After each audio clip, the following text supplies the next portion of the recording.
ABC News. Hello, I'm Ali Crew. Political leaders have condemned the behaviour of people who booed and jeered during the Welcome to Country at an ANZAC Day dawn service in Melbourne.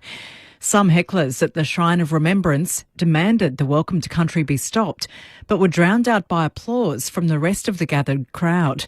Police were later seen escorting prominent neo-Nazi Jacob Hersont away from the service. Defence Minister Richard Marles says the behaviour was disgraceful. It's an outrage. It was a small number of people. The vast majority of the tens of thousands of people who were here at the Shrine of Remembrance this morning were here to commemorate the service that has been provided by all those who have worn our nation's uniform throughout our history.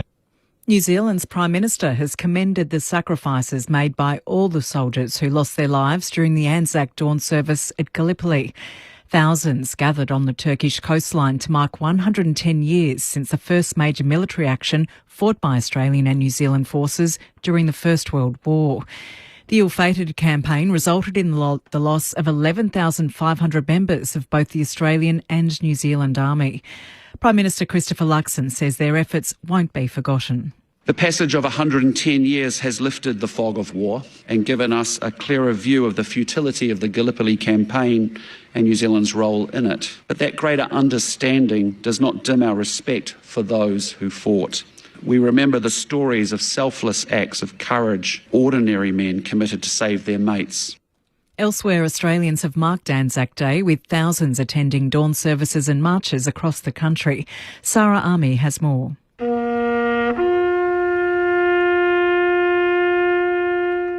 At the Australian War Memorial in Canberra, Prime Minister Anthony Albanese delivered a dedication paying his respects to all soldiers that have donned the Australian uniform. We feel them still near us in spirit. We wish to be worthy of their great sacrifice. The sentiment was similar in Sydney, where rain didn't deter thousands of people who turned up to commemorate ANZAC Day in Martin Place. Hobart's cenotaph was lit up in red to mark ANZAC Day in Tasmania, while in Brisbane thousands had to shelter under umbrellas in ANZAC Square to pay their respects. And a special ANZAC Day event paying tribute to the contribution of First Nations people has been held in the inner Sydney suburb of Redfern. Many at the Coloured Diggers event were descendants of servicemen who served in World War I and II. Wearing a uniform that his grandfather would have worn, Pastor Ray Minnicon, who co-founded the event 18 years ago, says this is about truth-telling. They weren't allowed in the pubs nor in the RSLs, and they marched in the back of the line if they ever did march. And a lot of our soldiers didn't march. And so we wanted to make sure that they get the honour of feeling that honour, as well as the respect from their community. To other news, NATO's Secretary-General says it's unclear whether Russia will agree to a lasting ceasefire with Ukraine. Moscow's latest deadly strikes on Kyiv, which have killed at least 12 people, have been criticised by US President Donald Trump, calling them unnecessary and badly timed. Following talks with the US Secretary-General, Mark Rutte said Russia is a threat to not only NATO territory, but also the entire Euro-Atlantic region. Mr Rutte says the prospect of a peace deal is reliant on what Russia will do next. I worked with him for 4 years, between 2010 and 2014. I stopped trying to read his mind. We'll see, but there is something on the table now, I think, where the Ukrainians are really playing ball, and I think the ball is clearly in the Russian court now. Northern Territory Police have charged an 18-year-old man with murder over the death of a Darwin grocer. Linford Fyke was trying to stop an alleged theft from his store when he was stabbed earlier this week, and he later died from his injuries. The courts yesterday released a statement outlining previous allegations against the alleged offender, who was on bail at the time. Among the charges were aggravated assault, 4 counts of sexual offending against his then 14-year-old girlfriend, as well as the possession of methamphetamine. He'd been bailed to a remote community under several conditions. And a man has died after being washed off rocks at Cape Schanck on Victoria's Mornington Peninsula. Emergency services were called to a beach in Bonio Road this morning following reports that a man was in the water. An air wing search located an unresponsive man in the water, and he was brought back to shore but couldn't be revived. And that's the latest from ABC News.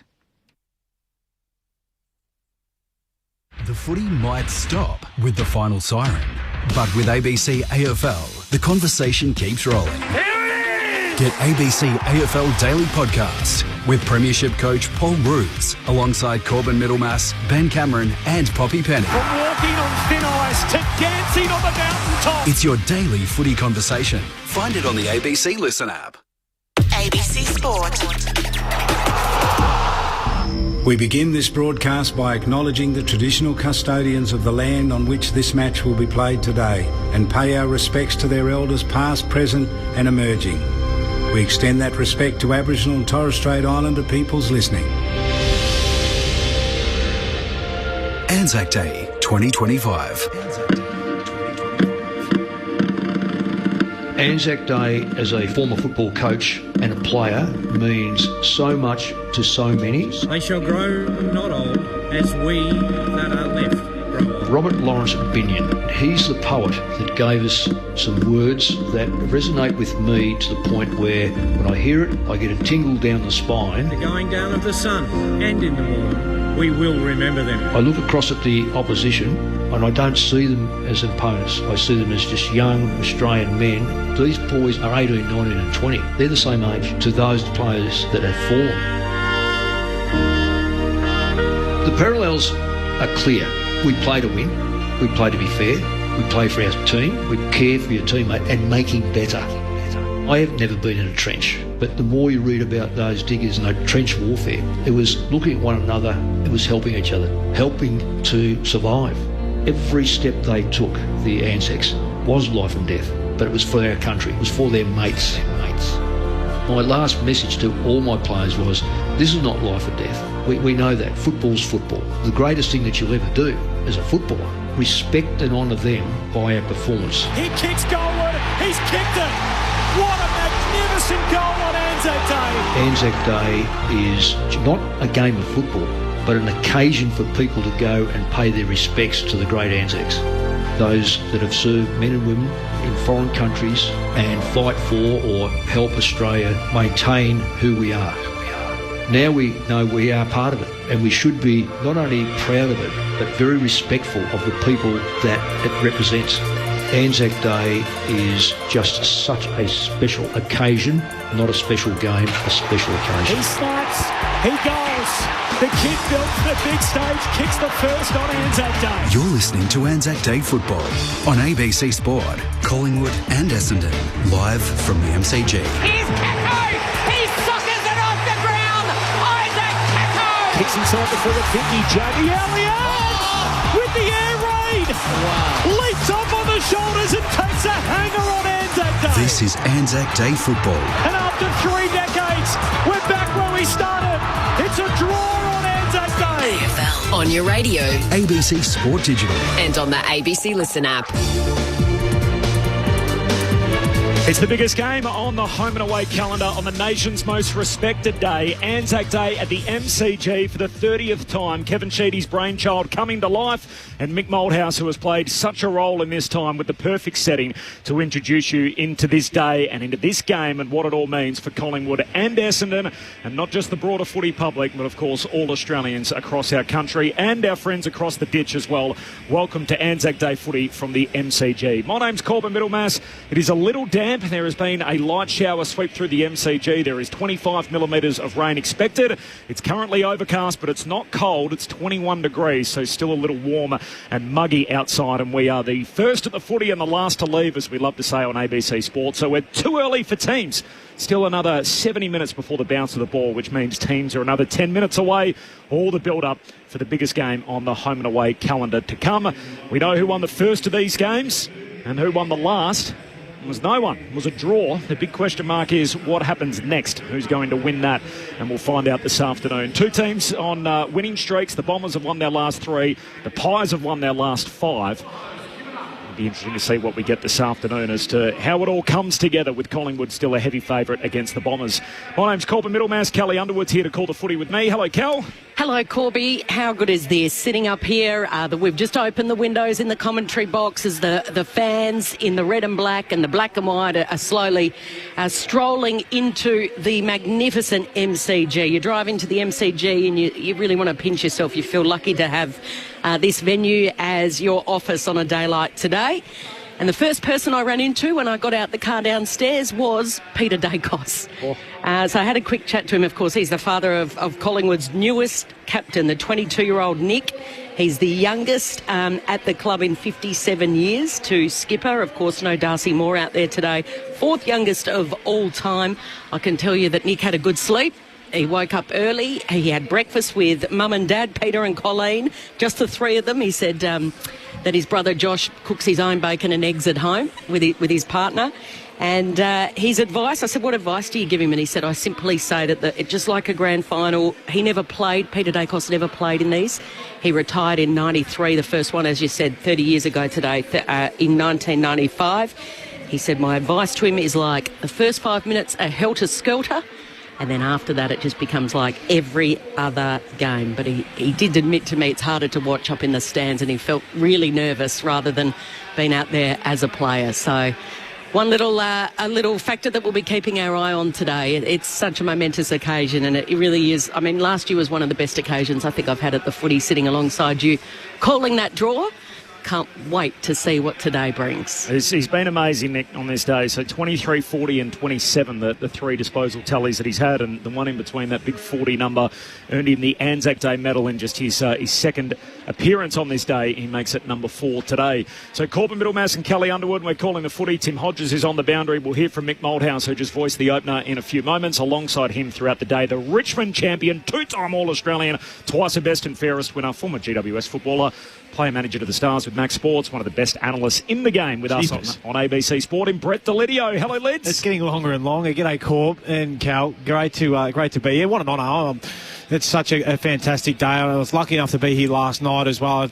It's always been one of my favourite games in the footy year, because it is where I heard Mick saying in the opener there that it's not life and death, but it's a game of footy. To pay our respects to those who have been there and served before us, and my pop was obviously over in World War II, so to be able to still pay those respects and be a part of today, I'm honoured more than anything else, but chuffed to be here. Over 150 VFL footballers made the ultimate sacrifice in the Australian military across multiple conflicts, and 31% of all footballers up until 1972 served in the Defence Force. It's a staggering number to try and put it into context all these years on.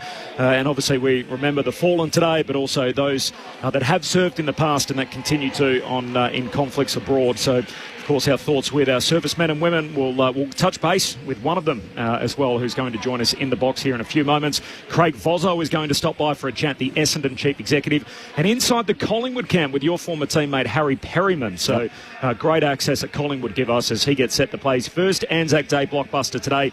One of 6 Collingwood players who will experience the day for a first time in that capacity. Brett, you've played in some big games here, all the way back to that you were just reminiscing off air, the Sheedy Hurdy farewell game. Yes. I reckon that was a Sunday twilight match. I remember being here for that. You played in that epic Carlton-Richmond elimination final back in 2013. Yep. Your first game against your former team, the Tigers, was that prelim with the Giants talk about that one. and the Tigers, and that, I mean, the whole place was rocking. Take us into the mindset of a player down in the rooms underneath here at the moment, downstairs. It must feel different as a player. Why does it feel different, and what sort of emotions are you going through than any other average game of footy? Well, I think it's exactly what Peter Dacos said to Nick, is that the first 5 or 6 minutes are just ballistic, and you're trying to get a feel for the crowd, the energy, hearing your teammates, the direction.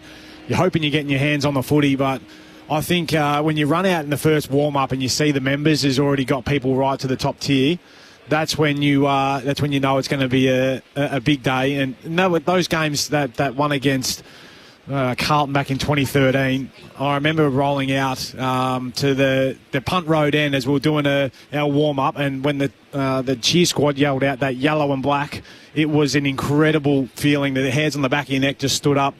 We weren't good enough on that day, but geez, it's still one of my most fondest memories of running out there in my first final, after being there for 9 years and not having tasted anything. It's an amazing ground, and what a backdrop. So for 30 years now, we've had it here on ANZAC Day for the blockbuster between Collingwood and Essendon. We're still a few minutes away from the teams. We're about 65 minutes away from the bounce of the ball, and you'll hear it all here on ABC Sport. Corbin Middlemass, Kelly Underwood, Brett Delidio, Tim Hodges will be on the boundary, and we'll hear from the coaching icon, Mick Moldhouse, who'll join us for the game call in a few moments' time. But our first guest On the program today on Anzac Day, he is the Chief Executive of the Essendon Football Club in Craig Vozzo. Craig, appreciate your time. Pleasure. Good to be here, guys. What a day. It is a great day, a great occasion, and it's a real privilege to be here. Our football club doesn't take that lightly. Great opportunity, and it means so much to so many. Absolutely. It's you've had the chance to experience it now a couple of times, obviously since coming across from the West Coast Eagles. What separates it from any other day on the calendar, do you think?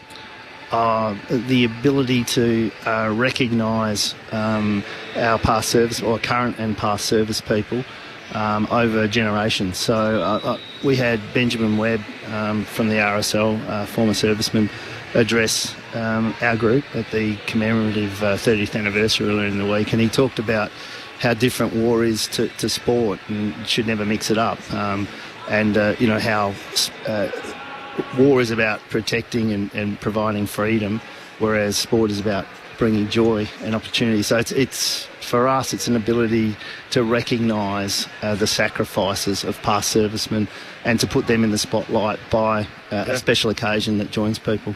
Your name's mentioned on the right-hand side of the poster this year, obviously, is the away team. Are there more responsibilities when you're the home team for one of these games as there is as the visitor? It's equal because it's all through the week. We had two services or commemorative services and an education piece for our staff and first-year players at the Shrine of Remembrance, and then that rolls into a routine of events that both teams need to honour. So I've got one on next year. So Anzac Day will fall on a Saturday in 12 months' time. Have you spoken to the AFL about what that would look like from a fixturing point of view? We'll obviously have a Thursday night and a Friday night game, you'd assume.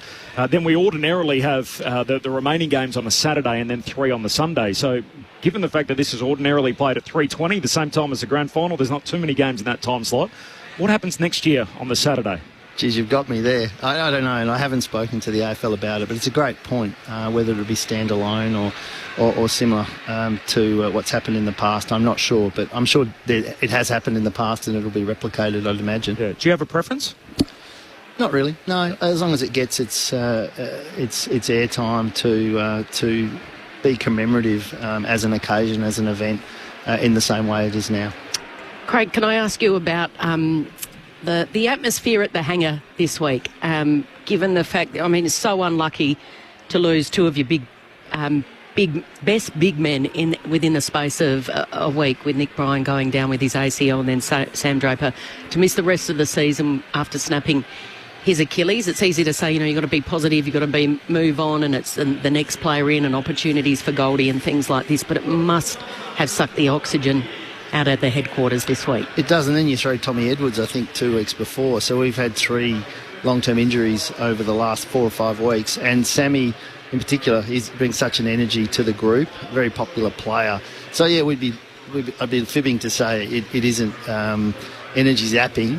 But by the same token, you have to deal with it and you have to move forward. And we do have an opportunity now to set up potentially differently, bring Todd into the team. I'm sure Brad's got a couple of other things up his sleeve. We've got a couple of young kids in the seconds who played quite well last week as well. So, yeah, that opportunity will follow. You said he's a big personality. How is he holding up?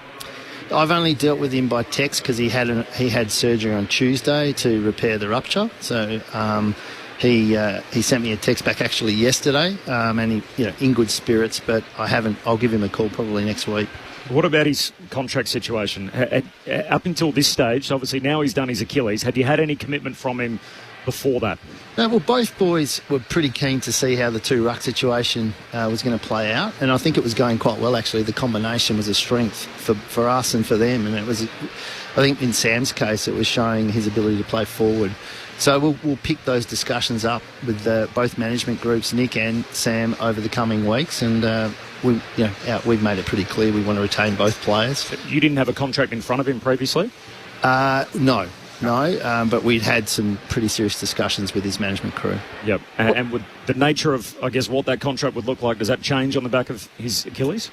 There'll probably be some machination of change, but it'll be a strong commitment to a player that we see as a long-term player for us, an important part of our future. So it'll be still very, very strong contract position that'll be proposed. He's an Adelaide boy. He put off the discussions until the end of the year, which is never a good sign. No, he didn't do that. Okay. No, he didn't put it off to the end of the year.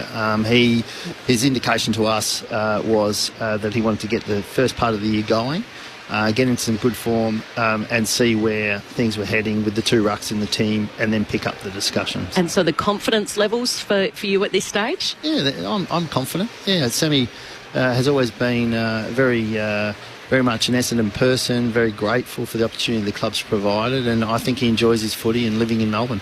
Just on your list construction, so the way you got to put it together, Brad Scott's spoken a lot about, since he's taken over, we've been going to the draft, and I know you've got an extra first-round pick this year. Does the list build? Would it make sense if you were to trade those picks out if, say, a certain player was available? It depends on the demographic and the quality of the player or players. So we've got the 2 firsts and 2 seconds this year. And, it's been talked about, we've made 20 list changes over the last 2 years. So if it's in the right age profile and the right area of quality in the positions that are of need to our football club, we'd look at all options. Does Harley Reid fit that demographic? Oh, Harley's a wonderful player. He's contracted, obviously, for another year at West Coast Eagles. I've said before, we're probably one of 16, 17 clubs who would love to have Harley Reid in their team. Craig Vozzo with us, the Essendon Chief Executive on ABC Sport. Craig, you spoke of some of the young players coming through the VFL. I'm just interested in the development and the placement of young Nick Cox and Louis Hayes, Elijah Sardis. Whereabouts are they in their development? Are they close? Are they a chance to play some footy this year? Yep. So Louis Hayes is really close. I know match committee he started in the early pre-season games, both games, and he made a really good impression. His form's been strong, and I wouldn't be surprised if he gets an opportunity, particularly with where our ruck situation is, and perhaps certain machinations that may occur that create an opportunity there. Coxie's had concussion, which has been a long-term injury. He contracted that through the pre-season and had some ongoing symptoms. So we treated that really conservatively, got him back to a good spot, then he did his calf. So he should be back in a week or 2. So he's over the concussion stuff? He's over the concussion, yeah. So that he's been cleared, and I'd be confident in all going well to see him back in the next fortnight through the 2s. And Elijah had a hand injury, which he was in the team, and he's gone out, and Will Setterfield and Dylan Shield have taken that opportunity. But his form last week, he had 30 plus, was one of our better players in a good win against Port Melbourne, so he wouldn't be far away from selection either.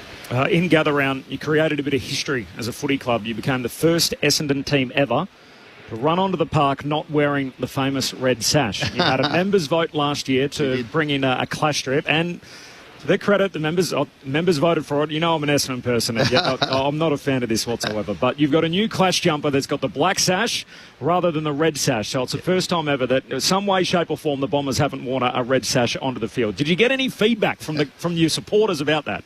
Well, 2 things going into it. I was, like you, a bit wary of the decision. So, firstly, we checked our constitution to make sure we weren't breaching any bylaw or whatever it might be, and then we got input on 3 designs from our members. So I've got to be honest, we've had nothing but positive feedback. Not you, Corb. No, not me. I'm not one of us. But that's all right. Come on, mate. Corb's not happy, but they've been selling well through the shop. I can imagine they will. I get that it's a clean look. It's like the Richmond thing. You just invert it and flip it around. But I'd much rather the grey or some kind of the grey? Or whatever it is. Give me any other option. Keep the red sash. Can I ask you, 8 years as the footy boss over in the West, the West Coast Eagles, you were there, oversaw the 2018 Premiership, such a powerhouse of a club, not just in Perth but in this national competition. Have you been shocked by what you've seen and the unravelling of this once great club? I've been surprised, but we all have our turn in the sun, and then we have our turn in a hard time. I got there in 2010 when we finished bottom, so we bottomed out. We had a bad period of I think it was 3 years out of the finals, and finished with our first wooden spoon. So from there it was a build. So I've seen it before. Don's a very good man. Don Pike, John Worsfold's back. I'm confident the club will build over time. Was I surprised? I was very surprised when we were 5 goals down in the second quarter last week. Yeah. So anything can happen on any given day. Yeah. So it's never as bad and never as good. and I'm sure they'll build. So you saw the club go from wooden spooners to premiers. Yep. What is the one thing that you need, the one ingredient, and you oversaw it all, that gets you there? It's not one thing, but high-end talent helps. That's for sure. High-end good talent. Players make good coaches and administrators. So talent's obviously critical, but so they have to do everything in their power to hold on to Harley Reid. I would think so. He's a wonderful talent, but no, for me, it's a combination of things. You can't get the results on field till you've got it right off field, and that club's always been very strong with its off field. Craig Vozzo, the Chief Executive of the Essendon Football Club. Appreciate you stopping by, and you know I mean this. Good luck today and for the rest of the year. Thanks, guys. Appreciate it. Craig Vozzo, the Chief Executive of the Bombers, with us on ABC Sport, and ahead of the biggest home and away game of the year, of course, with the Pies at the MCG. Coming up, the teams are in. There is no late change. The subs, Lockie Sullivan, who grew up an Essendon fan, comes from a Bombers family. He's playing against his old team for the first time today as the sub for Collingwood. And Jai Menzies, the Tasmanian, is going to be the Kicked sub. 4 a couple of weeks ago, and now he's a sub. He did. Yeah. He did. What about, I reckon we did that game, Corby, when Lockie Sullivan made his debut last year. He started as a sub, but this is an awesome story. The number 33 for the Pies today, overlooked in 8 or 9 drafts, spent 6 years trying to get a crack. He had a crack last year. He played 10 games for the 2 goals. His first ever kick in the AFL was a goal to the punt road end in a blockbuster. It was Carlton and Collingwood from memory last year. And then at the end of the year, they didn't know whether they'd recontract him. He was in limbo lids for a little bit and back in this side, and he's going to be the sub again today. So he'll relive the memories from that amazing debut. He's gone from on the tools to playing in ANZAC Day today. It's an incredible story. Awesome. He's one of 6 Collingwood players that gets to enjoy this occasion for the first time. There are 5 for the Bombers that will experience their first ANZAC Day blockbuster. The rain is falling as the motorcade is starting, so unfortunately the ponchos are out. And we haven't had a whole lot of rain, have we, Lids? It's been pretty dry. Been dry as chips, mate. Yep, and pretty warm, so good news for our farmers, but it is going to be a damp occasion here at the MCG today with 25 mils of rain forecast. I don't often get one past Craig Vozzo. He's a very sharp man. He certainly runs rings around me. But I don't think he would have thought that far ahead, to be honest. I did stump him on the fixture for next year, so I've got a little background on this. So the last time that April 25 fell on a Saturday was 2020. Oh, yeah, COVID. It's COVID. Yeah. So there was obviously no footy during that particular period. The time before that was 2015. Essendon and Collingwood was played at 2:40 in the afternoon, so it was played a little bit earlier. And they try and push some more games, obviously, in later in the day. The Saints played Carlton in Wellington at 11 a.m. So that basically, again, is for the time difference. Obviously, respectful of the Anzac observance is in the morning. There's usually no footy before 12 o'clock, but given the time zone in New Zealand, they had the game on that occasion at 11.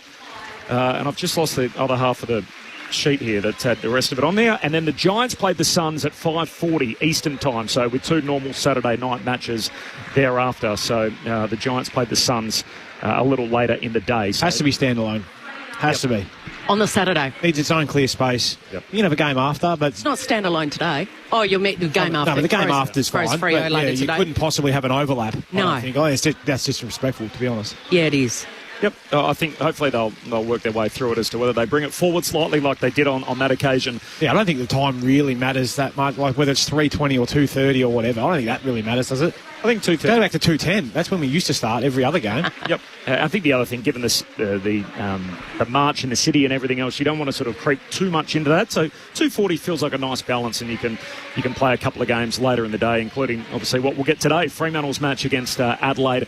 The Dockers have been had a close relationship with the ANZAC appeal in WA. They've played that fixture since 1996 in and around ANZAC Day. It's been the Len Hall tribute game, so the Dockers always play at home and the Eagles always play away during that particular weekend. I think there's only been one derby for the ANZAC, the Len Hall game over in Perth, so often they split their road schedules amongst one another. Collingwood and Essendon is coming up here at the MCG. Of course, you'll hear it all afternoon on ABC Sport. Mick Malthouse, who is very much a war historian himself, he takes a lot of pride in our military past, and he's obviously educated a lot of his players throughout his coaching career, particularly on this day, and we're so lucky to have him in the box with us. We'll hear from Mick coming up shortly. He'll be calling the game in the second row alongside Brett Delidio, Corbin Middlemass and Kelly Underwood, and Tim Hodges on the boundary throughout the afternoon. Just repeating, there's no late change. Lockie Sullivan, the sub for the Pies, and Jai Menzies for the Bombers. Hello, Patrick Stack here. Do you like sport and good conversation? Then we've got a great podcast for you. One cracking story, in depth, every day, in under 15 minutes. It's called ABC Sport Daily, and you can find it on the ABC Listen app. ABC Sport. You're listening to ANZAC Day Football on ABC Sport. Welcome to the MCG for Collingwood versus Essendon. Right, let's Rick from right on 50. He's a big occasion player, and doesn't he love 100,000 at the MCG? ANZAC Day Footy. Stolen by McStay, head pass to Bobby Hill. Bobby to put the finishing touches on it. AFL. On radio. ABC Sport Digital. And the ABC Listen app. It's been 30 years of these games, Collingwood and Essendon on ANZAC Day, since Kevin Sheedy's brainchild came to life. The first one and the last one was a draw. Who's going to win the next one? And he's on deck this afternoon. The Magpies and the Bombers on ABC Sport. Corbin Middlemass alongside Kelly Underwood, Brett Delidio and Mick Malthouse, our analysts, and Tim Hodges on the boundary. There is no late change. Lockie Sullivan is the sub for the Pies, and for the Bombers it is Jai Menzies. There is light rain falling. The motorcade of our veterans making their way around the MCG ongoing at the moment. The ponchos are on. It's going to be a wet ANZAC Day this year with 25 millimetres of rain expected. I'm very pleased to say we're joined by a man who spent 13 years in the military. He is now the RSL Active Program Officer. His name is Jacob Gossage, and he joins us in the box. Jacob, appreciate your time. Yeah, thanks for having me, guys. Really appreciate it. Thank you for your service as well, on behalf of all Australians, I'm sure, on a day like this. It feels like we ask everyone that comes through sort of what ANZAC Day means to them, and everyone gives us a similar answer but also slightly different. Same question, what is ANZAC Day to you when you think about this day on the calendar? I think it's about reflection to me, with the mates you served, both men and women, going overseas, but also domestically, what we've been able to achieve within Australia, I guess, with natural disasters and things like that. But it's also a moment of pride. You stand there, especially at the Shrine this morning. I was down at Sorrento for the dawn service, and just those people wearing their medals with pride on their chest, both right and left chest. It was just fantastic to see everyone get out there, and I guess the young people coming through, the children, the daughters, the sons of those veterans as well. 13 years in the military, deployment in the Middle East on 3 different conflicts. Can you give our listeners an insight into your military history and what your involvement was in the Defence Force? Yeah, so like you said, I served 13 years. Did 3 deployments overseas. I was in the intelligence service part, I guess you could call it. And that was basically concentrating on things like weaponeering, targeting, surveillance, those sorts of things. And so basically, yeah, I did that overseas as well as domestically. So doing anti-piracy as well, which was quite an enjoyable job actually overseas. And I guess throughout that time, I made my way up to sergeant, became an instructor, taught on the basic intelligence courses there, and then decided after 13 years I'd had enough and decided to go for the next step in my life. So what does that look like for a lot of our Defence Force personnel? I imagine that could vary for a lot of people, the transition back into civilian life after spending more than a decade in the Defence Force. Yeah, it wasn't easy. I went from one uniform from school straight into the next uniform pretty much, so I didn't know anything different. Adulthood, I didn't even have a Medicare card at the time when I got out, so it was a huge step and a huge difference. So it's one of those things that you don't realise when that door shuts. It's shut forever. So it was quite a daunting kind of process, and one I'm glad I did at the time. But again, it was something that you reflect on, and you're proud of everything that you've achieved, I guess. So yeah, it was just, I guess, one of those times when you get out and you try to find something different and something that you're interested in. And I mentioned your title off the top, so what are you doing now as the official title there as the RSL Active Program Officer? Yeah, so it's a free activity-based service for veterans, their families and first responders. And basically what we're trying to achieve is getting our veterans and their family members and first responders, as I said, out into the open. So it's through mental health, physical health and their social connections within their community. So what I was speaking about earlier, you get out and you kind of, that door is closed. We're trying to open up that next door for them. So having that social connections, they can go to events that are for like-minded, like-experienced people. They don't feel like they're going to get judged when they rock up to an event. And it can be anything from walking groups all the way through to archery, kayak paddling. So, coming to the footy, we've been very humbled by Collingwood and Essendon giving us tickets over the last couple of years to particular games. So it's trying to get them just out of the house. And it's not just for our veterans, but it's for their family members as well.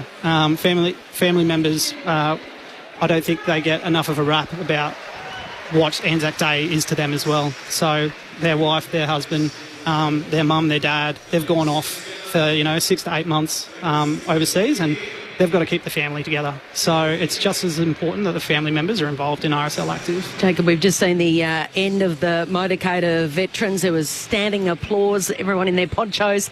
The light cloud and the lights are on here at the MCG, light rain falling, and Pete Murray's now just making his way up to the stage. And I had a look at the giant screen and we saw Craig McRae addressing the Collingwood players in that Collingwood AFL team. Little birdie told me you were involved in the Collingwood wheelchair team, is that right? Not the Collingwood wheelchair team, but we have, I head coach the RSL Active team. Yes, right. Yeah. So we have our own team in the AFL Open, which is a yearly event. So for the wheelchair AFL and for basically the states to get together, and we've got 2 or 3 players who play for the Collingwood VFL team as well. So they were very successful last season. One of them, Sam Moraldo, did a talk to the Collingwood players this afternoon, which was just fantastic to see him out and about. Yeah. He's a former Navy member. He's presenting the match balls, I understand, as well, Sam, later today. Is he? Yes. Well, yeah. Got a little bit of involvement. He's already spoken to our team on ABC Sports. There's a little socials video going up as well, so look forward to hearing more from him as the afternoon Got a haircut for the radio today, I noticed, as well. So. You or him, or both of you? You're okay, here's what my little Betty tells me. You're a mad West Coast fan. Yeah, I'll try to keep that pretty quiet. Good luck with that. No, I've been a mad supporter since basically since I was born. So I was lucky enough. My uncle was in the media, or is still in the media, and he used to be able to get me into the West Coast change rooms and carry Peter Matera's bag into the rooms, and that's always stuck with me as one of the highlights of my life. So it was just a fantastic experience, and hopefully the boys can kind of turn the season around a little bit. They had a great opportunity last week and they played well. So tell us about these 7 medals that you've got draping. I mean, they must be so heavy on the suit jacket in the top pocket there. They're very shiny. Yeah, they're well, obviously they have pride of place, obviously over the left side of my chest. So basically these are anything from the AASM, so your Australian Active Service Medal, the Afghan Campaign Medal. There's 2 operational service medals. That one is for border protection.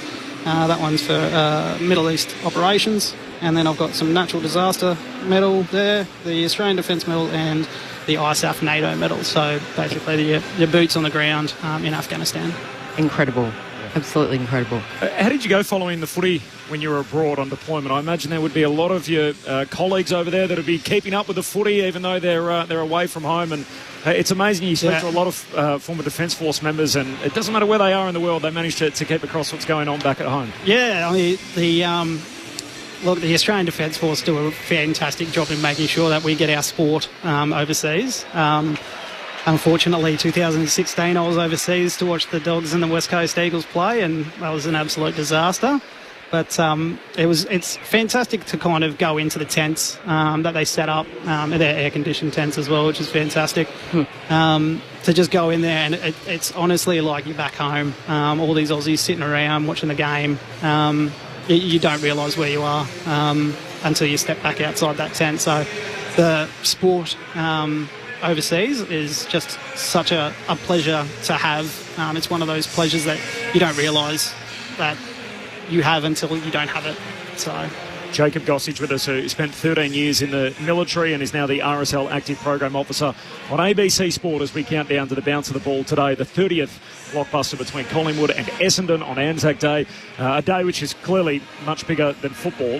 What can we do better, do you think, as members of the media, and particularly like we work in footy, for example, and I feel like this game's done a great job for 30 years at being able to educate the footy fans out there about what the day means, and I feel like the game's never really lost its place on this day. But as someone who's been there and done it, like, what do you look at when you see us and the way that we cover the day and the whole event? I think from a media perspective, I think you guys do an absolutely tremendous job. It's fantastic to see how many people get on board. I mean, the ANZAC Day game is sold out consistently. The ANZAC medal and everything like that. I think just it's one day of the year that our veterans are thanked for their service. I don't mean it needs to be a weekly thing or anything, but our veterans and their family members, they go home after this and they have to get back into their uniform or back into their work clothes the next day and try to support their families again. And I think it's something that RSL Victoria and RSL Active are trying to achieve, is knowing that we can help them out in any way, shape, or form as possible. So I think that's one of the things that not media, but just us as Australians can probably do better, is that there's ANZAC Day and Remembrance Day, and every other day we can care more about our veterans. Absolutely. I've been lucky enough to attend a lot of sport in the USA, and it feels like sort of whatever game you go to, there's a former veteran that it has a light shone on them at every single game. I mean, it makes me emotional hearing you talk about the families in particular and everybody that's connected to the person that goes away and is part of the Defence Force. I imagine today must be just a range of emotions, from one that's incredibly uniting, and it feels like we've lost that a lot on the Australian calendar. There are very few days that bring us all together, and it feels like this is one of them, that it's nice to know what it feels like when we're all on the same team, rather than whatever politics or is sort of roiling the country at any one particular time. But I imagine the range of emotions that you go through as a returned serviceman on this day must be extreme, and the people that are so closely connected to it. Yeah, it's more heartwarming than anything else. It's very moving. I mean, I got to spend my dawn service this morning with my little 5-month-old and my wife Natalie, and like to see the pride on their faces when you're at those. Well, obviously not my 5-month-old just yet, but just to see that pride on my wife's face, and with things that I've been able to achieve and things like that. I think it's more like a sense of achievement, and having that pride, as I spoke about earlier, that kind of gives you those good feelings that you want to continue on, I guess, and help those others like the RSL Active that I was speaking about earlier. Jacob, really appreciate you dropping by for a chat. Thank you again for your service today and every other day as well. We really appreciate you dropping by, and enjoy the footy this afternoon. Thanks, guys. I really appreciate it. Nick Moldhouse as well, as a West Coast Eagles man. He's about to come in and join us, so hopefully you get the chance to have a chat to Nick when he rolls up in a few moments' time. Jacob Gossage with us, a 13-year veteran in the military, and now, of course, the RSL Active Program Officer with us on ABC Sport. We're counting down to the bounce of the ball between Collingwood and Essendon. Just repeating, there are no late changes. The two subs, Lockie Sullivan for Collingwood and John Menzies for the Bombers. Let's go straight inside the Collingwood camp. Tim Hodges is downstairs. Hodgie. Corbin, we love the access the Magpies give us. It's so good to have Harry Perryman so close to running out. I mean, this is a bucket list item for you, Harry, a lifelong Magpie supporter, your first year at the club, and now you're playing on the biggest home and away stage of the year. Yeah, it's pretty special, to be honest. Growing up a Mag Collingwood supporter when I was younger, it's going to be pretty special today to pull on the black and white and run out in front of a big crowd on such a special day. So, I'm very much looking forward to it. So a lifelong Magpies fan, but you never actually have come to an ANZAC game. This is your first one live? Yeah, first one, because we grew up back on the farm, which is a fair drive to the MCG, so we'd never really made the trip down, but always wanted to. Growing up as a kid, we'd always watch it on TV with the brothers and, try and imagine yourself out there one day. So it's pretty cool to be out here and hopefully get the 4 points. So late last year when you were wrestling about leaving and where you might end up next year, were you thinking like Collingwood, I would love to play for the club, obviously, but I would love to play on a stage like ANZAC Day at the MCG? Yeah, it certainly does cross your mind. Obviously, me growing up a Collingwood supporter, when the Pies came chasing, it was one of those things, the more I thought about it, the more I'd be mad if I didn't take up that opportunity. And, certainly have no regrets, that's for sure. It's not far from running out. Are you nervous? Like, is it an extra edge? Does it feel almost like a grand final day, which you've been a part of before? Yeah, a little bit. There's definitely a bigger build-up. Very special occasion to play on this day. And you kind of you do get a little bit more nervous, but it's always good when the nerves come. It means such a special day, and I'm sure a few of the other boys are pretty nervous as well. It's an amazing day, but it's also an amazing occasion. Like, how are you anticipating the ANZAC service is going to be when you're out there? 100,000 people here, you won't be able to hear it. Hear a thing like it'll just be a pretty special thing in your footy career. Yeah, definitely. It's all the boys talk about it being a very special occasion, and when that last post is paid and the silence that's through the MCG is something pretty special, they reckon. So I'll definitely be soaking it all in and definitely try and remember as much as I can. I thought you'd be more nervous. Like, when does it build for you? When you run out? And there's a joint banner today, but when does it sort of hit you? Probably when I start walking out, I reckon. Through the banner, you get a little bit nervous, but you kind of get used to it a bit now. Once the ball's bounced, it sounds boring, but it is another game of footy. You got goalposts at each end, and it's just another game, really. I'll just ask one on footy. 5 straight wins. Like, it must be a pretty good vibe at the club right now. Yeah, it certainly is. Everyone's been pretty up and about. Even after that first loss to GWS, the boys were very composed. We knew where we went wrong, and just a couple of easy fixes, and we tidied that up. And but look, it's a long season, so we've got to just keep knuckling down and getting a few more wins. Are you still pinching yourself when you get to come off the ground and sing the song you've been singing since you were a young fella? Yeah, definitely. It probably still hasn't really sunk in yet, to be honest. But yeah, I'm just lapping it up and enjoying every moment, that's for sure. Beauty, thanks so much. We appreciate it joining us so close to the bounce. All the best. Too easy, cheers. There you go, Corbin. The Magpies always so good with us. So good to speak to Harry Perryman moments before they head out onto the ground for the biggest game of the year. Great chat, Hodgie. Tim Hodges downstairs with Harry Perryman. And like Hodgie said, we are so lucky to get the access we do to the players on game day. Moments before they run out onto the field. So it is raining here at the MCG. We will have the ANZAC observance ceremony, of course, before the opening bounce. The teams are about 5 minutes away. One of your former teammates, Lids, yeah. Harry Perryman. Yeah, one of the greats. Yeah, just one of the most country kids you'll ever come across. But old school, just footballer. Not an athlete, but just a footballer. Great on both sides of the body. Hard as woodpecker lips. Or as tough as woodpecker lips, I should say. Just put his head where you don't want to put it. But, super reliable. Great kid too.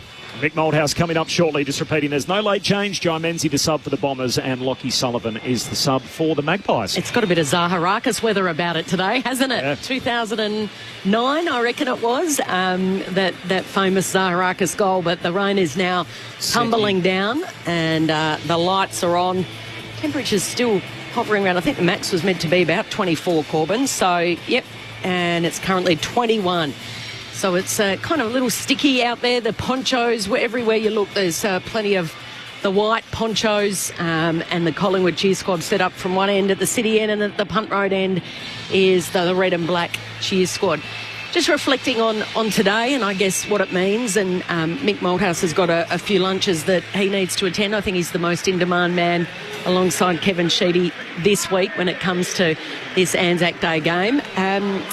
But I actually, Corbin, checked in with my family this morning, and I was a little surprised, but my 7-year-old nephew and my 8-year-old niece both woke up really early and they went along to the dawn services. One is in Adelaide and one's in Port Lincoln, and I actually just jotted down some of their thoughts because I thought it's about passing on these stories, isn't it? And just some of their insights were really interesting. But Lenny, who's only 7, he said, "It's what do we have ANZAC Day for?" And he replied, "It's to remember the people who died in the Army and the Navy because they were brave and they saved Australia, and we respect them by being kind and nice. Then we do a minute's silence and we try really hard not to talk. and try to remember them. That's great. And what is your favourite part about Anzac Day so far? My favourite part was watching the horses walking with the army people at the MCG last night. And then 8-year-old Auburn went along with her dad early this morning in Port Lincoln. And she said, what did you want to go? I wanted to go to remember Dad's dad, who used to be in the Navy a long time ago. What did you like most about it? Getting up before the sun, having a hot chocolate to stay warm, and listening to the stories. Want to go again next year? Yes, because I loved being there with my dad. So today is all about lest we forget, and we should never forget the fallen in conflict who have kept us free and safe. And keeping that going through the generations, I just think it is so important for our past and our future. So that's just a little moment and an insight on the future as we're about to welcome the past with Mick Malthouse just walking into the commentary box. I was lucky enough to head to the Shrine with Mick on Tuesday and have a little look around. So that was a great thrill for me. And Mick's obviously been there plenty of times in the past and taken his players through on various occasions. So we'll have a chat to Mick in a few moments' time about that. The teams are only moments away from making their way out. So what will happen? The teams will run out. They'll do their preliminary warm-up. And then after that, there will be the ANZAC observance ceremony. So we'll bring that all to you right here on ABC Sport. Of course, one game played last night, Lids. We're already into round 7 of the AFL Premiership season. The Anzac Day Eve clash, 71,000 in the house. And in the end, it was a third quarter that decided the game. Yeah, well, we spoke about it, didn't we, about the after the service and everything, and then the prolonged warm-up. And we'll know as to whether that'll come around again with the flat start. Well, the flat first half, we'll say that one should never happen again. Let's just have the bugle and the anthems and let's get straight into it, because it was... Yeah, apart from that third quarter from Melbourne, it was a pretty dreary old affair, wasn't it? I mean, a young side in Richmond and a struggling side in Melbourne, but it didn't reach any great heights until that third quarter, and, the last quarter was a bit ho-hum. It was more or less just getting the job done and looking after your older, more experienced players, I suppose, from a Melbourne point of view, but... Yeah, I mean, it's more about the day and remembering what it was all about than it is the scoreline or what took place. I think so. Footy aside, it was still a great event and great to have so many people involved here last night. The SMS 0437 774 774. What a nice person this bloke is that you're currently talking to. So very humble. Speaking about Jacob Gossage, who joined us moments ago after 13 years of service in the military. He was deployed to the Middle East on 3 different occasions and now works with the RSL as an active program officer to be able to get returned servicemen and women out of their homes back into community programs that are dealing with all sorts of trauma, obviously, coming back from deployment overseas. So awesome to be able to have a chat with Jacob, as it was Craig Vozzo from the Bombers, their chief executive, and, of course, Harry Perryman, who wears the number 12 out there today for Collingwood. All right, the time's just about arrived as the Essendon Football Club, who are the first team to leave their locker room, and they're going to be let out for the second time on Anzac Day by their skipper, Zach Merritt. He missed in 2023, his first year as captain. He was suspended. He got the chance to do it last year, and what a show he put on. He ended up winning the Anzac Day medal as the player adjudged best of field. The Bombers, in their jumper that we're used to seeing on Anzac Day, all in black with that red sash, the famous red sash made up by all the poppies, which forms the Essendon sash on this day. With the white shorts on, they're the first team out on the ground. 2 teams that certainly weren't spared from the tragedy of war during that particular time. Essendon had 20 players pass away in active service, 1 at the Boer War, 13 in the First World War, and 6 in the Second World War. And that includes Archibald Roberts. So we've got young Archie Roberts obviously out here as a rising star winner just a couple of weeks ago. He's not the first Archie Roberts to play for Essendon. The first one was a lad who played 12 games for the Bombers way back in 1937 in jumper number 18. He died as a prisoner of war. He endured 3 years as a POW. His illness eventually claimed his life 2 months before American liberation. He was one of 378 prisoners of war to die at Ambon Island. Coincidentally, the colour patch that his battalion had, red and black. The former bomber in Archie Roberts, lest we forget. It is Anzac Day at the MCG. Corbin Middlemass alongside Kelly Underwood. Brett Delidio's here. Tim Hodges is on the boundary. And I'm very pleased to welcome the coaching icon, the man who's coached more games in VFL AFL footy than anyone else in Mick Malthouse to the broadcast. Mick, it's so good to see you every day, but particularly on this day, which I know means so much to you. It does, Corby. Thank you so very much, Kel, Brett, and all our listeners. It is absolutely special day. I've just come from the MCC. I was delighted to be invited along with Nat and myself. In the room, there were people from government, the forces, the sporting. David Parkin was there, Eddie Maguire was there. And we're all there for one reason. We want to see a good game of football, but reality is, I've been asked this question time and time again, which one sticks in your mind most of all? I've coached at least 13 of these. I say at least because I'm not sure. I may have done one for West Coast. I don't remember the results. I honestly don't know win-loss. I've got no idea, but I do remember the occasion. I know why we do it, and I know why we ask our players. And the fundamental thing is, I always say, please never embarrass yourself on a day like this. It's not so much that there's going to be 100,000 people watching you. It's ANZAC Day, and remember why we have ANZAC Day. And it was my great delight when I first arrived at Collingwood to... I thought the players weren't overly knowledgeable in regard to that, and that's no reflection on the club, let me tell you. But we did a mock ANZAC Day, which I took you over to the Shrine on Friday. I think it was Corby was thereabouts, Friday or Thursday. And it was Wednesday. Tuesday. Yeah, I'm thinking today's Saturday, but today's Friday. And what we did, we spoke to the players about go back and find out about your ancestors. And there's a book called Fallen. I've got a feeling it might be by Jim Mayne. And I just randomly took a page out of each one of those and threw them into the player group and said, right, you've got to read this because none of these boys have come home. They're your age. And as we looked at on the walls down there was a 38-year-old banker, there was a 22-year-old plumber, there was a 14-year-old kid. 14. And so, as I said in my play group, never, ever show you're injured. Just get up and just show your bravery, because this is a day when people are going to watch you because of your bravery more so than your football skills. And I've never, ever thought there's no greater moment to be on MCG when that bugle was played and you can hear a pin drop, and that is self-regulated by the crowd, which is outstanding.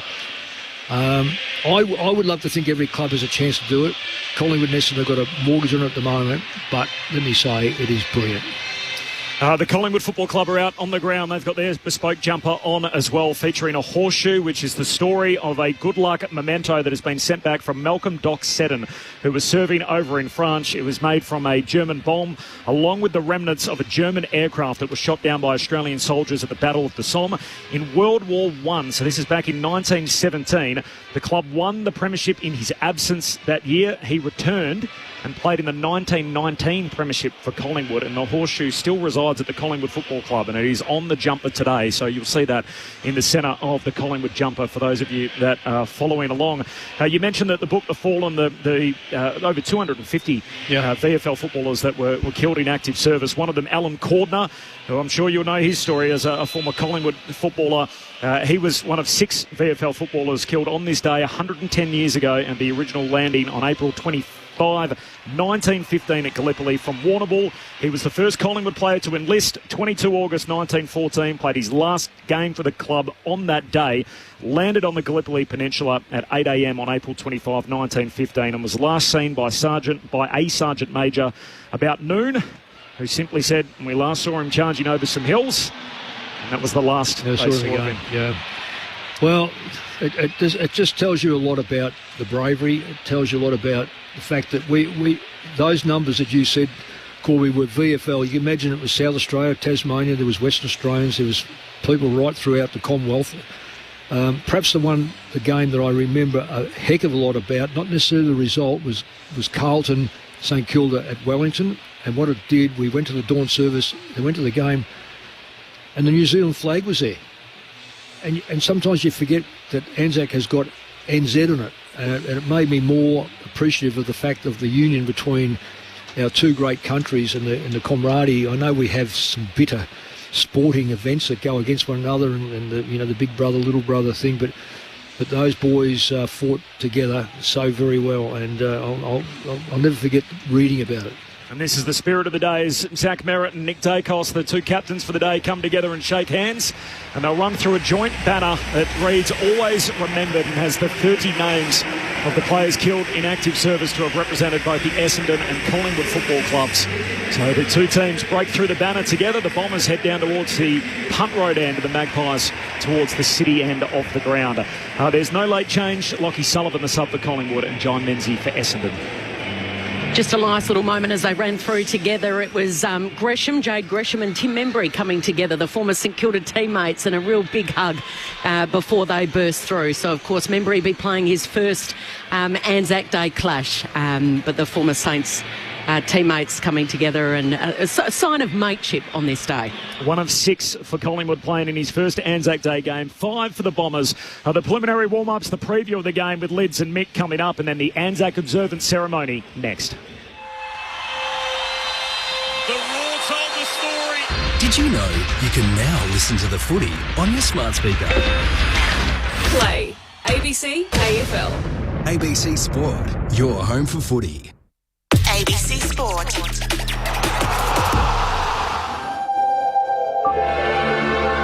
On ABC Sport, you're listening to ANZAC Day football. Collingwood versus Essendon, live from the MCG. On your radio. ABC Sport Digital. And on the ABC Listen app. The 30th edition of the ANZAC Day blockbuster between Collingwood and Essendon from a wet MCG. 25 mils of rain expected. It is a day that never disappoints. It is much bigger than football.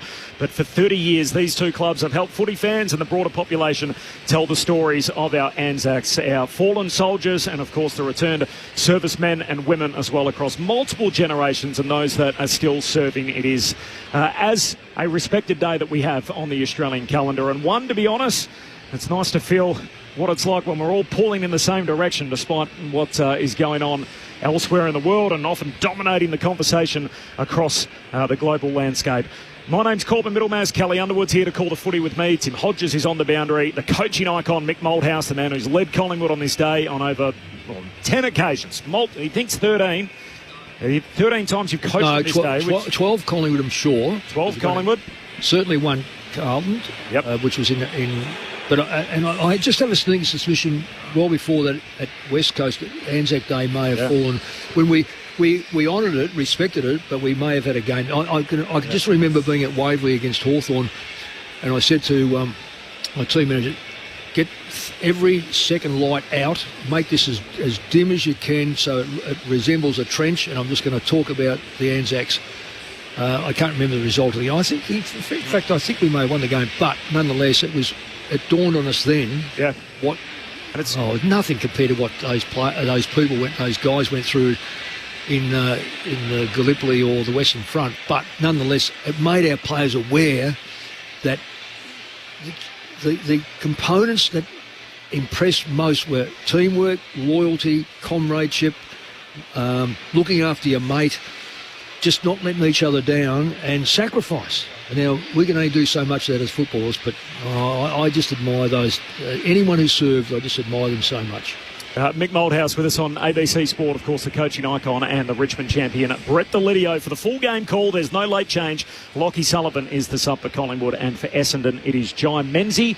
It's an interesting game where you've got one team coming on off a 5-game winning streak in Collingwood. They sit on the top of the table, and the Bombers have won 3 in a row. So you'd think, well, it's a promoter's dream, and yet it feels like a lot of the storyline leading in is, can Essendon keep up? Yeah, I agree. Well, I bet their injuries have probably hurt them a little bit, but have hurt them a lot. Bringing in a 37-year-old ruckman, he's going to toil, isn't he? He's going to give him. Draper is so enthusiastic himself. He just brings people into the game. Goldstein is a player. If you haven't got respect for him, look out, because he'll work until he drops, and he won't drop until the end of the game. Let me tell you, because he's one of those blokes. But 2-metre Peter out there as well. I reckon that's the bonus on a day like this, where you probably only need one big forward. If it rains, if it rains, I mean, the Weather Bureau overpaid and underperformed. So we don't get what we normally get. Well, what we want. I'm just savage that we've got a drought in the west of Victoria. So that's not the Bureau's fault, though. I know that, but they keep telling us it's going to rain there. It doesn't. So what, they connect to the ABC's, Corby? No, that's another government department. I'm not defending them on that. No, I understand it.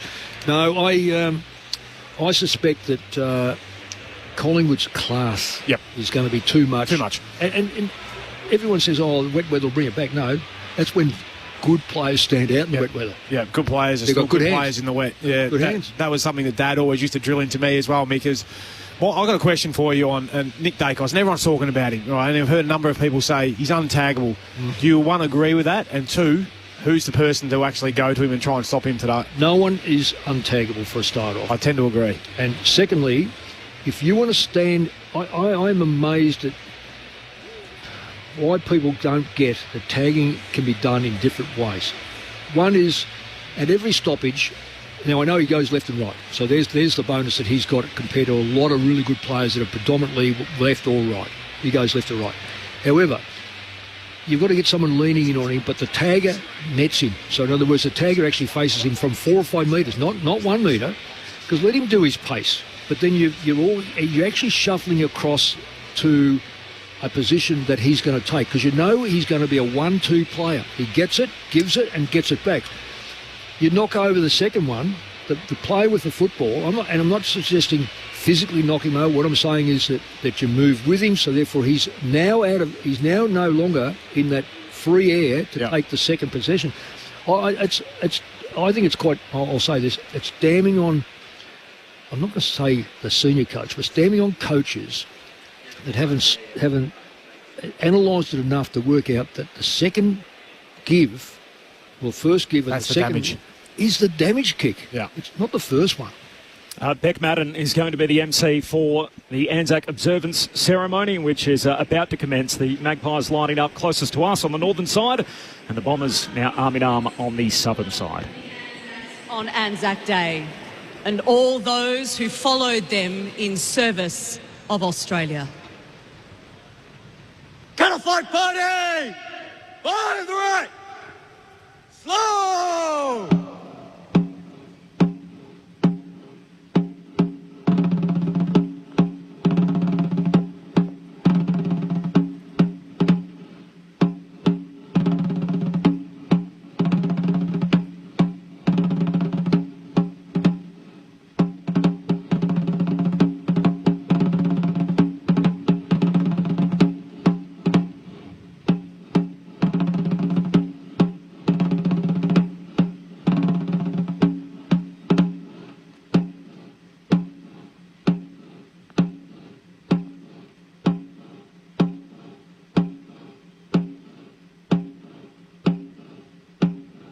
Fly party!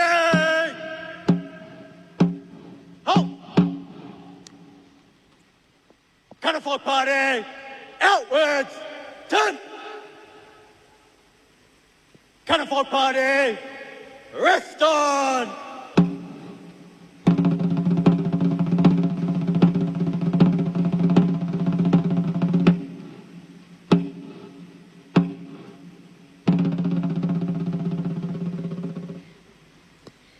The Australian Football League, Essendon and Collingwood football clubs and the MCC invite you to join the coaches, players and umpires in honouring the memory of Australia's servicemen and women who gave their lives for the nation.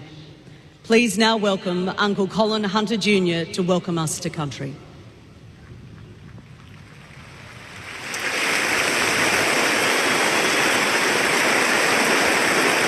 I'd like to start by acknowledging that this afternoon we are meeting on the lands of my ancestors, the Wurundjeri people, and I'd like to take this opportunity to pay my respects to my elders, both past, present and emerging, elders from all nations, but I particularly want to pay my respects to everyone gathered this afternoon.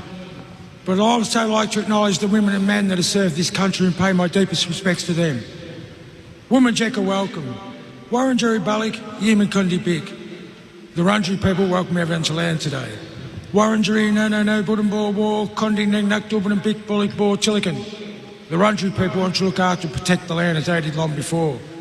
Wurundjeri country extends from the inner city of Melbourne. It goes across the mountains of the Great Dividing Range, west to the Werribee River, south to the Mordialloc Creek and east to Mount Bor Bor. And the Wurundjeri people are part of the Kulin Nation, another one language group. And while you're on Wurundjeri country, you're welcome to the traditional lands and the waterways of the Wurundjeri people. So Wominjeka, enjoy the game. Thank you.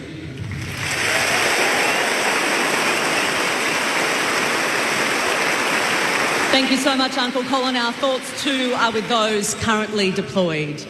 If you are able, please rise and remove your hats for the ANZAC observance. We welcome today the President of the Victorian Returned and Services League, Dr. Robert Webster, OAM.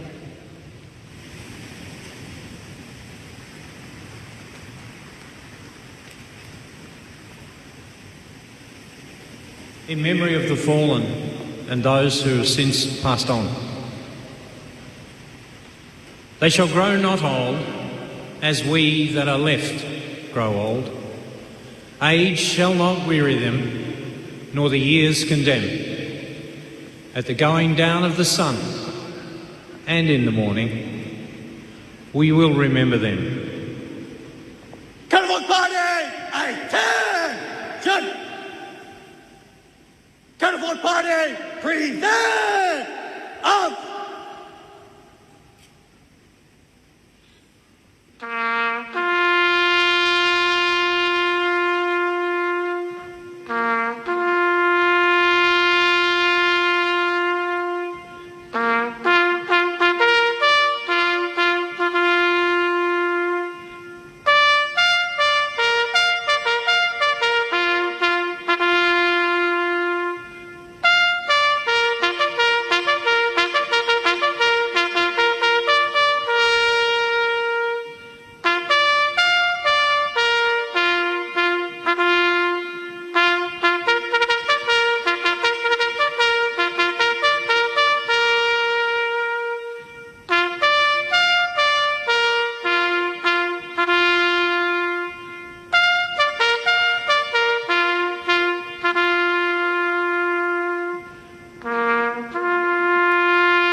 Collingwood Party, 18!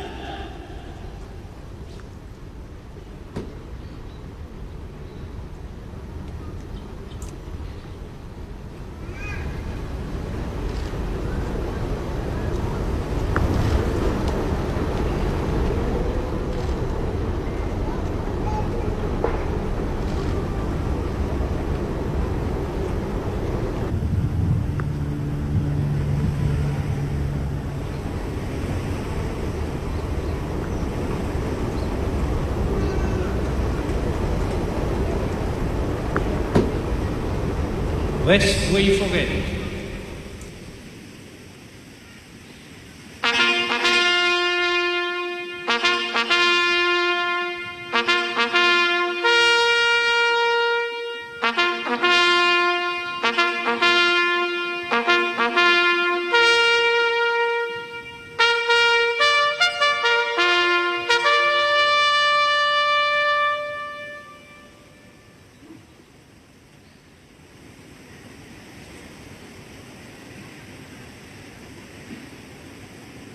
Please remain standing for the New Zealand National Anthem to be performed today by Private Hetty Adams from the New Zealand Army Band.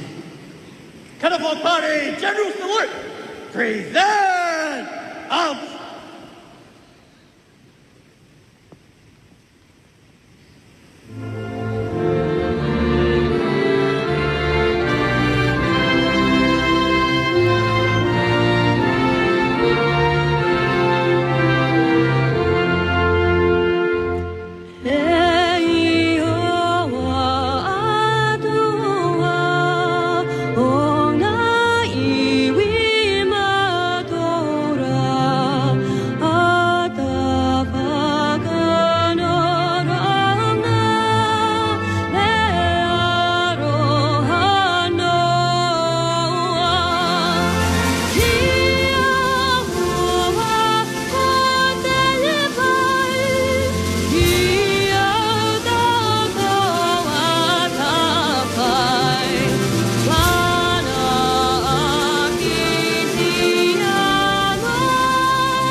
And please, ladies and gentlemen, please keep standing for the Australian National Anthem to be performed today by able seaman Laura Kendall from the Royal Australian Navy Band.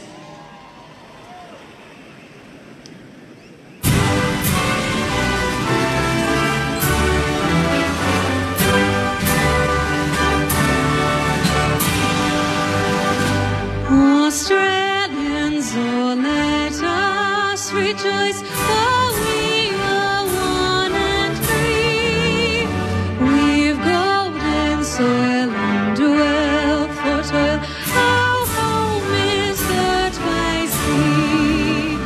Our land abounds in nature's gifts of beauty, rich and rare. In history's page, let every stage advance Australia fair. In joyful strains then let us sing, advance Australia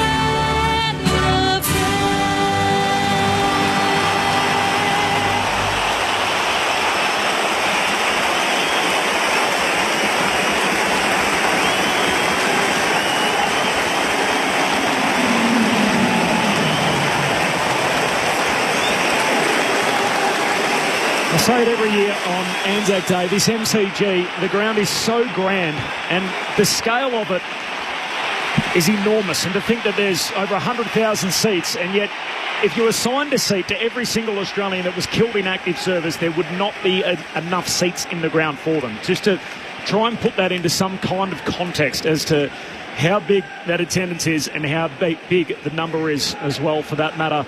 The two teams have broken away here. I'm not sure the official ceremony has actually concluded, as the guys, firstly the Essendon team departed, and then Collingwood likewise, as the last of the Cataflark party make their way off the MCG to the beat of the drums and the national anthem. Obviously, the end of that, the two teams running to their respective ends of the ground as the Collingwood Magpies meet a few of the servicemen and women now at the goals at the Ponsford stand end of the ground. And the Bombers at the punt road end, of course, the pictures of Brad Scott during all that. His father, Colin, was a Vietnam veteran who passed away at just 41 years of age. And it's always an incredibly moving day at the MCG. And then the opposing coach, Craig McRae, he was so fired up as he broke from his players. It was almost like he was celebrating a goal, Corbin. I had my binoculars right on him and he was going with both fists to the crowd. He was cheering, and then he sort of did a Rafael Nadal-like burst, as if he's about to burst down into the forward pocket and take his place in this lineup. I've never seen a coach so absolutely energised and demonstrative before the start of a game. The six guys experiencing this for the first time for Collingwood: Dan Houston, Dan McStay. So it's only his 26th game for Collingwood, his third year at the club. He's never played in one of these games. Harry Perryman, his first year there. Likewise, Tim Membry, Lockie Sullivan's the sub, and Ned Long. Meanwhile, for Essendon, Isaac Kako, Archie Roberts, Jackson Pryor, Nate Caddy, and Zach Reid, the five that are here for the first time today. Tim Hodges is in the front row of the grandstand for us as the captains meet in the middle of the MCG on the most respected day on the Australian calendar. Hodgie, good afternoon to you. Hello, Corbin. Hello, team. What a privilege it is to be here today. And it looks like Nick Dacos. How is that roar? Nick Dacos on debut as Collingwood captain wins the toss. The Magpies will kick to the punt road end. That's the left of screen if you're at home watching on the telly, listening to us. There is no breeze to speak of. Just an amazing crowd, an amazing atmosphere, a phenomenal occasion. The MCC expecting 92,500 people today. Honestly, there are no gaps in the crowd anywhere. I think we might even get closer to 95,000. It is heaving, this place. Maybe the weather and the rain has caught a few out or decided against coming, but gee whiz, it is some sort of turnout. The weather is the big talking point. A whole heap of rain on its way. It was driving rain throughout that ANZAC service. I'm told 5 p.m. this afternoon it will be at its heaviest, so that will be late in the third term. I have been told as well that there's a little bit of lightning in that weather band coming our way, so we could be in for a seriously wild old afternoon at the MCG. Just repeating, no late changes. The subs for Collingwood, Lockie Sullivan. For the Bombers, Jai Menzies. We shouldn't get lost on us what a treat it is to be here today at the MCG. Good calling up in the box, guys. I hope this is some sort of day at the footy. Thanks, Hodgie. The teams take their positions. It is Collingwood and Essendon, all here on ABC Sport. It is a game that never disappoints on a day that is much bigger than football. For the 30th time, Collingwood versus Essendon. The ANZAC Day blockbuster on ABC Sport. Here's Kelly Underwood. And Goldstein in his first game since round 19 last year. It was a throw up in the middle and the umpires pinged a free kick already. And it's going the way of Collingwood, one of the ANZAC medalists that is out there today. One of a handful, and it's still side bottom. He drives it inside 50. And right out in front, dropping a mark was Membry. There's some nerves there in his first. Quick little handball out to De Goey on the outside of his boot. And straight through the hands it was of McStay, and eventually dribbles over the boundary line. So a toss in, a throw in, punt road end to get us started.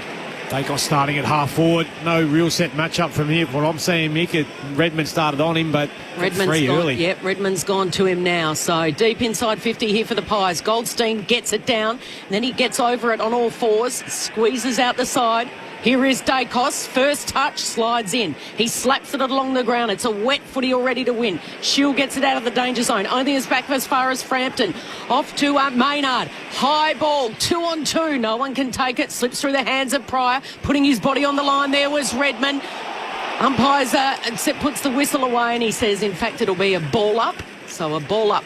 30 metres out from the Pies' goal to start this ANZAC Day match. Yeah, Collingwood have got the play behind the ball, set up beautifully in case there's a long ball out of this congestion. Forward 50 stoppage for the Pies. Cameron got it out to Pendlebury. Was he clipped high? Says no. Handball over the top to De Goey, trying to run onto it. He's got it, De Goey. Hooks a kick goalward. He's missed everything. Oh, push. Oh, right in the middle of the back push. That's why it went out of bounds on the full, but surely. Could have been a couple there. Yeah. Pendlebury take it high. Free kick for the Bombers. Still no score in the game. A couple of minutes in as Merritt sends the kick to half back. It's a turnover, and Cameron, well set up, takes the intercept mark. Yeah, there's going to be a lot of long kicking, I reckon, today because of this weather. And the players in the best position are going to score on this. Maynard short to Nick Dacos, the new Collingwood skipper. What a start that is! The new little master, Nick Dacos, with the first goal in the biggest game of the home and away season. There's only 3 men younger to have captained Collingwood, all of them team of the century members, Len Thompson, Dick Lee and Murray Wiedemann. And now Nick Dacos kicks the opener 2.5 minutes in. The Pies won straight, Essendon yet to score. Well, Brett, I'm simply amazed. The best player in the competition at the moment has 30 metres of space. Has got no one around him. Has got absolutely no one around him. It's quite diabolical. If he's a half forward, the half back should have been on him. If he's on ball and he's drifted half, then at least a mid has got to acknowledge that this player is the best player playing today. Yeah. And he's not going to muck around at something out 50. He's going to knock it over every day of the week. Ball thrown up in the air again. This time Darcy Cameron beats Goldstein. Pendlebury tried the handball for De Goey. Goldstein gets involved. Off to Durham on the left boot. Just goes straight down, and the leap there was Maynard. Bounced off his chest.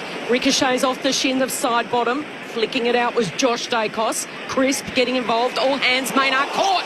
Gone, umpire. No, play on. Must have been disposal was correct. To De Goey, to the wing. Floating across in front. Unable to take it was Mackay. To Shield, all by hand. Langford, Durham slipped through his hands. Hobbs is there to retrieve it. Back to Langford. Into the centre of the ground they go. Goldstein. Shield dashes through a couple and then grubbers the kick only as far as Houston. And he can repel to the wing to McCreery for the Pies. McCreery marks, plays on immediately, heads down to half forward. Short kick to De Goey. He's got it. 55 out, marks uncontested. De Goey uncertain. Chips it short, got it to Membry. Wasn't the intended target. Past Myercheck, and Membry marks inside 50 anyway. Yeah, great Dylan Shield, though. What? Yeah, there's a mistake, wasn't it? Well, it's a shocking kick in these conditions. Got to get it long, don't you? Everything, territory. All the ball's got to be in. Keep it in your front 50 in the wet, because there will be errors. It's going to come out a few times, but you've got to capitalise. And he just put that ball straight down Collingwood's throat. Shocker. Tim Membry, a deep breath, in his first Anzac Day game, obviously his first year at Collingwood. Former Swan, former Saint. Drop punt is pretty good. And Collingwood with a dream start. 5 minutes in, they've kicked 2 goals. Essendon yet to score. In fact, they've entered inside 50 only once. 12-point lead for the Magpies. 2 straight to yet to score. Anzac Day footy on ABC Sport. Yeah, you're right, Mick. It really did need to be Dylan Shield. What I loved it, he tucked the ball under his arm. He broke that line and he got out. That's where you just got to be driving. I know there was no one there, but allow your small forwards, Kakos, to get onto those balls. But I like the patience of Geordie to go in there. He had Dacos out to his left. He's like, nah, that's not a great spot to kick that. I know you're a great player, but I'm going to wait. And then just was really patient, found Membry just doing his work, getting on the move. It was a great finish from Membry in your first Anzac Day. Yeah, and his man was 5 yards off trailing him into. That's a disappointing thing so far I've seen about Essendon. They are so reactionary at the moment. There's no proactive work at all. Quick rapid-fire start here for the Pies. Thrown up again. Darcy Cameron at ground level. Off to Nick Dacos. Handballs to his brother Josh, who's charging through. Loops over the top to Long. Long by foot. Into the pocket he goes. Elliott got one hand to it but couldn't pull down the mark. Repelling it quickly there was McGrath. Just dumping kick. Does it sit here for Langford? No, it doesn't. And it trickles over the boundary line. Or deliberate. I just don't understand why that Essendon player didn't throw himself at that. Absolutely. It was very, very casual from Langford, Mick. Terrible play. They're not on at the moment, Essendon. They're going to have to start to really switch it up because the Pies have been all year virtually since round 1, and you can't give these teams a start like this. So Pies in possession on the southern wing. It's Maynard. Short kick to Josh Dacos. He's racking up the possessions already. He goes for a dash very casually and then delivers the high ball. In front was Mackay.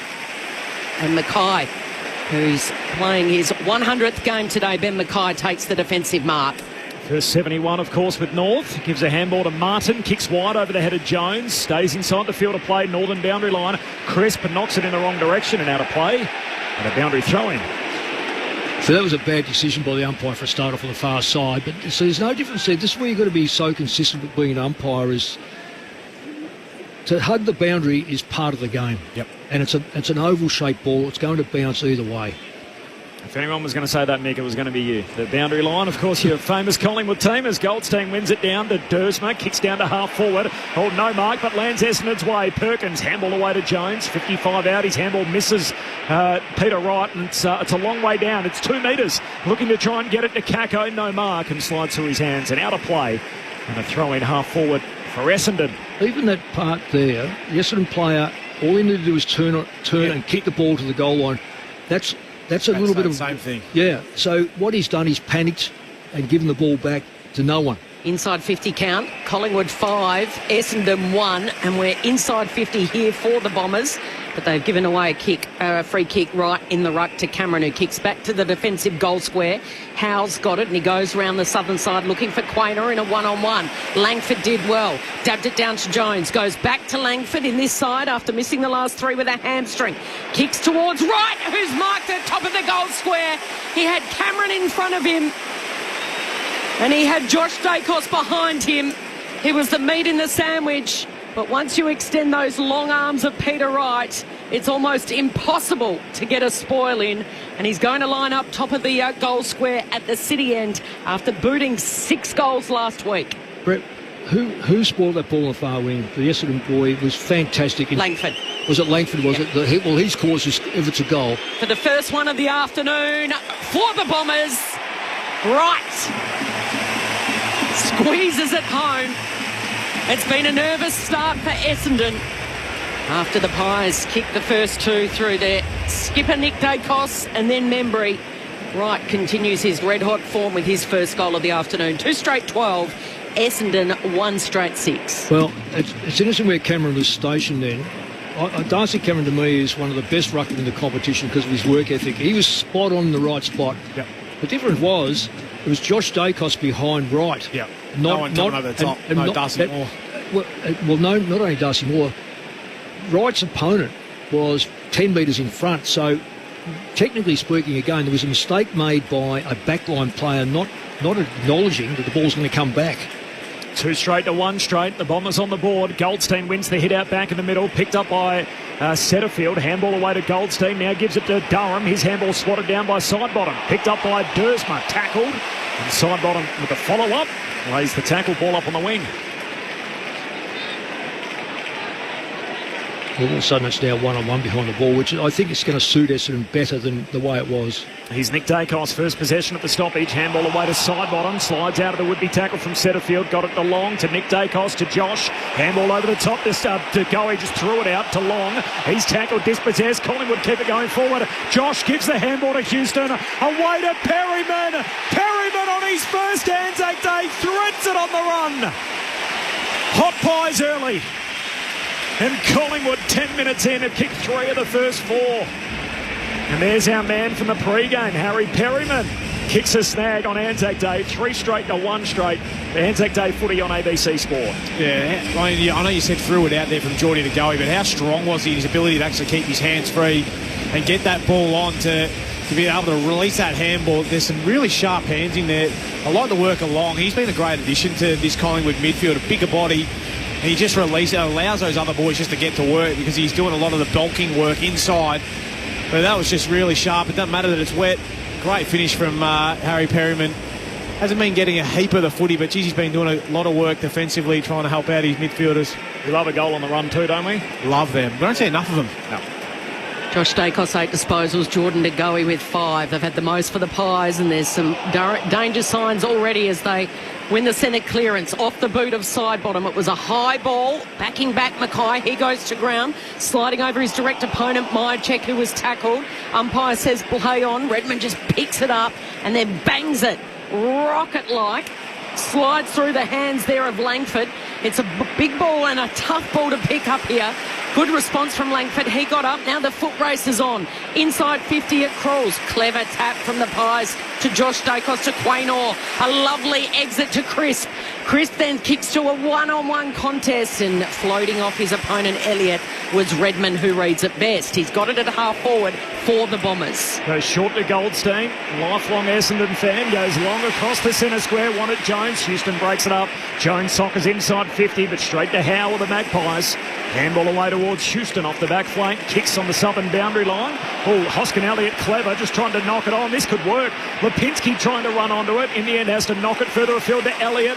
Back to Lipinski. Short kick through the hands of Membry, close to the boundary line. And Zach Reid collects as he's tackled out of play. And the boundary throw in here, half forward. Well, that came about. Sorry there, Corby. That came about because Collingwood played in front on a wet day. Langford stood in behind 15 metres, couldn't impact the ball whatsoever. You've got to come to the ball on a wet day. You must come to it because the ball's going to be fall shorter. It's going to be probably on the ground more often. Goldstein palms it down. Essendon had possession. Overcooked handball opens the door for Lipinski here for the Pies. His handball set in the air, allowed Hobbs to come in. Quick fire handball back to Settlesfield. He just kicks down the line. Backing back bravely there was the player for the Pies in Perryman. He didn't take the mark, but the Pies have got the possession across half-back. Quaynor with it, gives a handball to Josh Dacos, back edge of the centre square. He's the closest to the Essendon goal at the city end. Kick straight down the pipe. Martin spoils. Loose footy, side bottom, burrowing in. In the end, Hobbs threw his body at it. Socket forward cleverly by Long. Into the path of Nick Dacos. This could be 2 as he shoots goalward but misses. Out to the left and behind. Clever from Ned Long, the 2 youngest Collingwood players combining there, Long and Nick Dacos at 22. He's like Steph Curry, and you just don't expect him to miss. Yeah. Well, that's a surprise that he's missed that one. 14 minutes into the game, Collingwood by 13 points, 3-1 to 1 straight. Ridley on the kick-in duties at the punt road end. He's kicked to a 3-on-1 there. 3 Magpies asking a lot of Reid, who was up to the challenge. Able to pick it up, give it to Hobbs, and then off to Settlesfield. Got the kick, but he was tackled. And as a result, it slews right in front of the interchange gates, but there's plenty of red and black numbers there. Caddy kicks it out of bounds on the full. And it lands in the 4th row as a result of the pressure that it was applied by Crisp. And it'll be a free kick now to Josh Dacos. This will be possession number 11 for Josh. Good start, Cal. Whew. And his brother, the acting captain, Nick, could have had 2 goals. So Josh from the defensive end to the attacking end of the broadcast wing. And it's spoiled over the boundary line and through for It'll be a boundary throw in here. 60 around from the Pies goal. They've done all the attacking. 3-1-19 lead the Bombers 1 straight 6. What do you make of Nick as the captain, second youngest member of the team? Yeah, John Worsfold, I think, was 21, 22 when I pointed him at West Coast. It doesn't matter about age, it's what you can do. Right, palms it down, but side bottom kicks inside 50, slides past Bobby Hill. His memory close to the boundary line, sees it out with Reid for company. Yep, age is no barrier for captaincy or leadership. How old was Selwood when he was appointed at Geelong? Yeah, pretty similar. 21, around there, I reckon. Yeah. And then there's others that are appointed very late. Yeah. And that's probably more through circumstance. Right, wins the hit out for the boundary throw in. Essendon trying to get it out of defence. Setterfield surge kick straight to side bottom. Who marks it left half forward. Can I just say something about this side? He's going to just duck it in short. Oh, trying to take the mark. Pendlebury steals it from the hit-up player there in Bobby Hill. And now Pendlebury, the fellow veteran, will have a look from left half forward. Yeah, well, there's the two pensioners. And, interesting, I spoke to Scotty a couple of days ago, and the senior players of the league are benefiting by the current system of training, and this is evidence. They are fantastic, these two. Scott Pendlebury in his 18th Anzac Day clash. The left-footed drop punt is left and stays there. They've won 4 Anzac medals between them, Pendlebury and side bottom. Side bottom's got better. 2 years ago, his sort of kicks were ordinary, just wasn't manning up properly and couldn't play one-on-one. He's now dominant. Pies by 14, 16 minutes in. Redmond shorts it on the kick in to Martin. Right in front of the Shane Warne sign. He goes down the line. And he was looking for Reid, but the spoil came up over the top from Dan Houston. And there's lots of high fives and low fives for the brand new recruit. Back in the side this week after that suspension. He missed the last 2 weeks suspended with that hit on the Blues, Lockie Fogarty. Boundary throw in on the other side, the southern side. Martin at ground level, quick hands to Redmond, to Merritt. And then out to Hobbs, who's got a bit of space. Goes down the line, he's kicked it straight to Frampton, who really, because of the pressure, fumbled it in the end, but he wins the free kick. It was a block, and the free kicker is against Langford. 2 possessions to Merritt.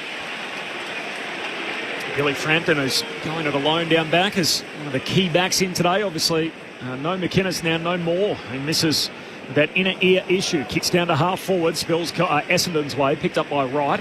Handball to Merritt, handball to Setterfield. Kicks the wet footy out wide and eventually got it to his intended target. And Caddy. Too slow moving the ball, the Bombers. Caddy in the slow play here. Sends it down the wing. Langford leaps up. Can't mark, but roving beautifully front and centre. Gresham, handball away to Merritt. Handball back to Langford, trying to pick it up around his bootlaces. Close to the boundary line. The handball ends up out of play. And the throw-in 70 out from the Essendon goal. Just there you see Gresham handball to Merritt because it's Merritt, I feel. Get some territory. Exactly. 24-28. So it's 24 kicks, 28 hand passes. Collingwood 36-30. You don't overuse the ball in wet weather. Pies by 14 points. Cameron takes it out of the ruck. He's tackled immediately by Wright. Gets his hands free to Pendlebury. And then it's slapped down by Dylan Shield, that handball. He was able to whack it back over the boundary line. So they'll reset 10 metres closer to goal here, the Pies. That inside 50 count currently standing at 10-6. It was 6-1 at one point. Just inside 50 here for the Bombers, but Cameron gets it straight down. Hurried kick out of there. Ridley. Elliott at centre half back. He loops the handball over to Houston. They've got the numbers to Frampton. Now to Josh Dacos on his left at half back. And he's been able to pinpoint a red and black sash. And that is Andy McGrath. He's got it on the northern wing. He was the captain in 2023 in Merritt's absence. Kicks to half forward here. Big leap from Wright. Hands to it. No mark. In fact, it was Caddy. My apologies. Comes down Essendon's way. Setterfield. Handball away to Hobbs. Got a handball out in the direction of Lipinski. Cleans it up for Collingwood. Got it to Frampton. To Josh Dacos. He's had it on a string. Out to side bottom. He's tackled. Ball spills out of play, but a free kick for a high tackle. Well, the tackling effort by Essendon is pretty good. They're having a real crack at it, but that's reactionary. They're reacting to every Collingwood ball. Collingwood had 78 possessions to 55, so Essendon responding. Okay, there's no drums about their tackling, but they've got to win the football. Side bottom, kicks it down the wing. No mark in all of that, as you'd expect in the wet weather. Spills down to Long. Hand pass inside, finds DeGoey. He knocks it back into the middle of the G. Oh, collected by Hobbs. Sliding through was Myercheck. Says keep rolling. Now Mackay collects. He's tackled by Long. Ned Long, great ferocious tackle. Ball comes out Essendon's way though. Roberts to McGrath. And now they handball to Martin on the wing. And he can wedge the kick over the top to Perkins, who marks uncontested. Oh, their ball movement is so slow. Yeah, stop playing perfect. Just get it long, don't you reckon? Oh, what? Puts plenty of air in that kick. And luck's a fortune. Settlefield was just sitting there at the drop. He takes the mark. He goes long and strong to the top of the goal square, and it's going to go the way of Caddy rather. But his socket was touched by Maynard right on the line. Caddy was right there. He just had to get a clean boot to ball, but he couldn't because of the pressure applied by Maynard. Goes through from behind. Howe with the kick out, so 3-2 to 1-1. 13-point lead for the Pies. 20 minutes in. Last year it was Essendon, of course, with the hot start. They kicked 6 of the first 7. Pies work it up to the wing. McStay, knock on, surge on stuff, taps it further afield, but Roberts picks it off for the Bombers. Handball to Redmond, back to Roberts. Handball away, wasn't it? Holding man. There's a free kick. It's going Essendon's way, and there's the reaction. Yeah. Mason Redmond needs a blood jumper. He's got the side of his torn apart already. Even if he goes up the line, Collingwood got 4v2 talls. This would have to be marked. Jones not enough to deliver. Takes the juggled mark in front of the Pies bench. But again, now Collingwood are falling back. If I had any advice to Brad Scott, it's move the ball quicker. Pies by 13, 21 minutes in. Anzac Day footy on ABC Sport. Kick down to half forward. Durham went across the front of the pack. Distracted Caddy. Bounces off his chest and out of play. Half forward for the Dons. He's on a post there, Durham, wasn't he? Probably, if he had timed his run a bit better, he would have marked that comfortably. Yeah. Because they had the outnumber. It was 1v1s with Durham coming across. Pies by 13 points. Rain continues to fall at the MCG. The lights are on. Right. Takes it out of the ruck and goes with it with both hands, and it trickles back over the boundary line. Anyone on Dick Akos, you reckon they're... Oh, I know Durham's trying to get to him, I think, around the stoppages. He's trying to get to him, but, there's trying and doing it. And executing. Right now, I just don't see... Shields on him. Well, that's one of the worst matchups you'll have in history. Flick back in. Darcy Cameron takes it out of the ruck, spins on a dime, kicks high towards the boundary line, whereas Zach Reid just happily sees it over. And the Bombers fans are asking, well, hang on, why wasn't that deliberate? It was a few minutes ago on the other side of the ground. It won't be. It'll be a boundary throw-in, only a few metres away from the Pies bench. Zach Reid there is playing his 6th consecutive game. That's the equal longest streak of continuous footy he's had in his career, as Wright wins it down to Durham. Handball to Merritt, tackled, lost it. Collingwood win it again at the coalface. The two veterans, side bottom to Pendlebury, kicks down the wing. Up goes Pryor, spills the mark. Wet weather conditions, picked up by Myercheck. Collingwood back with it on the wing. Side bottom, handball inside to Quaynor. Lost it in the Perkins tackle. Ball still there. Picked up by Hobbs.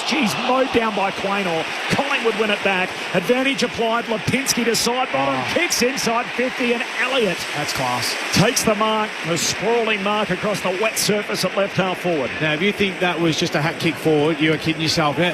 He changed his kick mid tackle there from steel side bottom just to put that to the favour of Jamie Elliott. Great tackle from Quaynor. Great tackle. He mowed down Ben Hobbs, who thought he had a bit more time inside the contest, but this kick from side bottom, oh goodness, you just got to marvel at the pensioner, as you called him. I would never do that to you, Steele. Well, I could say that to him. Jamie Elliott in the same spot that he took the mark of the day last year on Anzac Day.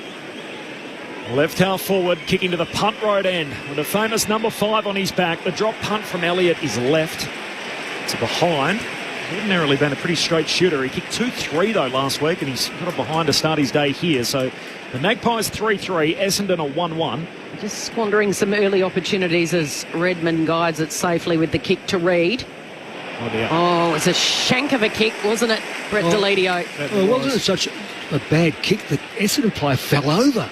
Yeah, it wasn't to his advantage. No, it wasn't to his advantage, but nonetheless. So Maynard with the intercepting mark on the southern wing. He keeps it low, right over the top of McStay it goes in the end, and fumbling it through is Dersma for a rush behind. Smart. Collingwood by 15, 4 minutes to play in this opening term. This next kick is the crucial kick, and Collingwood's discipline is that they've got numbers right behind the ball, regardless of length of kick. Merritt off the back flank, kicks long down the wing. Pendlebury in the box seat with the numbers. Couldn't complete the mark. Spills to Kako. Has it for the Bombers. Handball away to Caddy. Gives it to Shield under pressure. Hand pass back to Kako. Collingwood pressure enormous.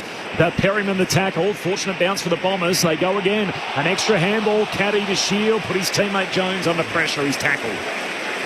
Ball up on the wing. So 22-7, a 15-point buffer for the Pies. 25 gone opening term. ANZAC Day footy on ABC Sport as Goldstein wins it down. Here's Nick Dacos passing through. Back of the stoppage, kicks back, corridor, just misses Perryman. He'll be able to run onto it. Handball away to Houston. They're going forward again, the Pies. Elliott trying to take the one-hander, can't quite. Goes back in for a second go, bangs bodies with Redman. Picked up by McGrath. Handball to Redman, has to kick hurriedly down the wing. There's no one to go to, though, and sliding and losing his footing there was Caddy. Opens the door here for the Pies. Crisp gets it quickly to McCreery. He gives it to Houston. Off to Elliott. He kicks it right to the square. It's off hands, but Stage tries to soccer. It slews off the side of the boot to Goldstein, and then suddenly a couple of passages of messy play. And the clearing kick goes long from the Bombers out of defence. Houston's right over it. Question's been asked. Umpire says it'll be a ball up. I reckon he marked that in the end. It stayed between his legs. He's putting his hand up and saying, yeah, I did. There's no review on those. Umpire going to toss it up. A wet day at the G on ANZAC Day as Cameron grabs it out of the ruck, kicks Collingwood inside 50, off the pack, spills down to McCreery. Handball away to Pendlebury. His hand pass picked off. Here's Jones for the Bombers, off his knees, knocks it away to Roberts. Handball to Merritt, kicks out of defence. Big leap from Howe, trying to spoil the would-be mark and does a good job. He picks it from Caddy, who hits the deck. Howe keeps his feet, wins the footy. Sends it back inside 50. McStay, the flyer. No mark, knocked away. The Bombers win it. Goldstein to Dersma. Away to Merritt off the back flank. Short kicks, a turnover again. It's coming back inside 50. Houston kicks it deep. Bobby Hill got rid of Pryor, takes the mark. It's a push. It's a free kick for Jackson Pryor, who marks in front of the behind. Well, gets the free in front of the behind post. 26 minutes gone opening term. Collingwood by 15. Yeah, the free kick was there. I'll give you the tip now, what you said before. You woke up to me a bit, Brett, when you said they keep looking for Merritt. They are getting into trouble because they give the ball to Merritt. It is just bizarre that they have to involve him in every play. So prior to Kako, who's got it at half back, he kicks to the wing, the northern wing. Durham, he goes to ground because of a tackle of Quainer. There's a turnover now. Howell's got it. He kicks wide. Great vision. He's given it to Hoskin Elliott round the southern side. They've got the numbers. Elliott marks now. Too far out to score. He's going to stab it when Nick Dacos, would you believe, marks uncontested inside 50 and not an Essendon player within 5 metres of him. Well, that's because his work ethic is fantastic to start off. And the Essendon, well, look, it was substandard in regard to moving that ball away from defence. They gave the ball back to Collingwood. Collingwood don't rush it. The thing about Collingwood while they're having shots on goal is that they do not rush the ball. They pick the right target, and they've done it again. In the last minute before quarter time, with a 15-point lead, the Sherrin is in the hands of the little master, the acting captain, Nick Dacos. He kicked the first from right on 50 for the afternoon. This is a set shot from 48, tight angle and across the face. A minor score. Whose quarter have you liked better, Nick or Josh? Josh has had 13. Nick's had 3 looks at the sticks. Yeah. 7 disposals. 13, though, for Josh. He's given him a fair bit off half back. Yeah, but Nick is the one he'll finish. Yep. He really is finishing. Collingwood by 15. Jones kicks down the wing and off the hands of Wright. Punched away by Frampton. So boundary throw-in on the wing. Corbin Middlemass, Mick Moldhouse alongside Kelly Underwood, Brett Delidio and Tim Hodges, your call team. This is ANZAC Day footy on ABC Sport. A 15-point buffer for the Pies. 3-1 from the throw-in. Cameron down to Crisp, equals the record today. Most consecutive games in VFL AFL history. 244 unbroken. Equals Jim Stein's ongoing run. He'll break it next week, God willing, as Nick Dacos gets a couple of touches in the chain. There's a free here, though. What's that for? Oh, that's a terrible free kick. I'm not even sure what it's for. What? It's going all the way back. I was going to say. I thought it was going to Dacos. I was like, no. Well, they've lost ground as a result, as Pendlebury gets down to half forward and Goldstein whacks it away. Ordinarily, if it's a free kick, it then becomes downfield if it happens behind where the ball was positioned. Pendlebury must have been held on to in the contest. Had to run. 15-point lead, so it's Collingwood who get the fast start. They concede only 7 points in the opening quarter. This is a team that's conceding 66 points per game this year, Collingwood. They give up only 7 in the wet weather conditions. Kelly mentioned it earlier. It's got that Zaharakis Day type feel to it at the G if you're trying to paint the picture in your mind. Collingwood 3-4-22, Essendon 1-1-7. It is quarter time. The goal kickers, 1 each for Nick Dacos, who kicked the first of the day, 1 to Membry, 1 to Perryman, while for Essendon, Peter Wright has the only goal so far for the Bombers. Off the SMS, 0437 774 774. Anne says, thank you very much for the tribute to Archibald Roberts of Essendon. Much appreciated from an Essendon supporter, lest we forget. Thanks, Anne. Appreciate that. Ed from Wagga off the SMS. I remember listening to the first instalment of this ANZAC Day fixture back in 95. It's hard to believe it's been 30 years. AFL don't change this tradition just for change's sake. Both these foundation clubs have an infinite connection to the ANZAC spirit, so this fixture, created 30 years ago, should remain a tradition between Essendon and Collingwood. Tim Hodges on the boundary. Hodgie. Well, Corbin, with the ANZAC service, players have been out for an hour on the ground now, so you can see the Collingwood players all being offered a new jumper because they are just dripping with, it's not sweat, it's rain. It's been driving rain since they've been out on the ground. All players are being offered new boots as well. Kyle Langford was one of the only ones I saw who actually took new boots, just as Todd Goldstein goes off for a toilet break. So, yeah, we haven't seen rain like this for so long in Melbourne, and it has been driving rain for the past hour while the players have been out on the ground, firstly for the service and then for a chaotic first term with the weather conditions so difficult. Thanks, Hodgie. And Graham from Wildcatcham, by the way, in WA. G'day, team. Love how Mick explains what's happening for us farmers out on the tractors. Cheers, mate. One for you, Mick. 0437 774 774. It is a good day for the farmers. There's rain falling here at the MCG. The thoughts of Mick Moldhouse and Brett Delidio coming up next. It is Collingwood by 15. Hi, I'm Corbin Middlemass. And I'm Ed Cowan. He played Test cricket for Australia. And Ed Cowan gets his first Test match century. And he commentates the cricket. Stark tries again. He rocks in straight through it. Together, we're giving you your weekly cricket conversation. We're pulling apart the biggest stories in the sport and delivering them to you each and every week. It's called the Grandstand Cricket Podcast. Find it on the ABC Listen app.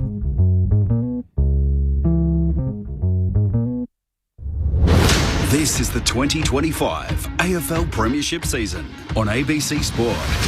Maynard short to Nick Dacos, the new Collingwood skipper. What a start that is! The new little master, Nick Dacos, with the first goal in the biggest game of the home and away season. Tim Membry, former Swan, former Saint, drop punt is pretty good. And Collingwood with the dream start. 5 minutes in, they've kicked 2 goals. Essendon yet to score. Dabbed it down to Jones. Goes back to Langford in this side after missing the last 3 with a hamstring. Kicks towards Wright, who's marked at top of the goal square for the first one of the afternoon for the Bombers. Wright squeezes it home. It's been a nervous start for Essendon. To Long, he's tackled, dispossessed. Collingwood keep it going forward. Josh gives the handball to Houston. Away to Perryman. Perryman on his first ANZAC Day threads it on the run. Hot pies early. This is ABC Sports coverage of the AFL. On your radio. ABC Sport Digital. And on the ABC Listen app. It was 3 straight to 1 straight. We had 4 goals in the first 11 minutes. We didn't have one thereafter. Collingwood kicked 4 behinds and Essendon kicked a behind of their own. So at quarter time, you throw it all together. It is Collingwood by 15. The thoughts of Brett Delidio and Mick Moldhouse, ANZAC Day footy on ABC Sport. Well, a few concerns, Mick, for if you're an Essendon supporter. That I just don't think they're playing smart footy. They're playing into the hands of Collingwood, but they're not playing the conditions either. They're trying to handball and utilise their teammates around them, but they're missing handballs. They're handballing the teammates under pressure. I've always been told from a very young age, if it's wet, get it long and charge in on the back of it and try and keep it in your front half. Well, you know, funny enough, Brett, I don't think you're the same age as me, and I was told that when I was around about 5 or 6, is playing for Wendouree. I was 8 playing for Wendouree West, and they said, and it was pretty wet in Ballarat, and they said, get the ball forward And even then they said, make sure, one is that you have your forwards in front because the ball's going to fall short, which we've now seen Langford 15 metres behind, wonder why the ball has run away from him. Secondly is, you hand pass, you put yourself under pressure. You bang it forward. Yes, this is a clear... Collingwood's used the ball 52 times through hand passes. I would say 40 of those would have found targets because they were clean targets. The other 12 might have been, mucked around, whatever. Essendon have had 48 hand passes, and I would almost say 40 of those have been under pressure to the point where maybe they've got them back again, maybe they haven't.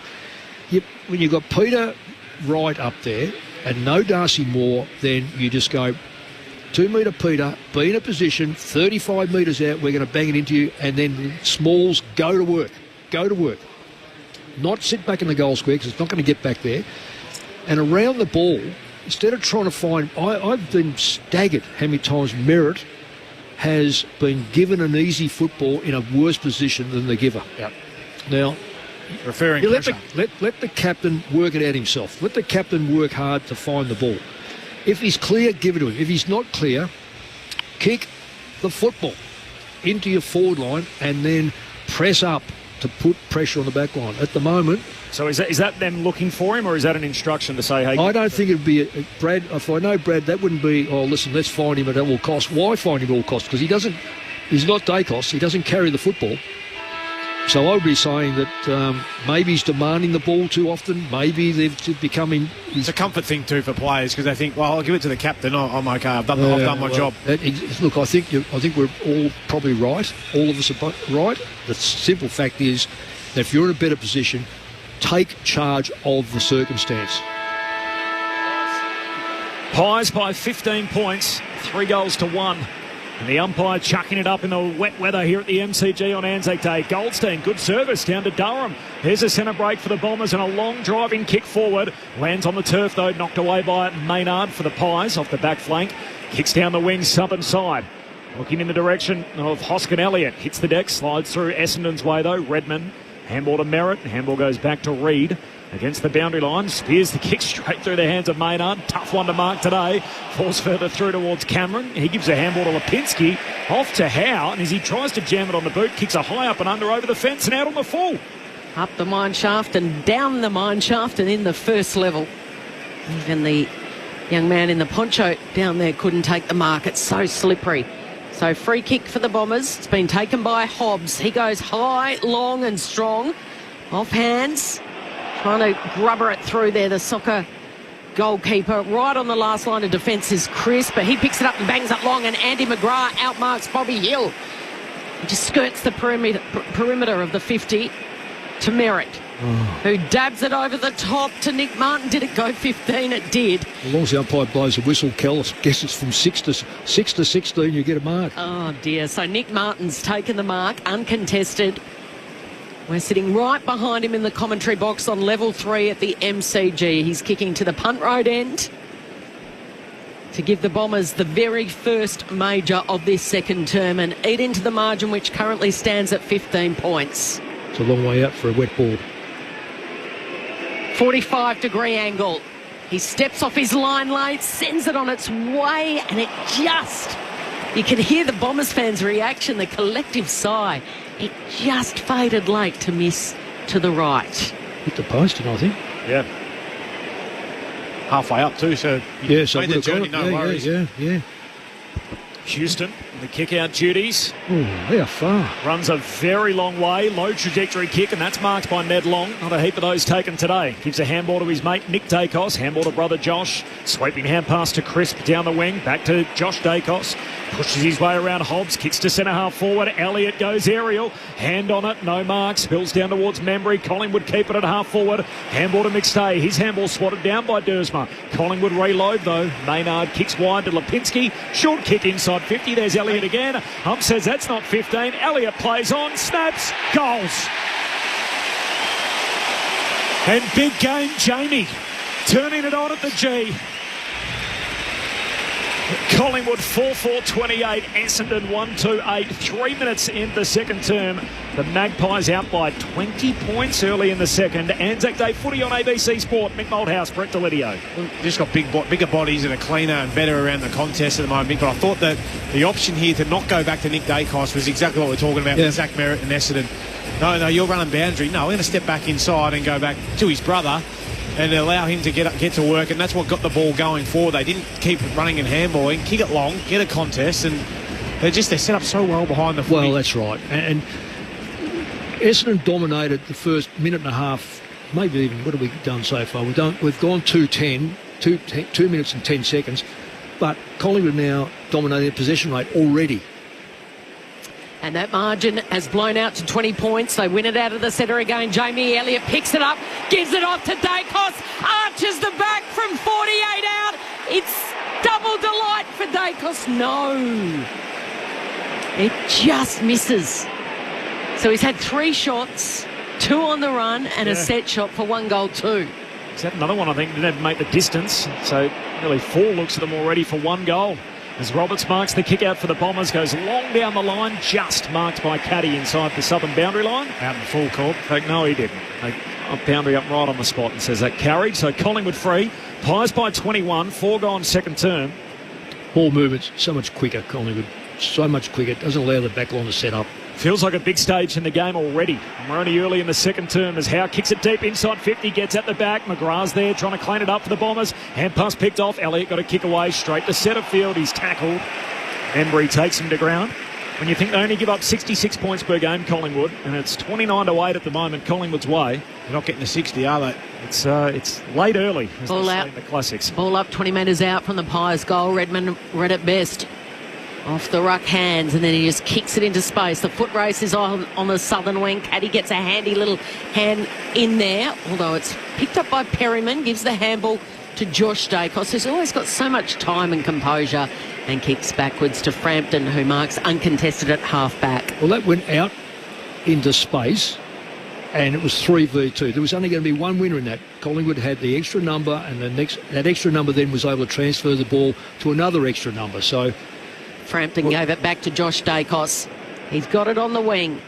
He runs his full measure. He drives long. Reid gets it down to Durham. Off to Setterfield. Kicks back out towards the wing where Langford was the target. Couldn't take the mark. Handball in there, sprays backwards to Howe. Takes an eternity to pick it up and then shanks the kick.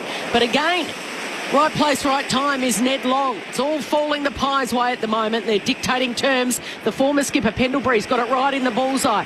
He kicks short to Houston, who says settle down, but he's got it inside the goal square. And is this telling us, Lids, that he's going to have a shot? Well, no, I don't think so. Okay. Instead, he flares it wide to a one-on-one. Spoil from Langford was good on Lipinski. But the Pies have got the numbers. Perryman comes in, handball, tried to get back to Lipinski. Gresham's got it. In a 1-2. He gets it back. Hurried kick given the pressure. Kako's there on the wing. They're finding it hard to move forward. Kako's caught and brought down by Billy Frampton. Still they go here, the Bombers. Hooks the kick inboard. Gresham trying to link up with Setterfield. Clever. Pendlebury, bit of tunnel ball. Whacks it through his legs. Picked up by Elliott. His handball too low for Cameron. Soccering it inside 50. Hoskin Elliott. That'll work. It's a goal assist. Membry's got a couple. And Hoskin Elliott with a 40-metre soccer inside 50. Knock on Sir John wet weather stuff. Yep. And the Magpies have 5 of the first 6. Alarm bells for Brad Scott and the Bombers. 5-5 to 1-2. 7 minutes into the second. The Magpies by 27 on ABC Sport. Mick Malthouse, Brett Delidio. Well, it's a public holiday all over Australia. You would like to think every kid's either listening to us or watching TV. If you want to know how to play team game in wet weather, kick it off the ground, punch it on. Nothing backwards, just get it forward. At some stage, the opposition will give the ball back to you, or you outnumber them. Hence, good clean hands, bang, goal. This is like a story that you could probably read it now and go, well, I know exactly what's going to happen next. Because they are so elite at what to do under pressure. It's messy, it's scrappy. I tell you what, Jamie Elliott's not messy or scrappy. He's clean. Well, I was going to say there's not too many that are clean out there, but Brett Delidio, you're right on that. unrelenting pressure from the Pies, and the first handball out of the centre to Cameron. Cameron goes high. Crisp is there. He's got Jones for company. Crisp paddles it to his own advantage. Wants to break back. Comes back inboard. Absolutely brilliant off to side bottom, who stabs the pass. Working his way in front of Membry. There was Reid. He did well.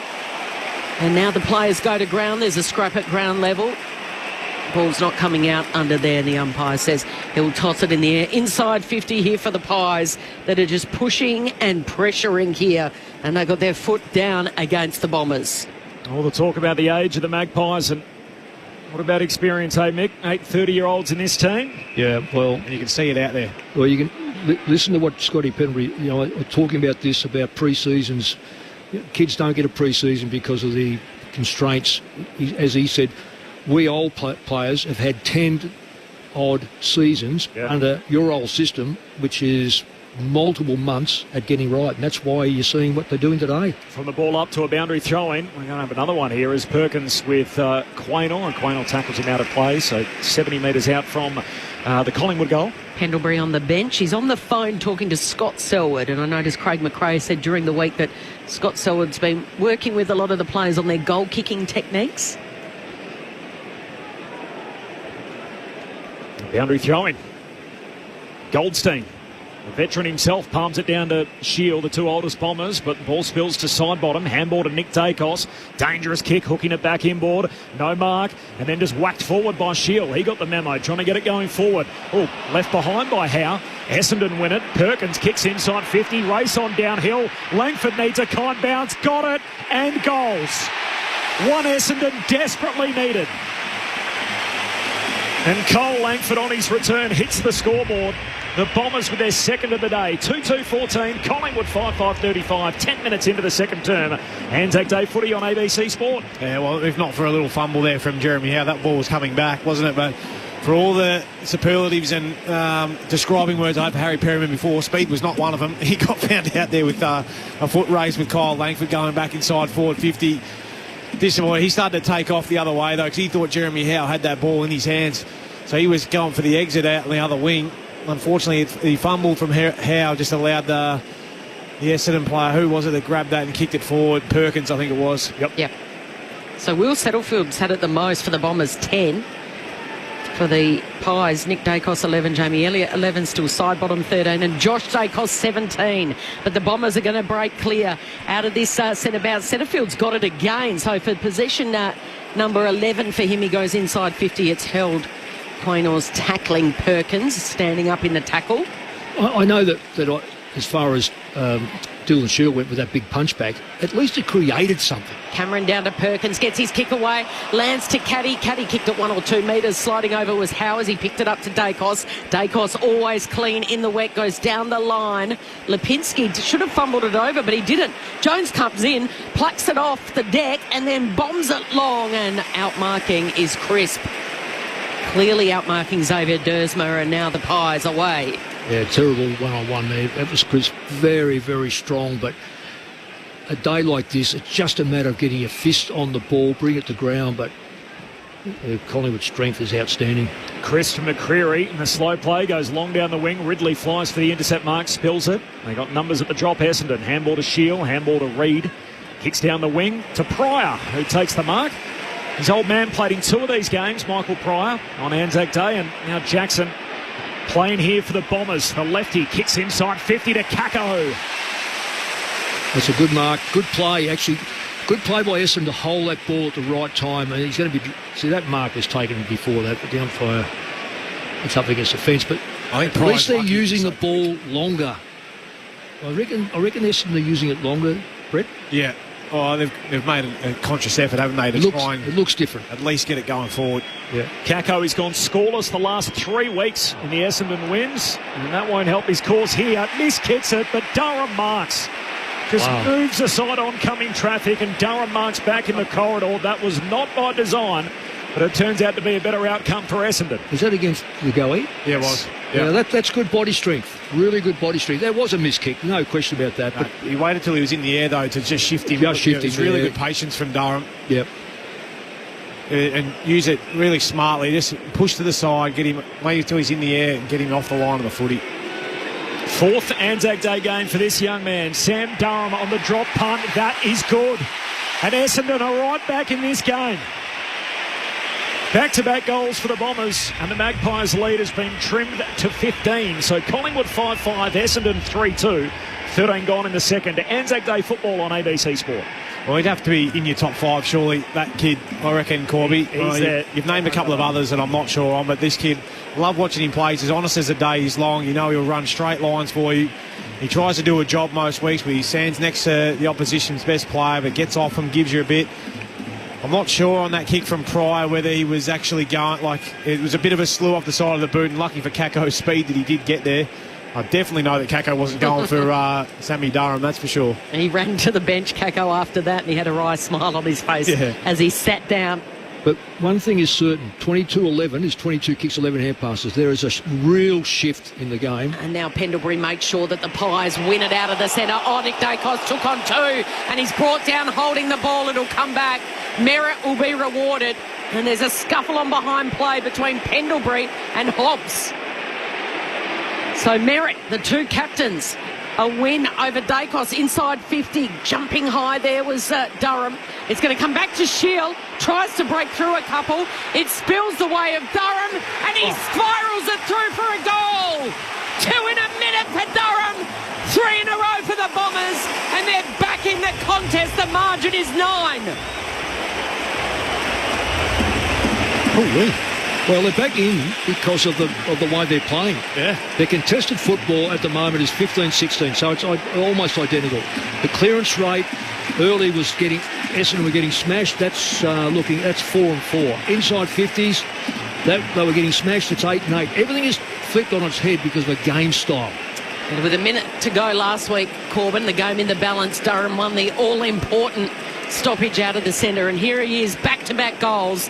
And it's back within 9 points. Essendon 4-2-26. Collingwood 5-5-35. 15 minutes gone in this second term. That had more wobbles than Glenn Thompson's finger. Game back on. All of a sudden the margin is single digits. A 9-point lead for Collingwood. Back in the middle. Centre field. Tackled by side bottom. Holding the ball. Took on the tackler. Wow. Umpire gets involved. Pays the free for Collingwood. Side bottom hands it away to Josh Dacos. Kicks inside 50 and reading it best Ridley. He was able to shake the Collingwood play, misread the kick. Ridley for the Bombers, short to Shield. They're having their best 5 minutes of the day. Essendon kicks down the wing. Here's Merritt. Takes the mark opposed to Pendlebury. Merritt turns, swings it inside 50. There's 2-metre Peter. Goes up for it, no mark. Spills down to side bottom. He's tackled. The umpire says ball up inside 50 for the Bombers. 9-point lead for the Pies. 15 gone, second term.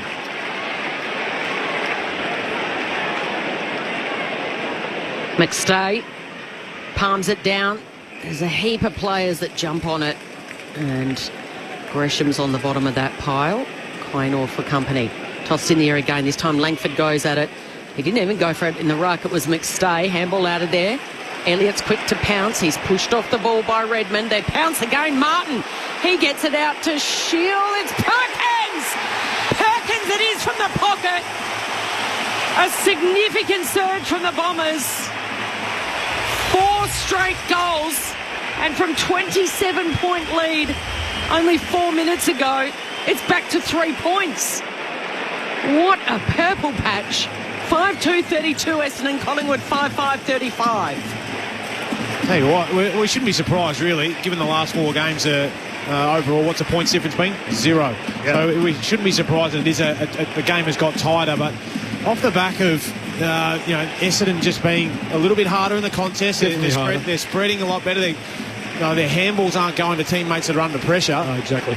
And they're getting the ball on the outside, which is allowing their runners to get involved. So there's one little thing they can do is get one of their forwards to go to Josh Dacos and say, no, I'm going to tag you, and let him free up someone else. 4 goals in 7 minutes of real time for the Bombers, from being down by 27 to now within 3. Collingwood lead it as they have done all day. Off the wing comes McCreary, tries to knock it back in to play for the Pies. Josh Dacos got it away to side bottom, hooks a kick forward. Hoskin Elliott trying to whack it on. Loose footy southern wing. Myerchak left it behind. Essendon win it. Not Dersma Jones. Handball away towards Shield. He gives it by hand to Martin. Kicks down the wing. Awkward half volley for Perkins. Spills its way through to Quaynor. Has it for Collingwood at half back. Handball to DeGoey. He tries the torp. Miskicks it. Essendon win it back, and Redmond takes the sprawling mark. He looks across the ground. That kick favours Pendlebury more than anyone, and Pendlebury, like the veteran he is, takes the mark. Looks ahead, goes back into the corridor, short to long. Pendlebury peels off round behind him, accepts the handball, and then kicks inside 50, and Redmond's the only one there. He's taken a fair few defensive marks this afternoon. Mason Redmond wants to move it quickly. This is what Mick Malthouse was telling us at quarter time. To Perkins. He goes to Caddy. Down the southern wing. Hobbs drops an easy mark, but he's got the time to regather. And he retreats backwards to Jones, slides in and takes the mark. True centre wing. Now they're going backwards. I think they've lost their way. To Shield, short to Gresham. Still on the outer wing. No one manning the mark. Gresham's going to go sideways. Doesn't even look for it. Oh, this is risky. This opens the door for McStay, but up to the challenge was Ridley. He got it twice. He picks off Martin all by himself at half forward. Martin's going to go for right. Right's there. Oh, he was collided into. Kako comes in. Kako fires up with a tackle on Houston. And Houston is going nowhere. Ball up. Side of the goal square. They kick the last four, Essendon, and they are pressing and surging. Ball up, top of the goal square for the Bombers. Ruck Sherritt comes down to Houston. Handball away towards DeGoey for Collingwood. Kicks out of defence. Up towards half-back, bouncing footy. Whacked forward by Goldstein, but straight to McCreary. Keeps Collingwood attacking. Up the wing. Ridley, though, for Essendon. Intercepts. Handball away towards Roberts. Goes backwards to Ridley. All the way back to Reid, and Reid's going to retreat to Pryor. And marks at half-back. By my count, becomes the fourth father-son pairing to play on Anzac Day. Little trivia question for you. Yeah, the Cloaks. No, sorry. Not the Cloaks. They are father-sons, but they're not... Here's Pryor, who kicks to Goldstein, who marks on the wing. So, got to have both played, father and son, let me think. 30 years of Anzac Day. As Martin goes across the ground, finds Setterfield. He looks inside the forward 50. He kicks it deep. He looks for Peter Wright, who's forced to crash the pack. Swats it down. Josh Dacos hunting after it. The sockers it down the wing southern side. Dacos with great speed. Keeps going, Josh. Sockers it another 30 metres up into the front half for Collingwood. There's Pryor, though. He'll intercept for the Bombers. Give a handball away to Setterfield. Setterfield's able to pick out Perkins.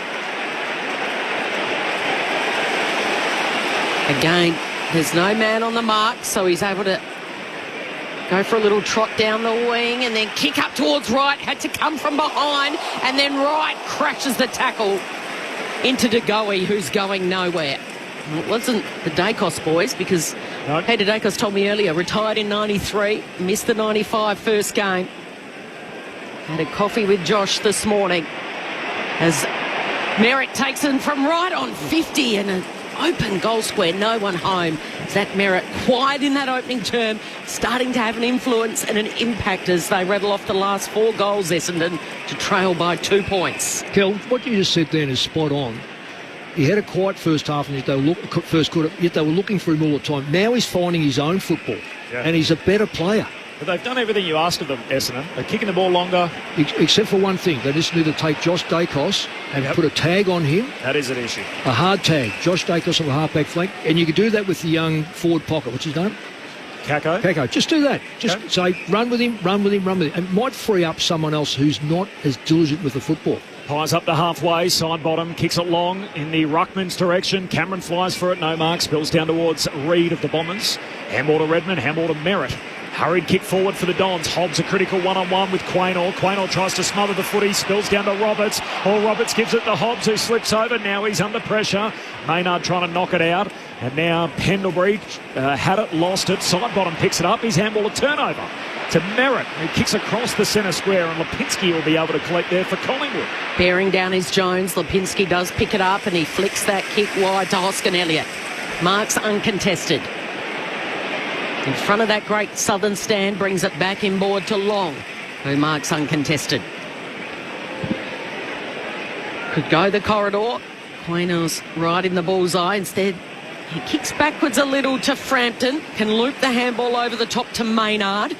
completely in control in this passage of play to Howe. Howe now from one side to the other. He strolls. He delivers long and strong. McStay flew. McCreery stayed down, got an unkind bounce. And then the kick from Roberts went nearly out of bounds. They keep it in play. Here's Nick Dacos. Oh, the presence of mind. Yep. The presence of mind to wedge the kick over the top. Pinpoint pass. Long. Marks. Gives it off to Maynard from 50. This will bring the house down.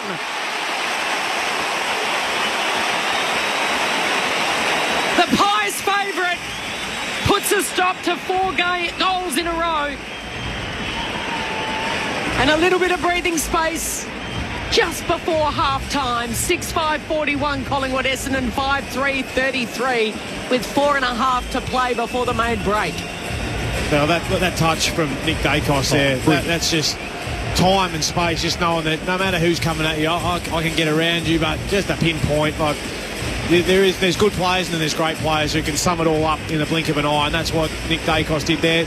And then that line, I don't mind it, because you're going to struggle with a set shot probably from 50 to give someone who's on the run just a little handball receive. Well, they're the things you've got to be awake up to, though. As a defensive half, he's just stuck in it. Well, you've got a left footer who's coming inside. But no one else was around him. He had all the time in the world. It was like Redmond was looking at his feet. Yep. He's now kicked 4 goals straight for the year.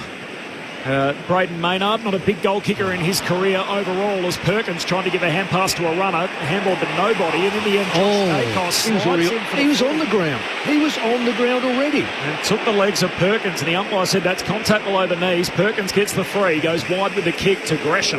That's not a free kick by any stretch of the imagination. He looks back corridor, Gresham with the kick through the hands of Pendlebury, spills to Durham. Great win. Handball away towards Kako, snaps goal, but it won't get there. Picked up by Frampton. Top of the defensive goal square. Handball to Maynard. Handball to side bottom. Collingwood work it out. Handball over the top of the run of Perryman.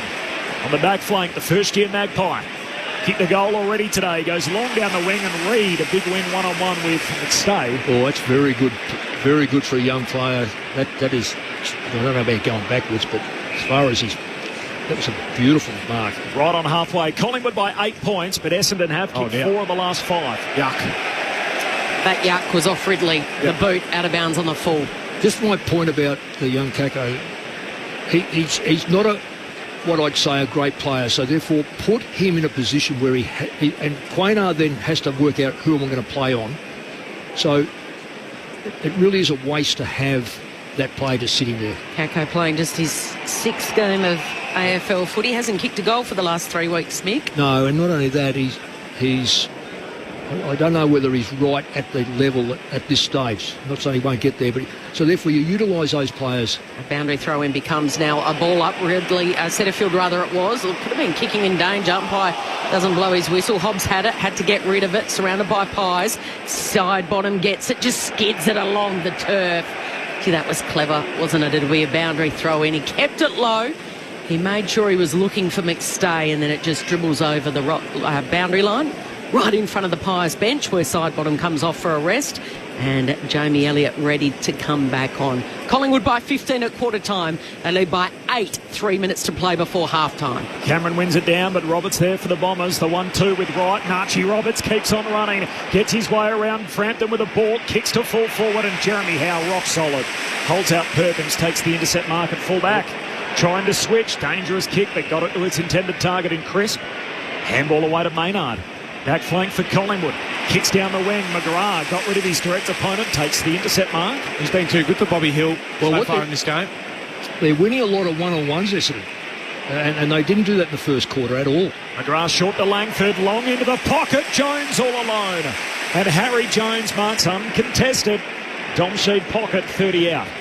Yeah, so getting back to that, first quarter there was a lot of one-on-ones and Collingwood just absolutely terrorised Essendon, quite frankly.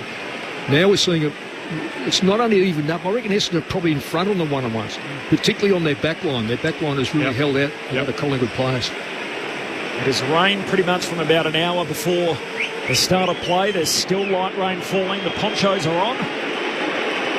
And Essendon working their way back into this contest. 4 of the last 5. Jones to continue to pile on as the kick goes across the goal face and doesn't score. And Cameron marks it in the opposite pocket. Collingwood by 8 points. Anzac Day footy on ABC Sport. One of the most informed rucks in the competition, Darcy Cameron. Oh, yeah, fantastic. It's been really good since he's gone to Collingwood. Went from one side of that back pocket to the other using Maynard, and then the wedge kick over the top to Dacos, and now to Howe. All short kicks to uncontested marks. Howe's going to bring it to the wing, where the Darcy Cameron is there again. McStay goes to ground. Lipinski picks it up, gets a little handball away before he was tackled to Elliott. Elliott goes down the line, looking for Hoskin Elliott, leaping up over the top. Well done by Ridley. Yeah, great hands. In a one-on-one, Ridley takes the mark, as we've got a minute to play before half-time. Goes back to young Roberts, rising star from a week ago. In gather round, he gives it to Ridley. Ridley goes back to Roberts. His kick broken up. Nice work, McStay coming flying through, knocks it out of bounds. 3 possessions for nothing, and the worst thing about that, the first kick to go back could have gone forward, and the bench has got to be realistic. We've got a minute left. Don't go back. Go forward, see if we can sneak a goal. Late in the second quarter, Collingwood by 8 from the boundary throw-in. Bursting his way through Durham. Handball though a turnover. Here's Nick Dacos on the jinking run. Gives it to Pendlebury. Good handball to DeGoey. Handball to Quaynor. He loads up from outside 50, but he's offline. He's missed the whole set. Out of bounds on the full. Yeah, he got squeezed, didn't he? Good pressure. Come at him. The eyes lit up though, didn't they? So Zach Reid looking for Merritt. Got a hand to it and then over the boundary. That's my trivia question going, Lids. Yeah, about as well as my is that skinny dog thing that we play in our podcast. So Michael Pryor and Jackson Pryor, the 4th set of father-sons to have both played in this game. This is the 30th edition. We need another 3. Brown? Yes, very good. We've got 2 more. Let's get it by half-time as Dersma this time sees it over. Stoppage to stoppage. So Gavin Brown and his 2 sons, Callum and Tyler, both played in the game, but that counts as 1. Oh, okay. 1 set. We'll get there. We need 2 more. Sure, there's plenty of people right across Australia, right across the world. Screaming at the radio. Text in. Tell us what you think. As we count down to half-time here, the boundary throw-in becomes a ball-in, so no surprise. Wet, slippery conditions. So there's only 10 seconds left. Essendon can't score here. Why they haven't got everyone lined up next to the stoppage and in front of it is beyond me. Goldstein and Cameron. Cameron gets it down to Pendlebury. Now a loose ball. Wright goes in, a hip and shoulder on Lipinski and allows Settlefield to kick it out of bounds on the full, only a few metres out. And the margin at half-time in the Anzac Day match. 30th anniversary is Collingwood by 8 points. 6-5-41. Essendon 5-3-33. And the 90-odd thousand in the house take the ponchos off and pause and go and get a cup of coffee or a beer or whatever might be your drink of choice. Because the first half was expect the unexpected. Collingwood by 15 at quarter time. At the 6-minute mark of the second term, they led by 27 before Essendon flicked the switch and started to dictate play. They were bullied for much of that opening quarter. They kicked 4 of the last 5 goals, the Bombers, and it is an 8-point lead to the Pies. The goal kickers, Dacos kicked the very first one of the day from 50. It lit up the MCG. 2 for memory, singles to Perryman, Elliott and Maynard. And for the Bombers, Durham, 2 in a minute, got them back in it. Singles to Wright, Langford and Archie Perkins. Just before we hear from Mick and Lids, Tim Hodges is on the boundary for us this afternoon. Hodgie, we haven't heard from you a whole lot. It's been sort of raining throughout. In fact, it's probably just about as dry now as it has been the entire first half, but not a whole lot of activity down there on the bench? No, Corbin, not many pauses in play, so I sort of kept my mouth shut. But it was just this is the first time since the Anzac service when it's actually stopped raining. So perfect time for the Auskick kids. Just unbelievably wet and slippery conditions. And even Craig McRae late. I know Mick would have loved this. He was offered a new polo because he's so saturated down here coaching on the bench. Mick would have got the gear off, no doubt. But I'm sure Craig will probably swap the polos down in the rooms in the halftime break. Did you have a costume change at halftime? time, Mick? Jimmy, I would have had a double umbrella. Well, the amount of push-ups I've seen you been doing of late, Mick, I reckon you would have had it straight off. You would have walked out there with it off. Mick Moldhouse and Brett Delidio with their thoughts to half-time. It is Collingwood by 8 points in the 30th edition of the Anzac Day blockbuster. Yeah, it was terrific by Essendon to come back into that game. We were talking at quarter time, Mick, and their ability to... Wasn't really sure where they were going to be at. You know, I was fearing for the Essendon supporters and whether they were going to be able to hang on in this game. But credit to them, they must have listened. They tuned into 774 and they were like, well, right, we're going to start to kick it long. We're going to be cleaner. We're going to be better in around the contest. And they've been able to do that. I think their ability to, one, not make decisions, just give it to their captain at all costs. You know, but otherwise they've been competing really well right across the board, and they've got some good contributors. I thought their back line was a lot better that quarter, and the only one thing they've left out there that you want to see them do is get on to Dacos at 21, but side bottom on the wing as well, or midfield wing, has also been pretty prolific for the Pies. Yeah, well, they certainly flipped the game, and you wouldn't expect any different. Brad Scott's been around the world a few times as far as a football coach goes and a footballer, so it only become common sense. And he probably said it before the game started, but, you know, sometimes you don't absorb things until you're actually out there. The thing about Cyberham, yeah, I can understand that, but the drive coming off that half-back line, Josh Dacos now has had 21, effective kicking rate is 62%. It's inside 440 metres, two inside 50s from a half-back. Look, I just say sacrifice to the young fella, Keiko. He's had 4 and 2, but probably one of those I can remember. Really, it was a missed kick that was marked by Durham and a goal. The others were sort of haphazard. Sacrifice your lowest possession getting player, or sacrifice the player that you think is going to have the least impact by himself. So he goes on to Dacos. His job is like the drover's dog. You just hang on to the sheep as much as you can, or in and around him, and just stay with him. Now, he may well have the same number of possessions, but if you're putting pressure on him, you may not get the same effect. So that then frees up who? Okay, Quaynard. Quaynard's he's not a Josh Dacos. Quaynard. It may well be one of those. But the fact is that Collingwood feel very comfortable in having Josh Dacos as their running player. So therefore, you've got to take something away from the opposition, what they want. If it was Maynard and Maynard becomes that player, then you sit on him. But it's Dacos at the moment. Essendon are back in the game because of their ball use, and they're going into the forward line quicker. And you don't have to be a road scholar to work out. If Darcy Moore's not down there, then they're one very, very good player short. Yep. So get it in there on the one-on-one. And also, wet ball, put it in a position. I don't care if you do torpedoes, back to front, kicks over your shoulders, all the clever dick ones. Get them in there. And if the ball's on the deck, you know what happens? Players are hesitant to go flat at it because they know if they overrun it, good luck. Yeah. You look at a couple of the bottom of the Collingwood, their stat sheet. Bobby Hill hasn't touched the footy yet. That's unbelievable. And I said that during that second quarter. Andy McGrath's, he's done a number on him so far. You know, it's only a half, I get it, but he hasn't looked like it in a couple of those one-on-one contests. He's, McStay's only had the one, competed a lot, but hasn't been able to. No, he's been knocked over. Yeah, Myercheck Two again. passes. Yeah, that's all they've offered so far. So the fact that they're in front at the moment, given that 3 of their forwards have hardly sniffed it, says, well, obviously Dacos, we know, or Nick Dacos has had 4 shots on goal. And they're getting some great drive. Remember, he's kicked the 2 only from his 3 touches. Two kicks. Yeah, so like they've got some players that could lift as well. A lot of time spent in their back half, and they're getting their drive from there versus keeping it in their front half. And I reckon that's most of the reason why the Bombers got back into that game in that second quarter. Oh, no doubt. The game looked over, didn't it? It looked like Collingwood had them by the throat, 5-1, and yet Essendon in a 7-minute burst, they kicked 4 goals. Yeah. Back to back to back to back, and all of a sudden the game looks completely different. Collingwood by 8 points at halftime in the wet on Anzac Day. More from Mick Moldhouse and Brett Delidio coming up. More from you on the SMS as well, 0437 774 774. We got our third nomination on the father-son combinations. It is another father double son, Craig Kelly, of course, former Collingwood footballer, now chief executive, and his 2 sons, Will and Jake. So Will obviously played for Collingwood, Jake played for Essendon.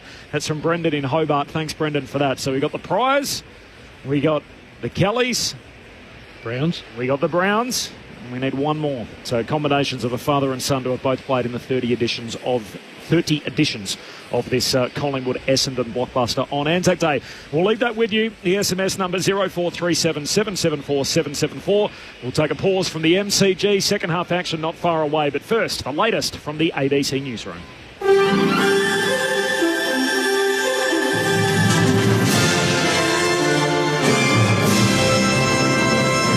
ABC News, I'm Eliza Getzi. Anzac Day services have wrapped up around the nation as Australians around the world have paid respects to military personnel. Tilda Colling reports. Wreaths have been laid, a moment of silence shared, and city streets across the nation marched 110 years on from the first Anzac's arrival on Gallipoli shores. On a day of remembrance for lives lost in war, leaders around Australia have issued a call for peace. In Darwin this morning, Anti-Ukrainian Association President Tatiana Hoffman called for the fighting to stop in their home country. Nobody wants this war. We are bigger than this, smarter than this. At Hobart's dawn service this morning, Reverend Dean Richard Humphrey also called for an end to all war, quoting the late Pope Francis. The boss of the Australian War Memorial has highlighted the contribution of Indigenous Australians to the nation's military history in response to booing during a welcome to country at the Anzac Day dawn service in Melbourne.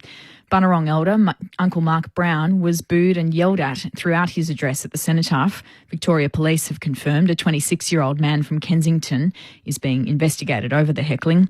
The National Director of the Australian War Memorial, Matt Anderson, says today is also about recognising the contributions of Indigenous Australians across society, including in wartime. Aboriginal and Torres Strait Islanders have been in every deployment we have sent from the Boer War through to the current day. In the First World War, they were not allowed to enlist if they weren't substantially of European origin, and they often denied their Aboriginality to serve. And this is a chance for us to be reminded of that, to give thanks to that, and of course give thanks to all who serve. In the wake of the heckling incident, the Defence Minister has said the focus of Anzac Day is on the soldiers who have served and continue to serve the nation. Richard Miles says Anzac Day is at the heart of what Australia stands for. Our modern nation is built upon the sacrifice that those who have served have made. And today you see Australians in increasing number acknowledging that and commemorating that, and that's as it should be and that's as it should continue to be. And as dawn services wrapped up across the country, those marking Anzac Day have taken to pubs and clubs to play a game of two-up. In most parts of Australia, two-up is illegal on every day of the year except the anniversary of the Gallipoli campaign. The law is lifted on Anzac Day as a nod to returned servicemen who played the game decades earlier, recognising the Australian diggers' spirit. These people in Sydney say it's a positive way to mark the day. I think the day speaks for itself. It's acknowledging those who served past and present for our country, and it's honestly just down here recognising those who've done a lot for the country. I play every year. I've been playing since I was a teenager. Fingers crossed it's heads all day. I don't bat tails, just heads all day. In other news, the Vatican has released the first image of the Pope's tomb ahead of his funeral tomorrow. Europe correspondent Mazoe Ford reports. In accordance with his will, Pope Francis will be buried in a simple, undecorated tomb. The Vatican's released a photograph of the tomb, which is made with marble from the Liguria region of Italy and marked with the inscription Franciscus. Almost 100,000 people have now viewed the late pontiff's body lying in state inside St. Peter's Basilica. When the public viewings end later today, the senior Cardinal Camerlengo will preside over the sealing of the coffin ahead of the funeral mass tomorrow morning local time. After the service, the coffin will be driven slowly along a 4-kilometre route to Rome's Santa Maria Maggiore Basilica for burial. And election analysts say the prospect of a hung parliament is likely. During the 2022 federal election, almost 1 in 3 voters cast their ballot for a minor party or independent. This year, multiple opinion polls suggest support for the major parties is falling. Analyst John Black says the trend has been years in the making. We're seeing Labor's vote consolidated in those better educated seats, and its traditional strongholds are gradually declining, and that's what's causing the instability in outcomes. But overall, voters are becoming disenchanted. The daughter of a shopkeeper killed in Darwin this week has thanked the community for their support. 71-year-old Linford Fike was stabbed when he tried to stop an 18-year-old who was on bail at the time from shoplifting on Wednesday afternoon. The 18-year-old has been charged with murder and will face court on Monday. A community vigil outside Mr Fike's supermarket last night drew hundreds of people who expressed grief and outrage at the incident. On social media, Joanne Fike says her family are devastated and their hearts are broken.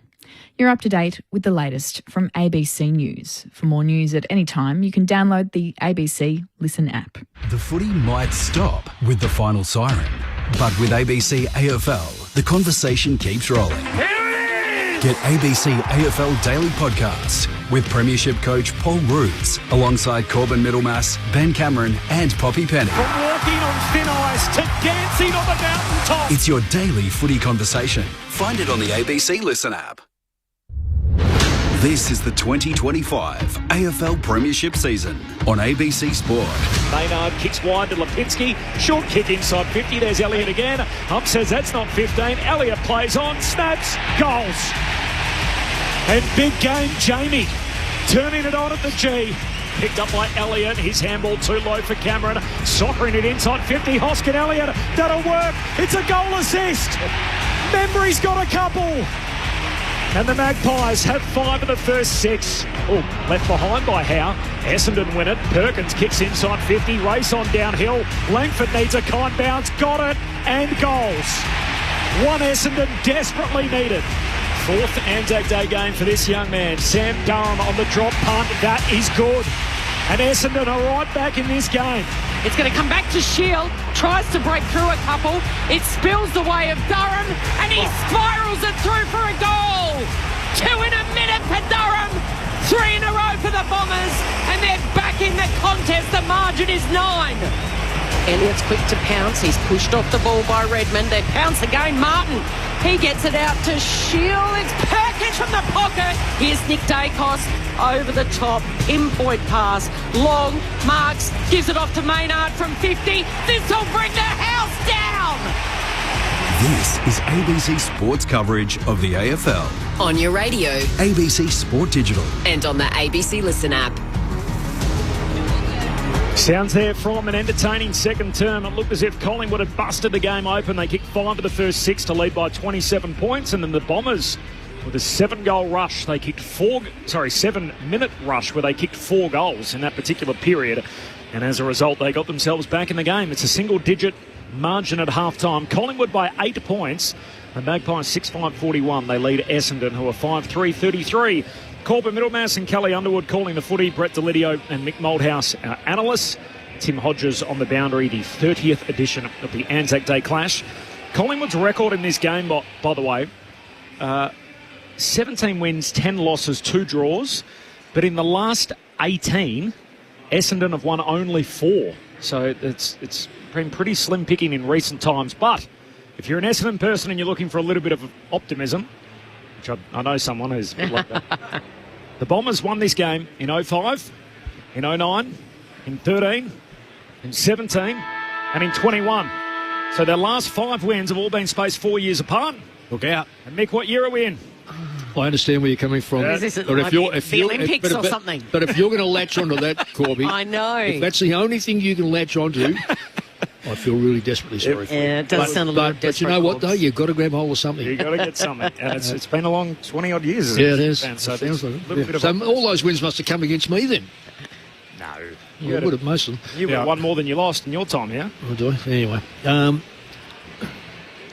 This game of football, if I can just jump in, Collingwood don't have to do much different because their game style is right, except get 3 of their 4 forwards, Mychek, McStay, Hill, and perhaps even Membry again. Yep. I'll take Mychek.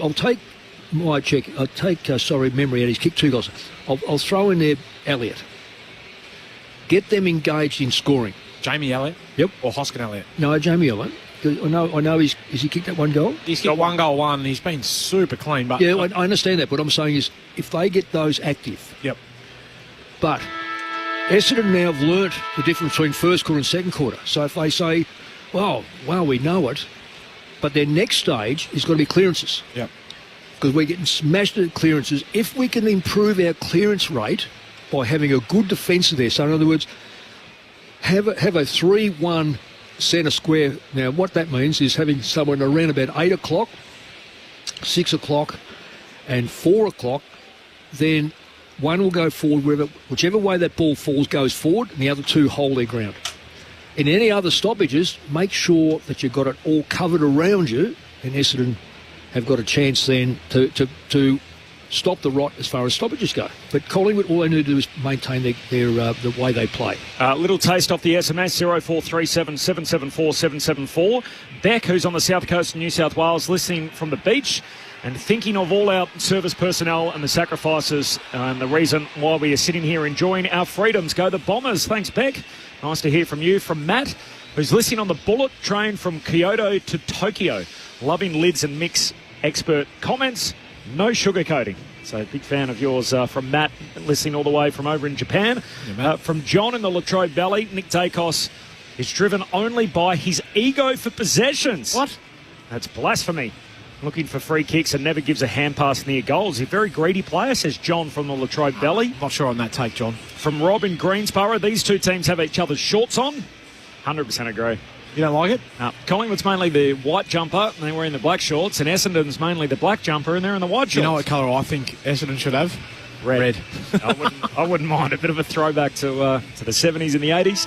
And we were talking earlier about father-sons that have played in this game. Oh, so give it to me. Break it. Michael Pryor played in 2. Jackson Pryor's playing today. We learnt that there are the Browns. Obviously, Gavin Brown and his 2 sons, Callum and Tyler, both played in this fixture.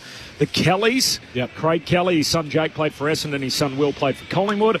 And the last of them, nominated by Mark off the SMS. I think we actually had a couple of nominations for this.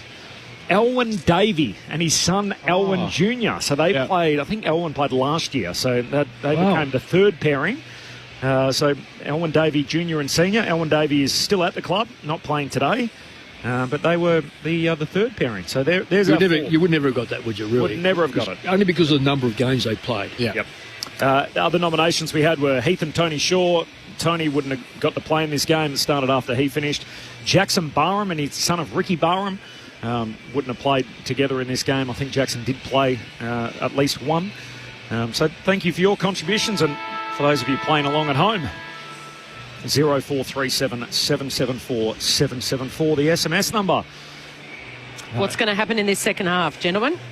Well, I think if Collingwood can get back to what Mick was saying, get their forwards involved, then they should go back to where they were in that first quarter. But it's up to Essendon if they're willing to continue to compete like they did and play smart. The rain's back falling down, so get that ball going forward, come in behind it, and just make it a contest. I think that's the key in wet weather footy. It's not trying to overplay the situation. Just keep it simple, get it forward, try and get a contest forward to the ball, and not allow those Collingwood backs to mop up and spread the ground, which they did a really good job in that second quarter. But it's a new half. Let's see how they can go. Nice of it to stop raining at half-time, and as soon as the quarter begins, rain falls again. Perfect. So starting in the midfield, Goldstein in the ruck against Cameron, and then it's Durham, Merritt and Shield.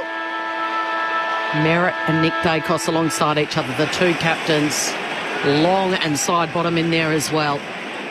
All set for this second half. It's thrown up in the air. Cameron slaps it down to the advantage of Nick Dacos. He had Merritt with a tackle, gets a little toe poke away, goes the way of Shield. Ricochets back then to Nick Dacos, picks it up, bombs it long, and a nice mark taken by Reid. He's been impressive. Yeah, he continues to blossom on a big stage today. He moves it quickly, kicks it sideways to Nick Martin, who goes down the line to right, marking in front of Frampton. After his 6-goal haul in the West last week to single-handedly get the Bombers over the line against the Eagles, he's kicked one in the opening half. He goes to half forward, and the punch from Maynard over the boundary line. Good play by Wright coming up the ground. He didn't do that in the first quarter, and they were left high and dry repeatedly across the middle. So there's a lot of lessons that Essendon have learnt, and I know we're only into the game by a couple of seconds in the second half, but good signs by both, really. Yeah. Pies by 8 points. And the boundary throw-in, Goldstein palms it down. Little soccer forward from the Bombers through Merritt, but picked up by Nick Dacos. Runs a 360 and then a handball as a turnover. Picked up by Shield. Got a handball through for the Bombers to right. Back to Shield, running out of room and shoved out of bounds. No right side there, Brett. Yeah. All he had to do was kick the ball right-footed. Well, I will question you on that because I've seen him kick more on his right foot than any other left footer. He must be saving it for you to watch because... that one he didn't. Yeah. Oh, that's granted. It's not a common trait, though, is it? Particularly for the lefties, as skillful as they often are. Not overly adept on the right side. From the restart, Gresham soccers a dangerous ball inside 50. Hitting up comes Caddy. Tackled, dispossessed, holding the ball. Free kick for Collingwood. Yeah, he's had a bad day, Caddy. He just hasn't. He's put himself around the ball, but just hasn't been able to take marks. Or when he's got the ball, he's just been a little bit slow with it. So Perryman won the free kick, kicked it into the back pocket to Frampton, who gets it out of the dangerous territory. A ball still to be won. Maynard gets there. Gives it to side bottom. Tried the soccer off the turf. It bumbles around. Zigzagging Dersma. Keeps it low. Spears it. And Frampton's there to pick it off. Yeah, he just looked at two Collingwood players back and tried to be a little bit too cute with it, really, and intercepted. Rain continues to tumble. So Frampton says, I'm going to go long down the line around the southern wing. Strong mark by Mackay. Well played. Grew up an Essendon fan, Ben Mackay. His first ANZAC Day last year. Playing his 100th game. They share it around down back, and now Pryor's got it. Jackson Pryor goes back to the wing. And in a one-on-one, Mackay this time is outmarked by Myercheck. Yeah, well played by Myercheck.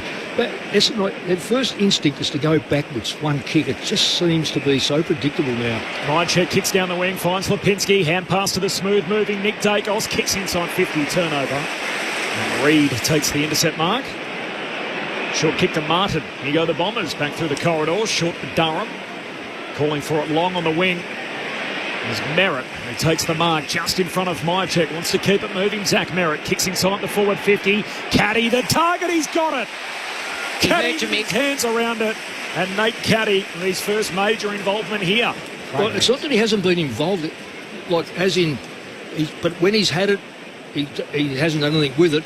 And when he's near it, he's competitive, but he just hasn't been able to generate anything. This is his 11th touch. And his first involvement on the scoreboard as Caddy hooks it through for a goal. And all of a sudden, it's just a straight kick in it. Collingwood by 2 points.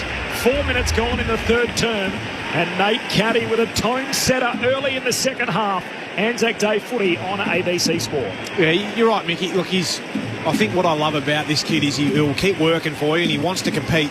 And that's all you can ask. He's a young pup who's just learning his craft, so he's not going to be the guy who's going to be the one who's going to crash packs and take mark after mark after mark, is he? But his ability to continue to try for you, I think, is what... I mean, you couldn't take him out of the side. I reckon it's important to keep pumping games. Oh, absolutely. I know. There's no doubt he's all class. Yeah. And the harder he works in these games, the better he's going to get. Just on Essendon, 17-3. I guess if you listen to us in the first quarter, we're saying, why are they hand passing so much? That's 17 kicks, 3 hand passes, and they've just scored the first goal of the quarter. Umpire's blown his whistle in the centre and says it's a free kick for the Bombers. They trail by 2 points, yet to hit the front. The free kick goes to Shield, running by is Ridley. He accepts the handball, he delivers to Caddy, bounced off his chest. Gresham sees a man out wide, it's Dersma who wedges the kick and Kako's by himself.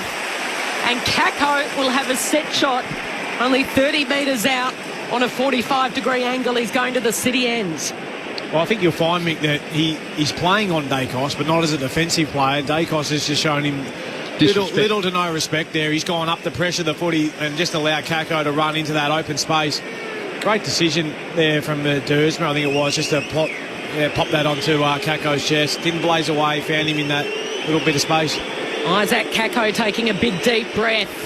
First year, first ANZAC Day, and he puts the Bombers in front for the first time. Opening minutes of the third term. Caddy and Kako, the two schoolboy friends. Got the red and black army erupt. 7-3-45, Collingwood 6-5-41. How good's that? That their two youngest players, the reason why they're in front of this game. I mean, there's times there where you want your big key forwards, the guys with the experience, to be standing up, but these are the two that are going to give them, a huger level of excitement, and they're getting the crowd involved. Both of them turned straight to the crowd after kicking that goal, but you can see there, Kako just dropping in a little hole. Great little kick from Dersma. Really good kick by Dersma. A nice finish. The caddy-cack, the combination 3 minutes apart, and Essendon in front for the first time.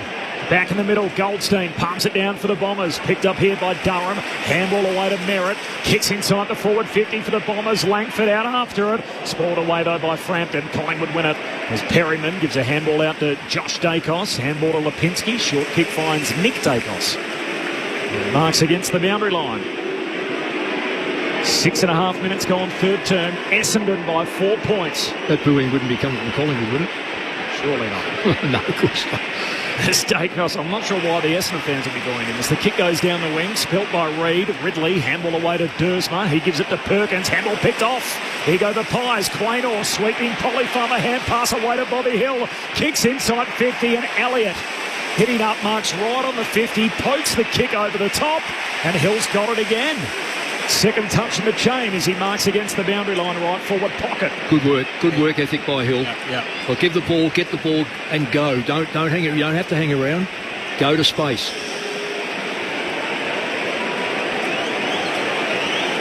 Collingwood led this game by 27 points before Essendon have now kicked 6 of the last 7. And the Bombers in front. The first lead change coming early in this third term. Here's Hill. Across the body. Too much on it. This is far side of behind. Essendon's lead trimmed to 3. 8 minutes gone, third quarter. Anzac Day footy on ABC Sport. He was distracted then, wasn't he, Bobby Hill? He was asking the umpire how long. His eyes were looking all over the shop, up at the giant screen. He really didn't know how to attack that one.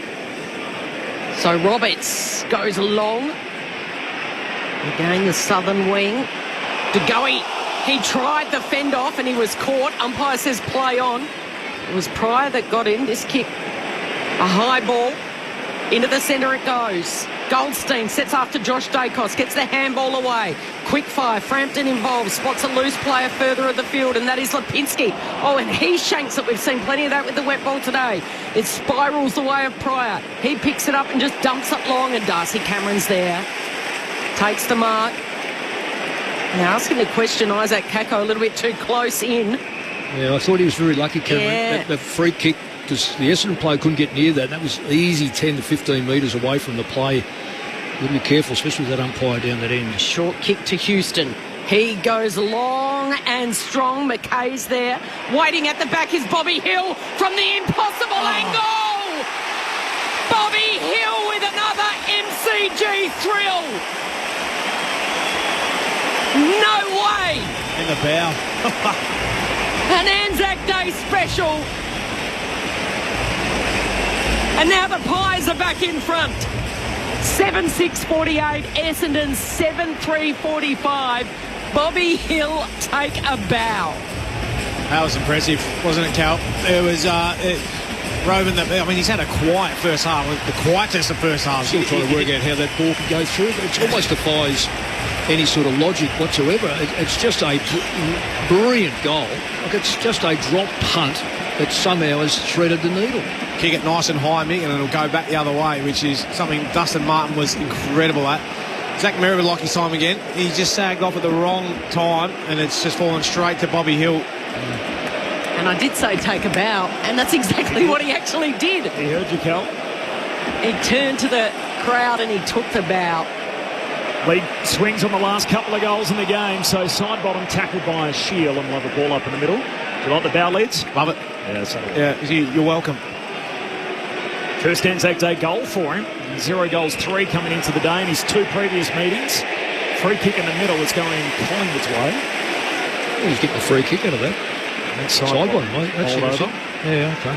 3-point lead for the Magpies. They've led most of the day, led by as many as 27. Essendon took over midway stage of that second quarter and actually hit the front early in the third. Gives it to Pendlebury. Kicks deep to full forward. Little shove from Ridley. Professional one. Takes the mark at full back. He's been very good. Really good. The back line of Essendon actually haven't been too bad at all. I know they've had 7 Just 7 goals kicked against them, but they've been very, very good. Ridley in his 99th game. Despite being 26 years of age, injury interrupted in his younger days, shares it with Pryor, who kicks along to a contest and slides out the back and out of bounds. Of course, this is the first of 2 games today, still to come. Fremantle and Adelaide. We'll bring you coverage of that game here on ABC Sport following this one. Corp and Middlemass, Kelly Underwood, Mick Malthouse, Brett Delidio, Tim Hodges. Your call team on ABC Sport. Wright wins it down, but straight to Crisp. Collingwood with it. Handball to Pendlebury. Handball to Nick Dacos. He's tackled, lost it. Long sockers it forward. Roberts for Essendon. Picks it off. Gives it to Setterfield. Kicks very wide. One bounce out of play. Says, spin it in. And that's no different than one in the first quarter, but a common sense one. Yeah. So he's got time there. He kicks a drop punt, but someone who hacks it out of a stoppage and it can bounce anyway, that's deliberate. Give me a spell. Yeah, that's why you know what I'm playing. Bound and throw in right in front of the 2 benches. At ground level, it's Pendlebury in a real scrap. Ball up here on the wing. Tim Hodges. Tim Hodges on the boundary. How are the subs down there? Have we had any movement? No movement at all, and just the rain has stopped for the moment. It's supposed to get as heavy as it has all day in the next half an hour, so expect for some more rain. Cameron's given it straight to Nick Dacos, who gave it to Houston. There was a big hip and shoulder involved in this passage of play, and they've turned it over. Hobbs right on the 50. Quaynor with a fumble. It opens the door there for Caddy. Caddy goes to ground. He appealed for the free. He's going to get it. Yeah, that was a shove in the back from Quaynor. Yeah, very ordinary by Quaynor. He had him covered. He just... For some reason, I just leaned into his back. They trail by 3 points, Essendon. Oh, dear. And Caddy. Oh, Hill had to really get on his bike, and he's chopped it off at centre-half back. Was the target Dersma there? I think he tried to get it over Bobby Hill's head. Hill got on his bike. He's kicked straight down the corridor to Elliott. Elliott with the handball to Josh Dacos. Brilliant in that opening half. Wider still, he with the offload to Lipinski, and then goes short and honours the lead of Membry. Tough angle, right on 50. He'll have to boot this, the former Saints forward. Yeah, that's a very ordinary kick here by Caddy, young Caddy. Caddy. Yeah. Miss kick, but not great direction regardless of the miss kick. Oh, if you're going to miss kick, you miss kick to the fence. You don't miss kick to the middle of the ground. Collingwood cover it beautifully, and as a consequence, because of their numbers in good position, that's why they're having a shot on goal. So Membry's kicked a goal in each of the quarters so far. He's got 2. They lead it by 3 points. Halfway through the third. From outside 50, only a step or 2 in from the boundary, and missing to the near side.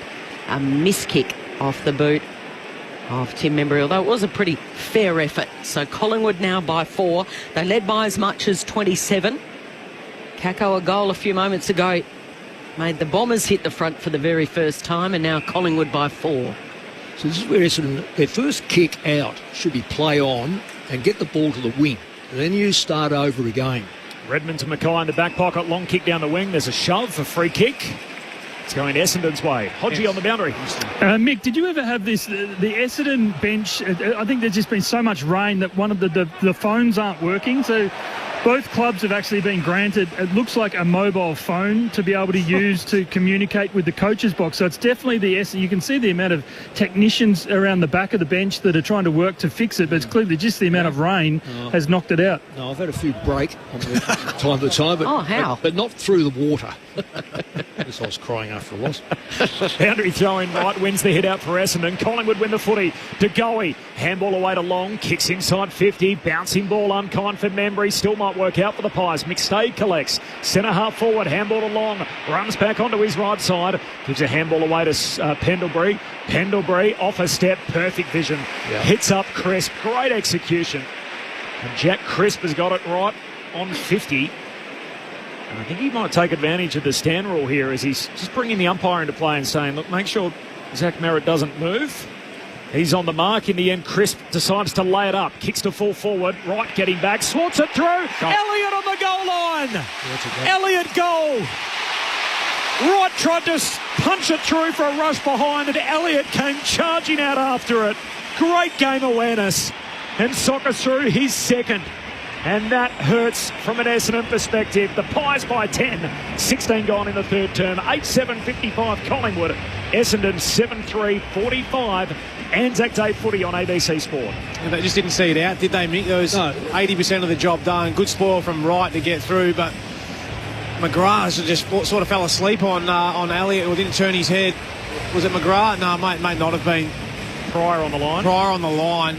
Geez, it was good awareness, though, from Elliott just to play it right out to get there to, bottom of his boots, just to push it across the line. Yeah, no, it's a smart goal, really smart goal. Yeah. You've got to cover the back. That wet ball, if it's going to go anywhere, it's going to fall at the back.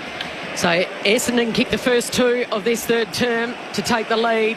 Collingwood responded with the next two, and now they've got the lead. Goldstein takes it out of the ruck, rewinds the clock. The 36-year-old bangs it long. Spoil from Frampton spills the way of Kako. Handball's outside of the 50 to Martin. Needs to sidestep an opponent and does. Gives it back to Kako. Keeps it low. Frampton with the spoil. Overrunning it was Houston. It was stolen by Hobbs. He goes for home and he's kicked a goal. Out of nowhere. Ben Hobbs jags a major out of nowhere and they're back within 4 points. Goal for goal on ANZAC Day at the MCG. Where else would you rather be? 8-7-55 Collingwood, Essendon 8-3-51, and the margin is 4 with 9 minutes to go in the third. Well, again, it was a chaos ball going in, so the Collingwood defender had the lunger, and when it hit the deck, again, that's the pressure of a wet ball, slippery conditions. Players make mistakes, can't stand up. Frampton went to ground. That was the end of it. Once he went to ground, it was just... Houston had like his time again, I think. He just sort of half went at it, didn't fully commit with the body behind it, and left it behind. His man followed him in. Hobbs kicks a goal. Yeah, exactly. Great pick up from Ben Hobbs. Kicks his first goal of the day, his third of the year. So Shield back at the centre bounce, soccers it forward for Essendon. Picked up though by Lipinski. Handball along. Handball made it tough for Houston. Invites the Bombers in on the wing. Merritt sweating on it. They all overrun it. Ned Long cleans it up. Handball away to Perryman. Shanks that kick out on the full. Tim Hodges on the boundary. Corbin, just an update from the coaches, from the interchange benches. There's now no power at all. So the doctors are actually concerned now if there's a head knock. They quite often go to the monitors to look at the vision to judge whether they think the player should be coming off. They can't do that at the moment with no power at all. Thanks, Hodgie. Rain causing havoc down there. It has rained pretty much from about an hour before the start of play the whole way through. As Essendon send it down the wing through Roberts and a pack forms. Ball up between wing and half forward here for the Dons. Hope the lights don't get wobbly. Then we'd have a problem. As Goldstein dabs it down. Durham. Wonderful smother. It was Roberts that went the kick, and just interesting. The stoppage work now is really acute. It's fascinating to watch. Got DeGoey, first of all, works to Merritt. Yeah, he's gone back to Merritt. His bigger body trying to keep him away from the football. Goldstein is winning the ruck duels now. Wins it again. It was Hoskin Elliott that was the good smother, and as a result, the boundary throw in. He won at Goldstein, but it's Collingwood that goes forward, trying to keep it in play. Happy, in fact, to just professionally step over there was Reid. Zach Reid has had a good afternoon. The boundary line was about 3 steps away, and he took about 4.5. Yeah. Well, he had to. Yeah, he would have been very, very stiff. Collingwood by 4 points. Boundary throw in. Half forward for Collingwood. Crisp, nice pick up in the wet. Pendlebury, Dacos working hand in against the boundary line before the Pendle's handball goes out of bounds. So Dacos picks it up and gives it back to the boundary umpire to be tossed in yet again. Goldstein's giving Cameron a little bit of a touch up here, and that's putting Collingwood now. They have to react to the stoppages. Man, Ian Burrows, the boundary umpire, spins it in. Collingwood win it. McStay. Won it down. Pendlebury, such class. Sells the dummy. Kicks into the pocket. Ball hits the deck. Skids past McCreary. Out of bounds and a throw in forward pocket for the Pies. Shout out to Tim and Jared, who are driving from Bustleton to Perth to see Freo take on the Crows tonight. Loving the call from the MCG and dreaming of Freo one day becoming a perennial threat like the evergreen Magpies. Thanks, guys. Nice to hear from you. We'll have that call available later tonight. As Goldstein grabs it out of the ruck, kicks it in the wing. Langford slips over and Howe takes the intercept mark. Shoelace is undone. I think he tripped over his shoelace, Courtney. Howe, short kick down to Long. Might have broken it, I reckon, Cal. Or caught in the studs of Jeremy Howe. I'll tuck it in the side of his boots now. I've had that happen before. Shock it. Here's Long, who kicks inside the forward 50. They come from all directions. Slides out the back. Picked up here by Hoskin Elliott. Handball away towards Membry at half forward. He gives it back by hand to Perryman. 40 metres out. Hooks a kick to the goal line and punched through by Ben Mackay. Gets back to force the rush behind. So it is Collingwood by 5 points. 21 gone third term. 8-8 to 8-3. Hasn't been too bad, Mackay. I know he's coming under a lot of pressure throughout the first part of the year, but I thought he's been pretty good today. Ridley to Shield. It's almost night, isn't it? Looks dark because of the weather. Great smother by Crisp. Oh, this could be an inspirational moment from Jack Crisp. Yeah, the smother, the gather, and then the put it on the chest of Jamie Elliott in the left forward pocket at the punt road end. What's he going to do, Jamie? He's creative. He'll kick a goal. He's going to kick a goal. Yeah. He's highly skillful. Our experts say he'll kick a goal. He's outside the boundary, 10 metres out. Just a case of he curls it around, and they're right. Elliott, who took arguably the best mark of the season last year on this day, has banged through his third. And they stretch the lead to 11, Collingwood, 9-8-62. Essendon, 8-3-51. Could have been the worst question I've asked for a while. Mick and Lids, what will he do here? Nice half volley, Cal. We appreciate those. Just going back this quarter compared to last quarter. Right now we're looking at inside 50, 6-11. This is where Collingwood now is starting to dominate the inside possessions. The ruck work, I still think that Goldstein's done a terrific job, but the clearance rate is 7-6, so that's squeezed up. The contested football is squeezed up. Tim Hodges on the boundary. Hodgie?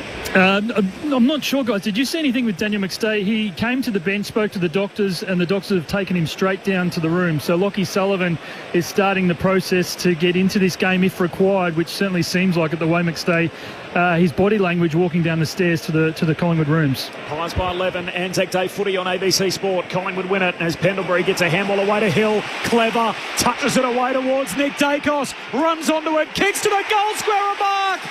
De Goey wins a one-on-one cold with Pryor. Yeah, just brilliant. And then hooks it through for another. Collingwood with a bit of pep in their step now. The Magpies have kicked 4 of the last 5.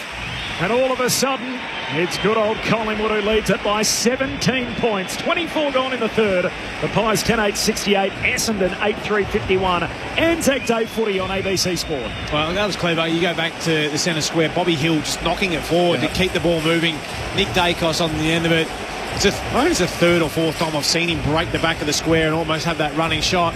Didn't quite have enough on it, but geez, that was great hands from De Goey. I'm not sure he could have taken it any easier. It reminded me of one of your old boys, Mick, in Dane Swan. He used to take them very easy from close in. Yep. To answer your question, Hodgie, I didn't see what happened to McStay. I saw him compete in the ruck and get that clearance, and then, I don't know. We'll have to find out, wait and see. Rain is tumbling. De Goey just snapped that out of the air. So crisp. And it's Collingwood by 17 points. Side bottom with the kick. It comes the way of the northern wing. McCreary overruns it. Going to ground down there was Roberts. Lipinski fires in a hard tackle on Jones. Well, a 50-metre break through the 50-metre line, that's Essendon's next task, is you've got to break that, otherwise this game is dead and buried. Ball up, half forward for the Pies. Shield keeps it in play before Jones happily sees it over, and we'll have another stoppage. It was light, tumbling rain, and now it's heavy, falling from the grey skies above. The lights on at the MCG. Collingwood by 17 points in this third term, led by as much as 27 in the second, and Essendon hit the front at the 5-minute mark of this third term before Collingwood hit back. Goldstein wins it down. Merritt, hand pass to Jones, kicks up over halfway for the Bombers, and then a loose tackle from Langford over the shoulder of Quaynor, not called. And Langford goes and tackles Frampton. Ball up between wing and half forward for the Dons. Tim Hodges. Corbin, so this is not good news for Daniel McStay, who went to the Collingwood rooms. The doctors have emerged and said he's not right to go. He's been subbed out already. And Lockie Sullivan is just doing the handball drills, and he's about to be injected into this game. Thanks, Hodgie. And that band of rain that you spoke about around 5 p.m. is here. So rain falling, 17-point lead for the Pies. Scrappy footy from the stoppage. In the end, a Bomber drilled with it as Myercheck lays a heavy tackle. Quick hot hand pass to Merritt, and was met by Myercheck. Ball up on the wing. I know this sounds bad for McStay, but for Collingwood's point of view, and the way the weather is, it's going to suit them. An extra running player.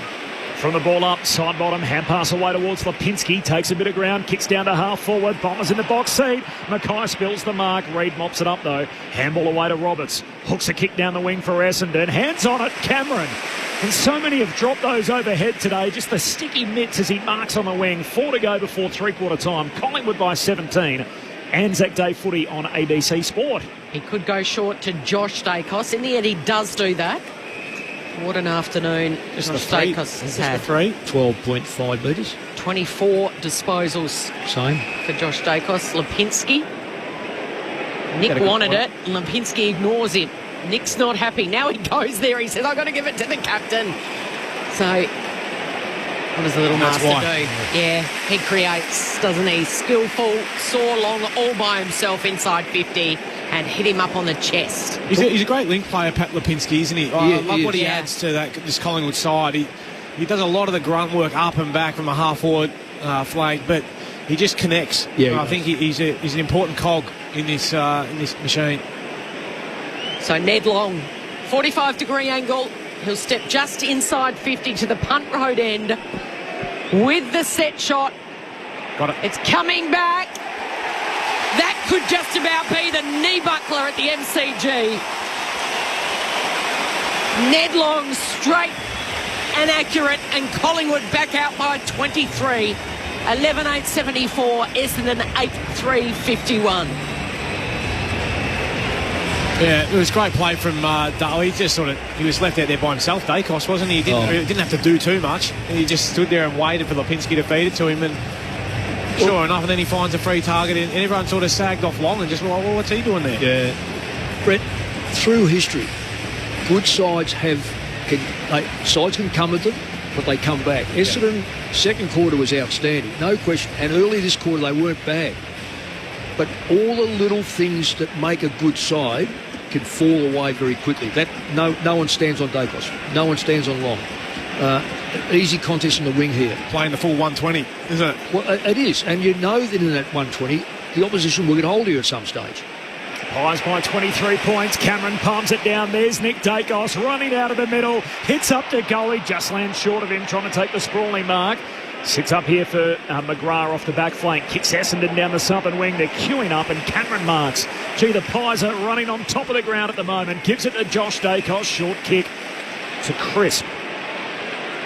Jack Crisp has it at right half forward. Essendon should be flooding back now. This is where they're getting a bit lazy and allowing easy marking. Gives it back to Josh Dacos. Lipinski goes for a climb. No mark. Ball slides out the back. An unrealistic attempt. Free kick for Essendon at fullback. Tim Hodges on the boundary. Corbin, the update from the Collingwood media team, and we thank them. Daniel McStay, it's a knee, so they're really nervous and they'll have scans tomorrow. He has had an ACL before, so I think everyone was just so surprised when he came to the bench, and that's why when they took him down to the rooms, there was shell shock on his face, which I tried to translate to you. So, yeah, that's a really nervous time for Daniel McStay at the Pies. Yeah, the ACL last year. Spent a lot of time out. Just the 5 games last year for the former Brisbane Lion player. Oh, touch. By side bottom. Weaving, dodging, delivering long to the top of the goal square. Ridley does well. Took it with one arm, couldn't take the mark, but was able to mop up and deliver to Dersma. And that is going to land touched right in front of Tim Hodges. Thought it was out of bounds, but it's off the big hand of Peter Wright. 6-16 inside 50s. Needless to say which way that's going. All those 6 were in the start, weren't they? They were. Collingwood by 23, boundary throw-in right in front of these interchange gates, right in front of us. Loose ball, side bottom went for it, Pendlebury took it. Lipinski, a fumble in the wet, and then off hands from stiff. Paddy. That is so stiff. Out in the full. Yeah, off his boot as he tried to quickly soccer it forward. So free kick to side bottom. So beating that news from the boundary, Tim Hodges telling us a knee concern for Dan McStay. Of course, tragically did his knee in the preliminary final. It's in a footy context, of course, very much so. In that 2023 year, back out of bounds on the full the other ways. Side bottom never brings it in, kicks it back out. 23-point lead for the Pies. They led by 27 in the second quarter, and then Essendon went on a run. They kicked 6 of the next 8 and hit the front themselves earlier in the quarter. The Pies have steadied up. Kaki put his... And both of them together were up in the contest. That's where you got that. Caddy is what I was looking for. He went to put his hands on the shoulders of Frampton and didn't touch the footy. And the ump says, you can't do that. No common sense in that, though. You're desperate to keep the ball near the forward line. It's like a schoolyard hanger trying to... Well, it is. It is. Yeah, opponent. You're not going to gain anything from it. Frampton down to half forward for the Pies. Cameron competes, no mark. Spills front and centre to side bottom. He's got it 70 metres out. Floats a handball. Broken up by Dersma. Knocked out of play. And a throw-in about 60 metres out from the Collingwood goal at the punt road end. The Pies by 23. 31 and a half travelled in the third. This is Anzac Day footy on ABC Sport. They kicked the last 3. Josh Dacos, 27 disposals, still side bottom 26. Nick Dacos, 24, leading the way for the Pies. He is still side bottom again. What about the ruck? Darcy Cameron straight down side bottom's throat, and the intercepting mark. Backing back bravely, courageously, it's got to be said, to Harry Jones. Yeah, certainly. It's a very good call, Cal. That was really brave. Plugged the hole and now kicks along towards Kako. Oh, was picking his pocket. It was stolen by Josh Dacos. Both of them tried to snaffle it in their midriff, and in the end Josh was able to get it. Goes long. Spoil from the Bombers defenders. It trickles over the boundary line. I think that ball marked him more so than he marked it. Yeah. All of a sudden appeared on him. Last minute of quarter number 3. Collingwood by 15 at quarter time, by 8 at half time. First 2 in this quarter went to the Bombers when Kako snapped his first. Bombers were in front by 3. Since then, it's been all Collingwood. Boundary throw in inside 50. Pendlebury gives it straight to McGrath. He's dispossessed, but Settlefield's able to pick it up. Long bomb outside the 50, and again Josh Dacos. The ball marks him. Yeah, he's been brilliant. Simply brilliant. And I don't think they've done enough work on him, really, because he's just controlled the area. And if you're going to allow a half-back to control the area, good luck. Long ball, top of the goal square. Spoil from the knuckles of Goldstein. Oh, Pendlebury just shrugs one, throws it on the boot, and missing across the face. Scott Pendlebury, 3-time Anzac Day medalist. Won his first one in 2010, 2011 and 2019. Is Josh leading today, the Anzac Day medal? You'd like to think second, third, I would have thought. Yeah, whole side is going all right. Yeah, it's true too. 29 just touches so far for Josh Dacos. We're not yet at three-quarter time as Essendon bring it out to half-back. Redmond's got it. Looks inboard to Goldstein. Hand pass to the flying run of Archie Roberts. He kicks out wide under pressure. Finds Perkins. Perkins runs out of time. And the Collingwood takeover on the back end of that third term. They kicked 5 of the last 6 goals, having fallen behind. And that just pricked the Magpies into action. What a response. They flex their muscle, and as a result, it's the Pies by 4 goals as we turn for home. So Collingwood 11-9-75. They lead Essendon 8-3-51. Anzac Day footy on ABC Sport. It was the Pies by 15 at quarter time, 8 at the half, and now they lead by 24 through 3 quarters. The goal kickers, Jamie Elliott's got 3, 2 for Tim Membry, and then singles for De Goey, Maynard, Perryman, Hill, Nick Dacos and Long. Meanwhile for Essendon, 2 for Sam Durham, and then singles for Langford, Hobbs, Kako, Perkins, Wright and Caddy. Now Tim Hodges is on the boundary, and some concern for a key forward for the Pies, Hodgie. There is, Corbin, and it's Daniel McStay, who has been through so much in his short time at Collingwood. Of course, missed that 2023 premiership with the knee injury suffered in the prelim final, then had the ACL injury in the pre-season, and the fear is that it might be the same left knee that was reconstructed is the issue for him, is why he's been subbed out of this game. So it will be a real watch tomorrow for scans on that left knee for Dan McStay. So I think everyone at Collingwood really nervous at the moment, because an unbelievably popular member of the team, but gee, it doesn't look good. And the way he went down the race, I actually said to you guys, I didn't see what was wrong, but just the look on his face was not a healthy one.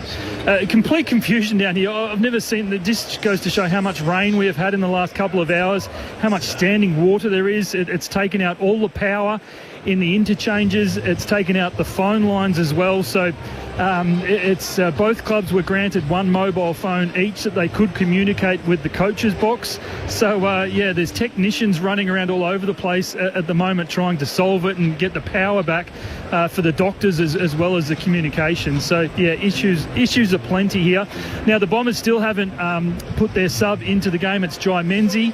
I think we might be seeing at some stage pretty soon. Who is this? This is, I think it's Harry Jones down here getting some treatment on his ankle. I think they're trying to get him back out in the final term, so I don't think they want to sub him out, but Jai Menzies is the fresh man who is available to come in for this final term. Thanks, Hodgie. It's been a good day for the Bureau. They've had a win, Mick. You put it on them earlier. Well, they said 25 mils. They're delivering. Yeah, 365 days of the year. They've got one going very well in their favour. I'm hard. More from Mick and Lids coming up in just a moment. It is three-quarter time at the G. Collingwood by 25 points. Anzac Day footy on ABC Sport. Did you know you can now listen to the footy on your smart speaker? Play ABC AFL. ABC Sport, your home for footy. This is the 2025 AFL Premiership season on ABC Sport. Merritt takes the mark just in front of Mychek. Wants to keep it moving. Zach Merritt kicks inside the forward 50. Caddy, the target, he's got it. This is his 11th touch, but his first involvement on the scoreboard. As Caddy hooks it through for a goal. Isaac Kako taking a big deep breath. First year, first Anzac Day, and he puts the Bombers in front for the first time. He goes long and strong. McKay's there. Waiting at the back is Bobby Hill from the impossible angle. Bobby Hill with another MCG thrill. No way! He's on the mark in the end. Chris decides to lay it up. Kicks to full forward. Right, getting back. Swats it through. Goal. Elliott on the goal line. Elliott goal. Frampton with the spoil. Overrunning it was Houston. It was stolen by Hobbs. He goes for home and he's kicked a goal. Let him nowhere. Pendlebury gets a handball away to Hill. Clever. Touches it away towards Nick Dacos. Runs onto it. Kicks to the goal square mark. To Goey. Wins a one-on-one cold with Pryor. Yeah, just brilliant. And then hooks it through for another. So Ned Long, 45-degree angle. He'll step just inside 50 to the punt road end. Got it. It's coming back. That could just about be the knee buckler at the MCG. This is ABC Sports coverage of the AFL. On your radio. ABC Sport Digital. And on the ABC Listen app. Pies by 4 goals at three-quarter time. The Anzac Day clash on ABC Sport. Still to come, Fremantle and Adelaide. That game doesn't actually bounce down until after 8 p.m. Australian Eastern Standard Time, so we'll take you there next for the Dockers and the Crows. Brett Delidio, Mick Malthouse with their take through 3. The Pies by 24. Well, I don't know about you, Brett, but a couple of key indicators here to me is again, the clearance rate went straight to Collingwood. Yep. More important on a wet day, the contested football. Collingwood smashed Essendon in that quarter. And yet the second quarter was relatively even. So that tough, hard ball you've got to get on the deck, and you've got to be able to control the football and get the football out. The bigger bodies, the smarter players, the Pendlebury side bottom to Goey's, Dacos clearly. And still side bottom at this stage is he's only had 13 clearances. So that's it for the whole game. Just the 13. What's he been doing? Yeah, I know. 2016 Anzac Day medalist. Could he do it again? Well, absolutely. If you've had a contested football of 16, you've had 13 clearances inside 50s, 7, and gone 510 metres. Yeah. I said before about Dacos. Well, I take that back. He's clearly in the top 3 or 4. There's no Josh. Yeah. But side bottom's ability in traffic to make the right decision is outstanding. Who have you got on top? Side, bottom, or? I got Sidey, but Dacos close. Just quickly, Tim Hodges on the boundary, an update. Kel, Harrison Jones is out of this game. They started restrapping that right ankle during the three-quarter time break. Now they're icing it. He is subbed out. Jai Menzies comes in. Thanks, Hodgie. Rain about as heavy as it has been all day. It has rained pretty much from start to finish, and an hour before the jump as well, as Essendon eventually get the centre clearance out wide to Menzies. 24-point lead for Collingwood. Final term underway. ANZAC Day footy on ABC Sport. Another bumper crowd, all in their ponchos out in the rain, as Menzies sends his kick down towards half forward, and Quaynor takes the intercept mark. Quaynor, how's this for a stat I read during the week? So when he takes 3 intercept marks or more, the Magpies have won their last 14 games. Wow, that is quirky as talk. 14 in a row when they're 3 and zip. I didn't find that one. He's got to get out more lids, doesn't he? That's come straight from champion data. I'm blaming him. Okay. As Essendon win at defensive side of the wing as Redmond goes across the ground to Gresham. See, I don't know where this ball here goes to, because Collingwood absolutely slaughtered it up the line. Comes wide to my man Archie Roberts as he kicks long down to half forward, a hand on it from Langford and trickles out of play. So a throw-in 70 out from the Bombers' goal at the punt road end. Pies by 24 in the driving rain. Start of the last. I'll clarify that for people who clearly aren't here. Essendon have the ball in the corridor. They kick the ball immediately straight away laterally, and then they've got to create the play. Collingwood know it. They automatically sag to that fence. When Essendon been going okay, they go straight up the corridor. Boundary throw in front of the Bombers bench, and Durham gets it out of there, wrenches it clear, goes along, almost a juggling mark to Peter Wright. He's had Frampton for company all afternoon. He's kicked the one major, and it slides over, so... Unlucky. Toss back in, 25 metres around from the Bombers kicking to the punt road end of the MCG. You happy with Archie Roberts in my 5 lids? So, yeah, I like Archie Roberts. He carries himself pretty well. Back into the ruck at ground level. Lipinski's tackled. He's gone. Yeah. Free kick to the tackler. And the tackler was Peter Wright. Well done by Peter Wright. He did the ruck work. He followed up, chased the ball down, chased the player. Player trying to do too much with it. Probably looked at who was near him, really. I mean, players, you might say loud when you know, but players, split second, they know what's around them, generally. And, yeah, he did. He looked at him and thought, I'll get around Peter Wright. And got done. And got done over. A couple of years ago, remember, he kicked those 53 goals in the season. He's a good player, Peter. Won the best and fairest.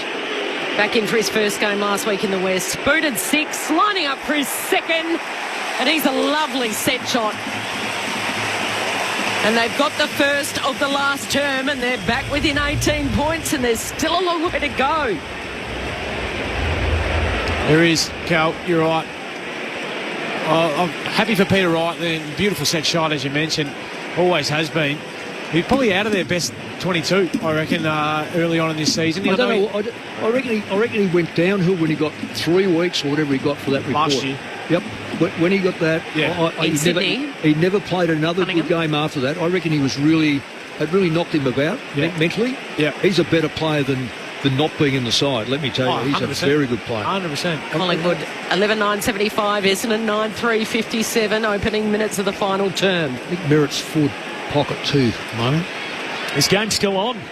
3 straight kicks in it. Cameron wins the hit out in the middle. There's a free for a hold. Umpire points. Collingwood's way. Pies coming home to the city end or the Ponsford stand end.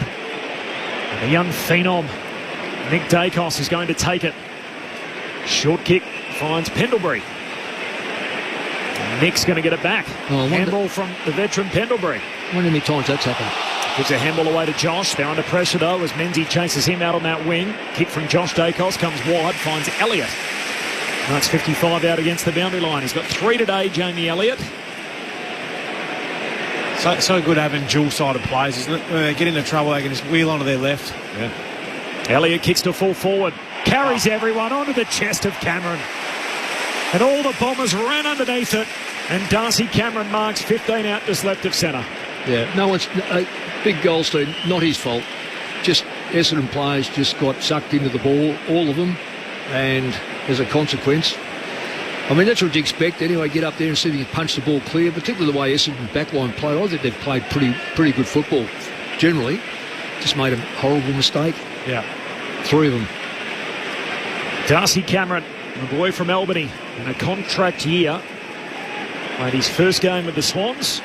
Of course, he's played the next 101 in black and white. Darcy Cameron skips in, goals. And so much for Essendon's little momentum shifter. Collingwood snuffed that out straight away. And the Magpies back out by 4 goals. 5 minutes travelled in the final term. Collingwood 12-9-81. Essendon 9-3-57. Anzac Day footy on ABC Sport. The Magpies by 24. Well, we were critical of Essendon giving it to Merritt too many times early in the game. I thought Pendlebury, albeit, Dacos is good enough to get away and get a handball off it. I reckon if you had your time again, the old fella, he'd kick it out long and direct. But what I love is that ability of Josh Dacos just to be the dual-sidedness that I was talking about, that ability to go, I'm under pressure on my right, I can just wheel out, find Jamie Elliott out there on that lead. And that was a nothing kick, really, inside, wasn't it? But yeah, that's all it was. It was just well-read. Misread by Essendon, but well read by Darcy Cameron. Yeah. Incredible story. 1 game in 3 seasons at Sydney. Premiership player, All-Australian last year in that squad. And he'd be tracking there a quarter of the way through the season again. Loose ball at half forward here. Merritt, tackled by Maynard. Flicked up to Josh Dacos. Gets that all-important possession away as far as Sullivan, but he's tackled. So it'll be ball up inside that centre square. Lockie Sullivan, the sub, coming on after a suspected serious knee injury to McStay. Ball up in that centre square, and it's Merritt with the kick away, bouncing inside 50. Umpire's seen a free, and it's going the way of Essendon. Yeah, easy one to pick. Caddy's got it against Frampton. Caddy, he just got pushed under the ball. You can't put 2 hands in the back, particularly when it's 2 players going for the football and it's a slow play. Was it a real push, or did he have his hands there and Caddy played for it? Oh, no. He's once you extend your arm. Feel free to disagree, Mick. Well, there's not a lot in it, Cal. I agree with you that, but it is a push. Okay. Caddy, directly in front to give them a pulse and keep them alive on Anzac Day. He's got his second, and they are hanging around. Back to 18 points. 10-3-63 Essendon, 12-9-81 Collingwood. Nothing against Frampton. He's a premiership player, but I reckon Collingwood would be really looking forward to more. Coming back. Yeah. He just steadies it a bit. He murders that football in the air. I know he can be done on the lead, Darcy Moore, because he tends to play a little bit behind, but when that ball sits there and it's a slow play coming in like that, he just slaughters it.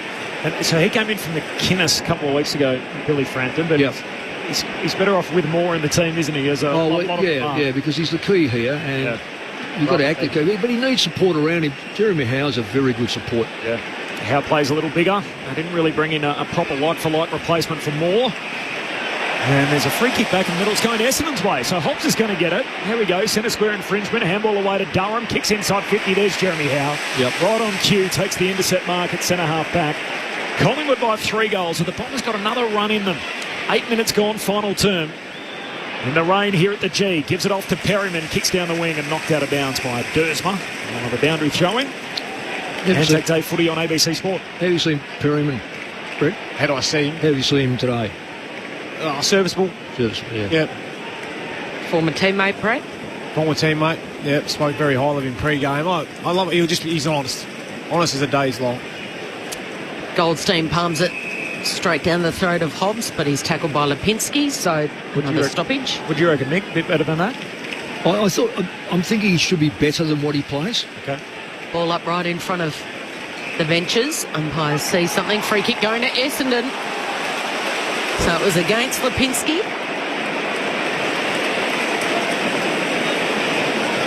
Hobbs a little confused as to whether he's got it or not. And the famous number 12, Luke Ball's old jumper as well. Yeah, I'm sure Ball would have an opinion. Hobbs kicks to a pack. Right was the target. Spinning out of trouble was Kako. Outside of his boot. Oh, Caddy got in the way.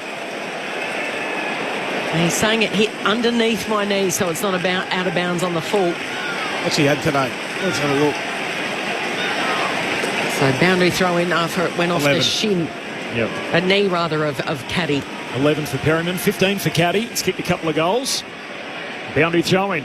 Cameron knocks it down. Collingwood keep it in front of them, but going in reverse as Frampton away to Perryman, and in the end he paddles that through for a rush behind, and says that's all okay. Under enough pressure being pursued by Martin. So it is Collingwood by 17, 10 gone final term. The Bombers chasing the game, one that they led in the third quarter, but only briefly. Collingwood have led most of the day and by as many as 27. Every time there's been an Essendon charge, the Pies have responded. So Houston with the kick to Howe, up the line. Mychek getting involved and spinning. Crocodile roll style. Steve Irwin's style was McCreery over the boundary line, right in front of the two benches, northern wing. Ben Mackay's done a good job on Brody Mychek. Oh, he has. Too right. He's come out of, from what he was doing early in the season, it's been a credit to him. Pies by 17. Mychek in the ruck now against Wright. Durham at ground level, where he does his best work, squeezes a kick out. Kako was there, brilliant spoil by Quaynor. Spills the way of Sullivan, the sub. Now they can run the Pies. This is Crisp, accepts the handball. Kicks long to a one-on-one. Bobby Hill just tossed. Yes. Andy aside like a rag doll. Andy McGrath dropped the mark anyway, but it was a free kick. McGrath gives it straight back to Crisp, who kicks inside 50 and DeGoey marks. That's that hand pass forward with no one. The player doesn't know what's happening. It's one of the most ridiculous hand passes you'll see, given a senior player at this stage of the game. Crisp read it like a book, didn't he? We might as well hand pass. He must have called for it. Unbelievable. Cold turnover, the handball clanger from Andy McGrath. Crisp to DeGoey, and now hooks it across the body from 45 out, but misses near side. DeGoey. It's Collingwood by 3 goals straight, so 18 points their lead. A dozen minutes gone, final term. The Bombers with it all to do. Anzac Day footy on ABC Sports still to come.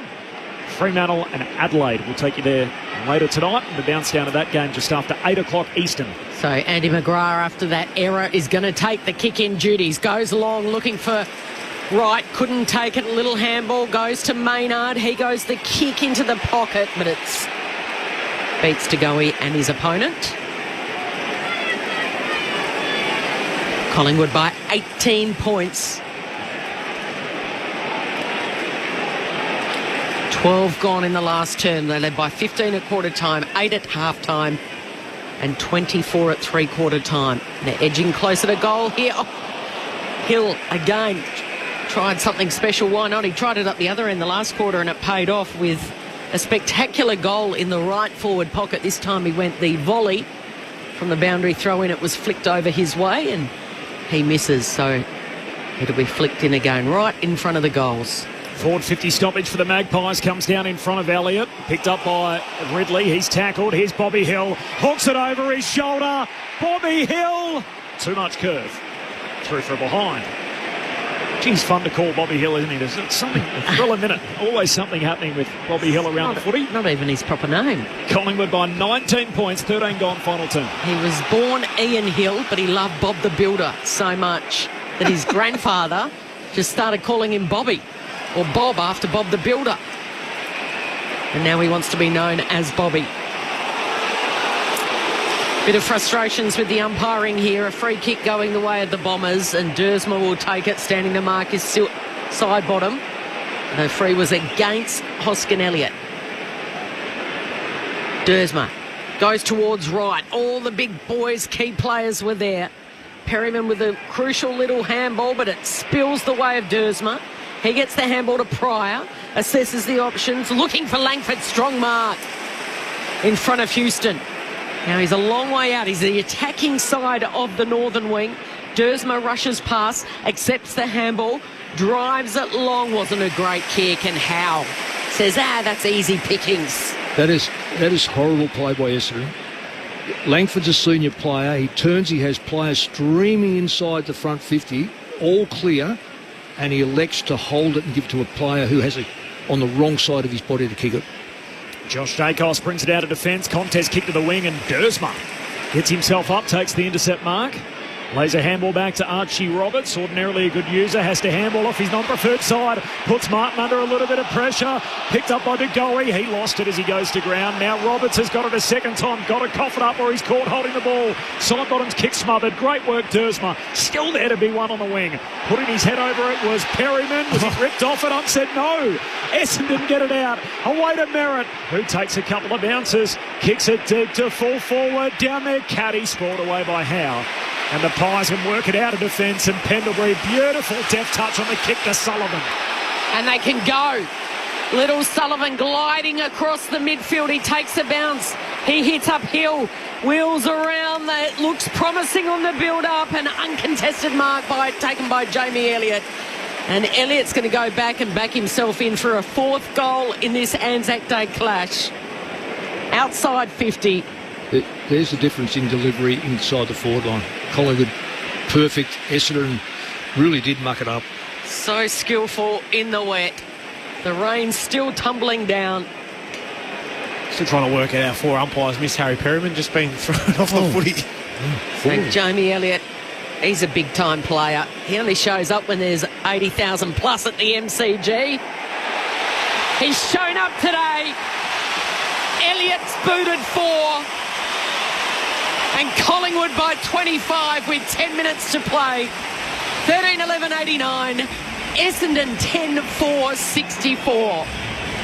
He always shows up, but he just seems to throw an extra leg or something, Mick, when it's a big game, doesn't he? Those sort of players are the ones that you just must love. Well, in all honesty, Kel, he's probably the forward that had to stand up because the others really had been... Well, Bobby Hill, Ian Hill... has been better, but McStay's off. Myercheck's only had the 1 kick. Hoskin only had 3. Membry's had 3 and kicked 2 goals. Admittedly, McCree's he's had 8 possessions, hasn't bothered the scoreboard. So when you look at the scoreboard at what are they? 10 goals, are they? 13 goals, and you think to kick 13, someone's had to have stood up. And as you said, you picked your man. And you're right. 666 warning against the Bombers. Official attendance, Kel? 9,000. 9,000. No, it's a bit bigger than that. 92,044. Cameron down to side bottom, hand pass to Nick Dacos, another centre break for the Pies. Elliott the target. Can he get to 5? Whacked away from him. Now McGrath has a fumble and lost it out of play. Back pocket for the Bombers. Last year we had 94,825, the highest for Anzac Day. 2023, 95,179. So the 30th anniversary draws 92,000, which is unbelievable considering the weather today. There's rain from start to finish. An hour before the jump, it's still raining now. And 92,000 in the house for the biggest game of the home and away season. They're all sitting in their ponchos in that ground level, aren't they? It's a sea of white, those white ponchos. It'd be nice if they made a few more red and black ones, maybe, just to dot around the G. And they ball up here. There's a free kick as Goldstein was held in the ruck contest on Myercheck. Playing against his dad's old team, Brodie Myercheck, son of Jack, former Bomber. Long kick for Goldstein up to the wing. Spills out the back towards Perryman. He's crunched in the tackle. Essendon get a little soccer up over halfway. Picked up here by Howe. Handball to Frampton. He gives it off to Houston. Shoots a handball out the side bottom. Met solidly by Merritt. Ball comes out. Ump says keep rolling. Quaynor for Collingwood. Handball to Howe. He fumbles it out of bounds. And the boundary throw-in on the wing. Southern side. Just on Zach Merritt, by the way. He'll join us as part of our team on ABC Sport tomorrow. He'll have a chat with us, Mick, as part of AFL Saturday from 12 noon. And then he'll be there for the game call itself at 1 o'clock for the match between St Kilda and Brisbane. So you'll hear from Zach Merritt tomorrow here on ABC Sport. Again, Collingwood trying to move forward. The hurried kick from the boundary throw-in was kicked to half forward. And again, Reid taking a strong mark in a one-on-one with Membry. He's a real positive out of the game, I think, Reid. He's been extremely good. Now they go towards Wright, who outmarks Frampton in a one-on-one. Peter Wright's kicked a couple this afternoon. He wants to move it quickly into the right forward pocket. He goes. Kako was out the back and ready to snare that Sharon and run into an open goal. But it was a great spoil from the experienced Jeremy Howe. Sees it over in the right forward pocket. Another boundary throw-in. Collingwood by 25. I think it's been a step forward for Nate Caddy too.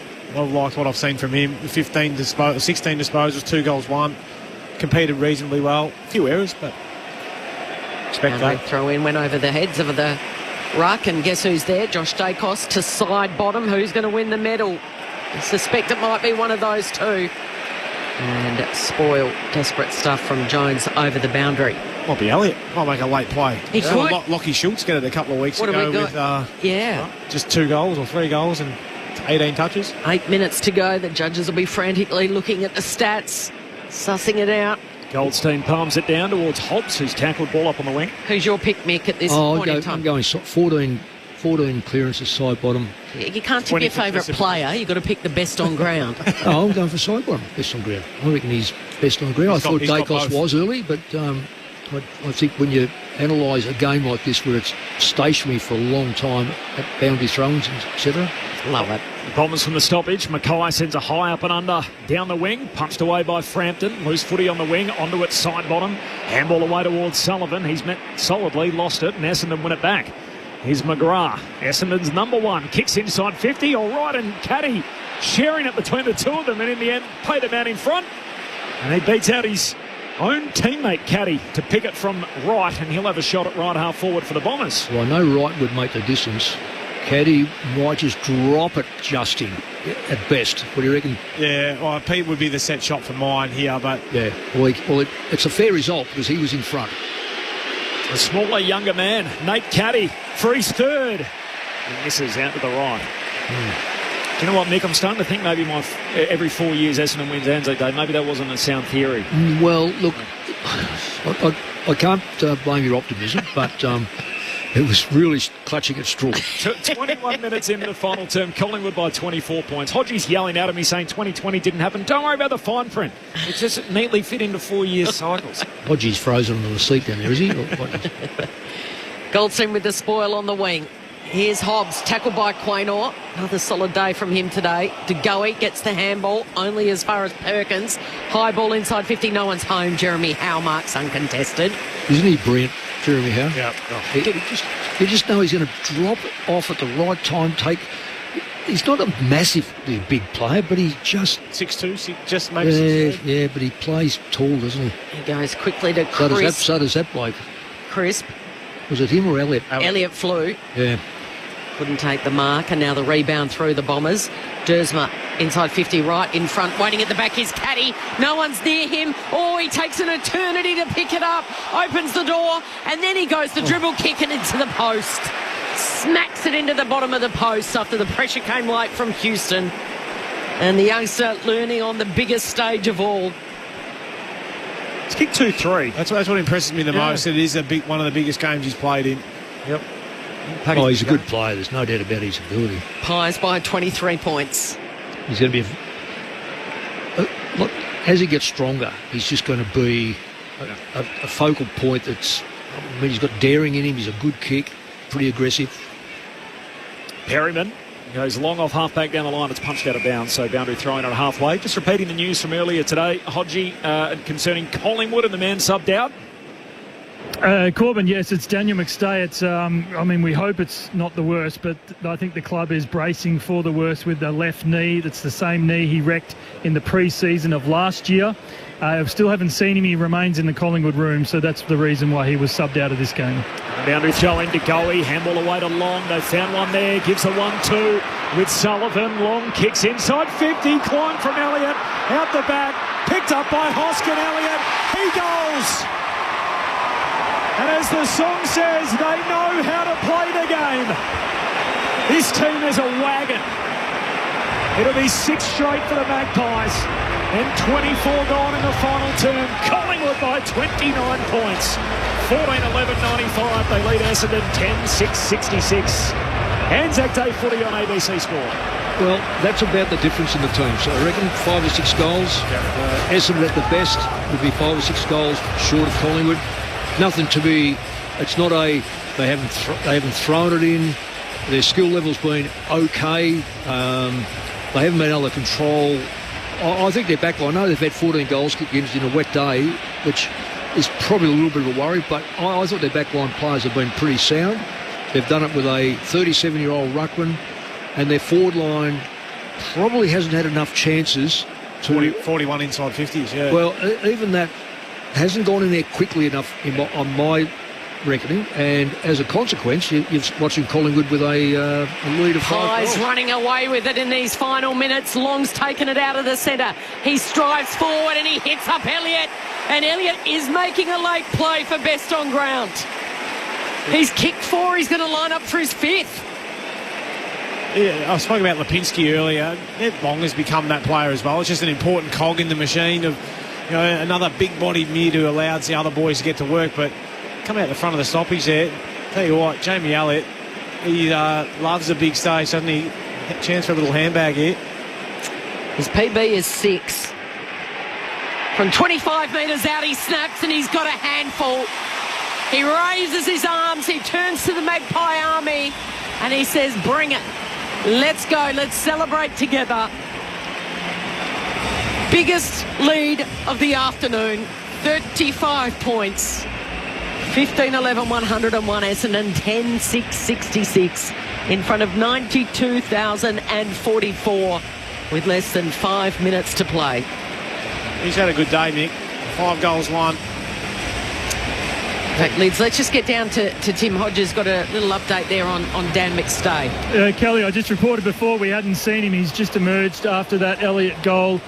He's had the shower. He's got the civvies on. His shorts are on, and he's got a big strapping over the left knee. So it's the same left knee he's had reconstructed before, and that's going to be the story of this game, unfortunately. And we'll have to wait on scans in the next 24 hours. Highs by 35, game-high lead. Coming out Essendon's way, though, as Durham shoots a hand pass over his shoulder out towards high half forward for the Bombers. Hobbs goes and collects it. They started the chain, got a handball close to the boundary line, and in the end, Houston sees it out. Hodges, is there any report on Dill Shield? He's been off for a long time this last quarter. Yeah, anything on him? Saw him getting a rub a couple of times. Yeah, no, I was actually going to ask you about Harry Jones. At three-quarter time, they took his boot and sock off, and they were restrapping that ankle. Now he's got ice on both sides of it. Would there be a syndesmosis, Brett, do you think, with the ankle injury? Could be. Yeah, he had an issue earlier in the summer. Maybe it's just precautionary because it was a wet day. I don't know. It's a Collingwood home game, so there's more Magpies than there are Bombers in the house, and not quite 92,000 still here as there was at its highest point with that haunting Collingwood chant. As Collingwood lead by 35 points late in the piece. Pendlebury, little kick forward, but into congestion. Perkins slides in, grabs it, stands up with the footy, caught. Ball comes out, says keep rolling. Nick Dacos, hand pass out in front of McCreary, paddles it out in front. Mackay's still hunting the footy. Crisp collects, Mackay's got him. Along with Pryor and caught in a two-man tackle. A ball up high, half forward for Collingwood. Ooh. So 27 go on final turn, Pies by 35. Yeah, Mackay's speed then. It was good, wasn't it? Next to McCreary, that was very well done by Mackay. Flicked up in the air. Goldstein, a warrior, has battled all day. Josh Dacos, fantastic, probably best on ground in the opening half. And sliding in right on the paint was Myercheck, outmarking Mackay. Well, that's the first time he's beaten him one-on-one, and he's likely to have a goal next to his name now because he is a thumping kick. And he has gone goalless so far this afternoon. Already Myercheck. He had the one kick up to date. To the city end to give the Magpie Army something else to celebrate. He is a thumping kick indeed.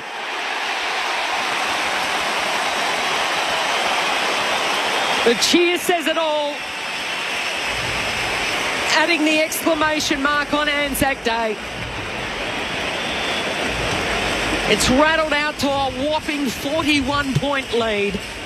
16-11-107, Essendon 10-6-66. The final siren can't come quick enough for these Bombers players. It was a good kick, great finish in the wet, wasn't it? I'm glad to see they've taken Jack Crisp off for the last 3 or 4 minutes. It was a disaster for him to go down just before breaking the record next week. But that's a great point, Lids, yeah. 244th consecutive game today, levelling Jim Steins. Breaks it next Saturday night against Geelong back here at the MCG. Remarkable. It is remarkable. Yeah. 245 and They've lived through a pandemic in that time, and yet he's never missed a week for anything. Not a runny nose, nothing. 2:44 on the bounce, soon to be 2:45, God willing, as Nick Dacos knocks it down towards Pendlebury. Collingwood with some go forward again late. Out towards Membry as he goes to ground, coughs it up. Dersma for the Bombers. Handball away to Hobbs. He gives it to McGrath. Short kick down the wing, and here's Menzies. A jumper change in Jake Kelly's old number 29 this year. Sends it down to half forward. Quaynor leaps up. Knocked it towards the boundary line. Josh Dacos out after it along with Peter Wright. Big 2-metre Peter lies flat. Knocks it out towards Gresham. Handball away towards Caddy against the boundary line at half forward. Kicks to full forward. Lipinski tried to smother the bounce and evades Martin. Oh, handball to McCreary who drops it. Essendon win it inside 50. Roberts in the pocket. Handball away to Merritt. Handball on the ground to Martin. Back to Merritt. Surge kick under pressure towards full forward. They come from all directions. Ball hits the deck. Menzies. Handball out to Gresham. He's caught from behind cold. Holding the ball, and Nick Dacos goes darting away with the footy. Kicks wide to Myercheck at half-back. Who loops the kick, puts it up in front of De Goey. Too much in front of De Goey. Sees it over. What about Jordan De Goey's day this afternoon? Got better as the game went on. Yeah. 14 disposals, 1 goal, 1. Played a lot forward. Still looks like he needs a bit more time training, a few more Ks in the legs. Goldstein with the knuckle. Should be plenty of time for Sidebottom to pick it up. Right in front of those interchange gates. Gives it back to the old-timer Pendlebury, back to Sidebottom, and he's, with a miss kick, has given it straight to Martin. Stings well and truly out of this contest now. Final few minutes. Perkins tries to bring it back inboard, asking a lot of Redmond. Clever little flick out to McGrath, to Dersma. Didn't take it cleanly, had to wait, mop up, and then feeds it to Redmond. Spears the pass, being chopped off by Maynard. Could have taken in the mark. In the end, he's happy just to punch it over. Shouldn't have even got there, Kel. The simple fact was every disposal of Essendon there was either behind the player or on the ground. If it had have hit the player, Collingwood's player wouldn't have been involved. So that really, I know it's late in the quarter, but nonetheless. The boundary throw-in comes down to Nick Dacos, the skipper for the day. We'll hear from him shortly as he shares it with Josh Dacos, kicks McCreary on the wing, drops another one. Roberts tries to soccer it forward and Lipinski able to pick it off. The Magpies off half-back, short kick to McCreary, who marks in front of the benches. His hair got in his eyes before, that's why he dropped the other one. Right. He lost his... He's lost his hair tie. I was about to say, he usually has it tied up and got the locks flowing. Number 31 on his back by McCreary. Kicks inside the forward arc. Offhand, slips through towards Sullivan. Handball to Sidebottom, trying something special from the pocket and puts it out on the full. So it'll be Collingwood's, the Essendon's footy rather. Collingwood by 41 points, 32.5 gone final term. Anzac Day footy on ABC Sport. Got out to a 27-point lead. The Pies early. Oh, McCreary with the pick-off. And they might have time here for one late one. They led by 27 in that second term. And then Essendon rallied, hit the front at the 5-minute mark of the third term, led by 3 points. And that was it. McCreary to the top of the goal square. Unkind bounce from Myercheck. Dersma goes out hard. Hobbs fires it out. But after dropping the opening game of the season, Collingwood wins 6 straight. It's the first time they've done that since the premiership year. It's an ominous warning. They're on top of the ladder. They know how to play the game. Side by side they stick together to uphold the Magpies' name. See the barrackers are shouting as all barrackers shout. Oh, the premiership's a cakewalk for the good old Collingwood. Pies by 15 at quarter time, by 8 at half time, by 24 at three-quarter time, and they ran away with it by 41 points in the end. 16-11, 107. Essendon 10-6, 66. The goal kickers, Jamie Elliott with 5, Membry with 2, and Bobby Hill with 1 for the disposals. Well, Josh Dacos had it 36 times. Still Sidebottom 36, and Nick Dacos, the standing captain, with 32 points. It was party time for the Pies. Good old Collingwood forever. They know how to play the game. Side by side they stick together.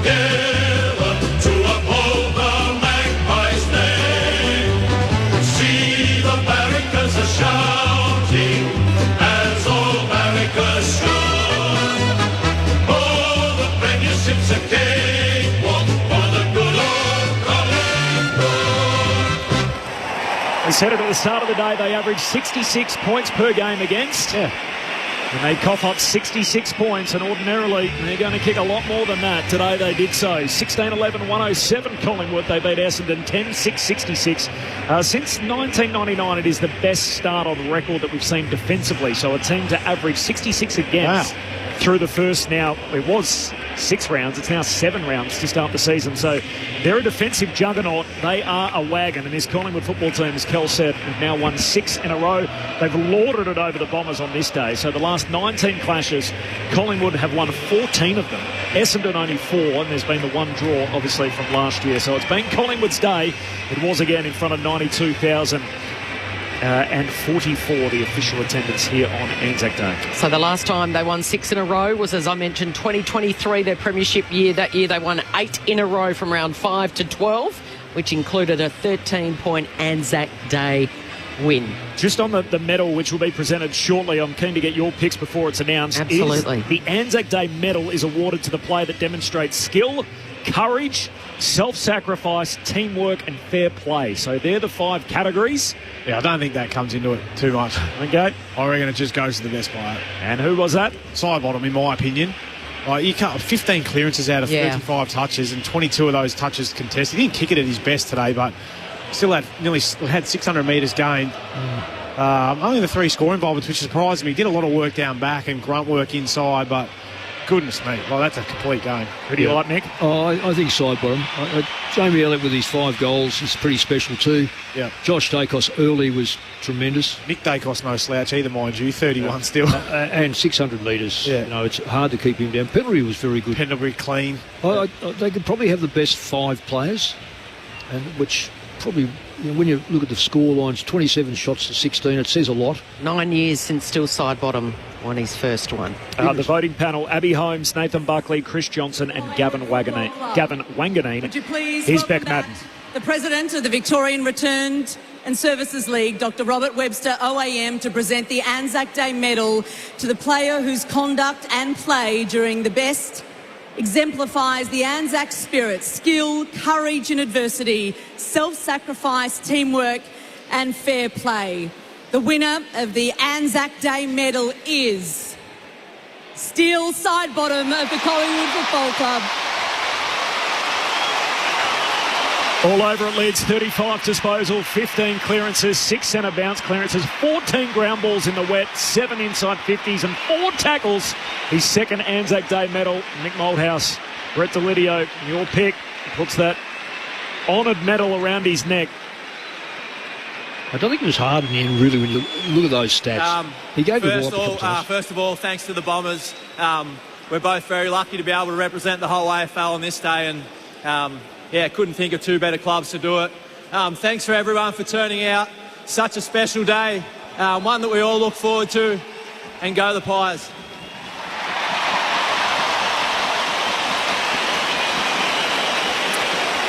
Prior to the presentation of the Anzac Day trophy, let us first acknowledge the performance of the Essendon Football Club, who were gallant in defeat today. Would you please now welcome Nick Dacos and Craig McRae to receive the Anzac Day trophy from Dr. Robert Webster OAM and Sue Catamol, Chief Executive Officer of RSL Victoria. This is a perpetual trophy provided by the RSL in dedication to the memory of those footballers who served in times of war. The names of the VFL footballers known to have sacrificed their lives during active service are inscribed on the trophy. Here comes Nick Dacos to get the trophy. Collingwood keep it in their hands again. 22 years, 112 days. The 4th youngest captain in Collingwood's history. I just want to say thank you to everyone that turned out today. Obviously a massive day, and it's an absolute privilege to play on this day. Credit to Essendon. We knew it was going to be a tough game coming in. As I said, we're super grateful to play on this day. Keep donating over the weekend to Anzac Appeal. I know it goes a long way. Thanks, guys. He's a class act, Nick Dacos. Thank you, everybody. And that concludes the formalities, as you heard there from Beck Madden. So he's only 33 days older than Ned Long. If it wasn't for those 33 days, he'd be the youngest member of Collingwood's team. So they are an old side. He's 22 and he captains the side today. Now, I mentioned he was the 4th youngest in the club's history. The other 3, by the way, are Len Thompson, who's of course, the 2-time Brownlow medalist in 1972, a 5-time best and fairest winner. So that's Len Thompson. He's the ruckman in the team of the century. Then there's Dick Lee, who's the 11-time leading goal kicker, a 3-time premiership player. He is the half-forward in the Collingwood team of the century. And then there's Murray Wiedemann, who was in there as the centre-half forward in the team of the century, 2-time premiership player, premiership captain. So he joins only 3 other team of the century members as one of the youngest ever to captain Collingwood. So that's elite company. Which is astonishing. And then at the other end of the scale, still Sidebottom wins the best on ground as a 34-year-old playing his 338th game of football. He was taken in the 2008 draft, which feels like a lifetime ago. 2-time premiership player, of course, All-Australian, won a couple of best and fairest. But Mick, a player that you know so well, that you coach for a long time, did you ever think at 34 he'd still be playing and winning these medals in his 338th game of footy? Kel, the honest truth is that 2 seasons ago, so would have been their premiership year, was it? Yeah. He was great on grand final day in their premiership year. Start of that year, though, I reckon, was he not that great, or was it the year before that he was one of those years, one of the years he just looked dreadfully slow. Yep. Was getting caught, disposal ordinary. So the answer is no, and I'd be lying if I said yes. So the answer is no, because I thought they may give him another year, but that next year, whatever it was after that, he's consolidated his role. He's now gone from wing to mid, and the mid now is up for the smarts. And if you can't get knocked off your feet, he never gets knocked off his feet. That's why Pendlebury's so important too. He never gets knocked off his feet. So those 2 players have regenerated their careers by playing not outside but inside. And I think and because they're smarts around the ground, they're always the way they're playing, unless something dramatic happens, both could go another couple of seasons. Yeah, you have to be so quick and smart in the brain and endurance. No, but endurance-wise, you got to be able to. And so he is, and so Pendles is pretty good too. But the guys that run on the outside to try and save their legs on the outside, they're robots that just go and go and go and go. But I think it's a great move to get the smarts, the clean inside. Like it's just makes such a difference to the Collingwood side. But also, a couple of weeks ago. Scotty Pendlebury played on Paddy Cripps. Yes. And just destroyed him. He did. Destroyed him because of his know-how, his body. He pushed him away from the football. I've seen Steele now play on players, sacrifice his game and just destroy them. Steele's biggest vulnerability right through his career, and they never did this too often, was to be tagged. Outside on the wing, he was dreadful being tagged because he just didn't know where to go and how to do it. He stopped running and he stopped working. Inside now, who do you tag? Dacos, Pendlebury, DeGoey, the Sidebottom. It's a luxury, isn't it? They have that many weapons. And now Long. So, no, they've got so many good players that can play inside. And Josh Dacos, he's outside because he can't fit inside at the moment. Yeah. He's a good inside player. Just on the historical context around that, so still Sidebottom wins his 2nd Anzac Day medal as the player judged best of field in one of these games. The only other multiple winners, Dane Swan's won 2, Scott Pendlebury's won 3, James Hurd's won 3, so 3 is the most. He's now got a couple. Severio Rocker also has a couple, but they were both retrospective medals, so they weren't presented, remember, at the time. Yeah. The best he deserved them, though. Yep, the Best on Ground award only came in 2000, so they did go back and watch the tape, and they got a voting panel together, and so Sav was best on in 98 and 95. 9 goals in one of them, didn't he? Yeah, I think pretty hard to be not best on the ground of 9 goals. He was dominant in that draw, wasn't he? Yes, he was. In the first year back in 95. The Pies big winners here at the G in front of 92,000, a 41-point win. Steele Sidebottom voted best on ground by all 4 judges, so you got top votes across the board. Brett Delidio will have the ABC Footballer of the Year votes for us coming up shortly. We'll get an update from Hodgie in the room around Dan McStay shortly as well, so we're worried about his knee. The Bombers are already off the ground, and here come the Magpies as they make their way down the race as a collective. They've won 6 on the bounce, and the further we get away from it, the more we look back on that opening round display against the Giants and think, what an aberration that was, just a complete anomaly in their season. And yet they're running the table at 6-1. The heat got them that day, didn't it? Yeah. There's all sorts of reasons why I reckon how sides play in the gather round, the next week after the gather round, because of just the way it's 5-day breaks and on the heat. And then that first round, you don't know when other sides start training and that. Let's go into the winners' rooms. Mick, a 41-point win for the Magpies on Anzac Day. Here's Tim Hodges.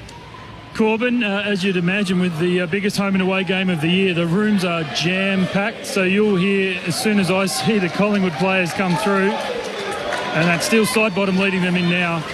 I did ask the media department if we could have Steele or Scott Pendlebury, two of Mick's two old mates. They said if Steele wins the best on, you can't have him, you can have Scott Pendlebury. So we're stuck with Scott Pendlebury, but not a bad fallback. So Jack Crisp, who breaks the record next week, is in with all four of, I don't know whether they're all his kids, but there are four following him. And Bobby Hill, I think, is the last of the Magpies. Just trying to get a sight on Dan McStay. Yeah, Dan McStay is in. He is showered in the civvies. So Jack Crisp and Bobby Hill go arm in arm, and we'll sing the song.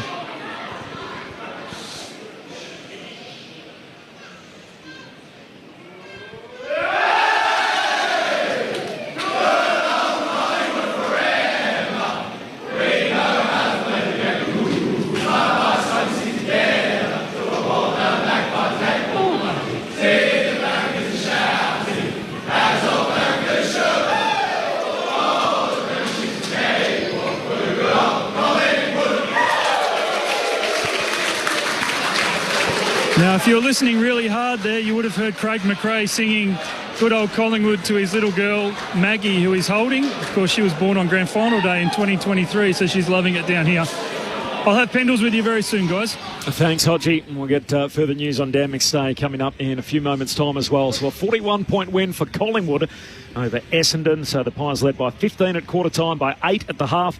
Actually fell behind in the third quarter after Caddy and Kako kicked goals to start the third. But then Collingwood able to put their foot down. They kicked, 5 of the next 6 to end the quarter. They led by 24 at three-quarter time and 41 points in the finish. Yep. Magpies 6 on the bounce, Lids. They sit on top of the tree. Yeah, as you said, after round one, we're starting to question them. They're too old, too slow. They're going to get pants by the quick young sides. Their experience and age showed out today. They're just their way they actually attack the game. They look far too good in the first quarter, and then...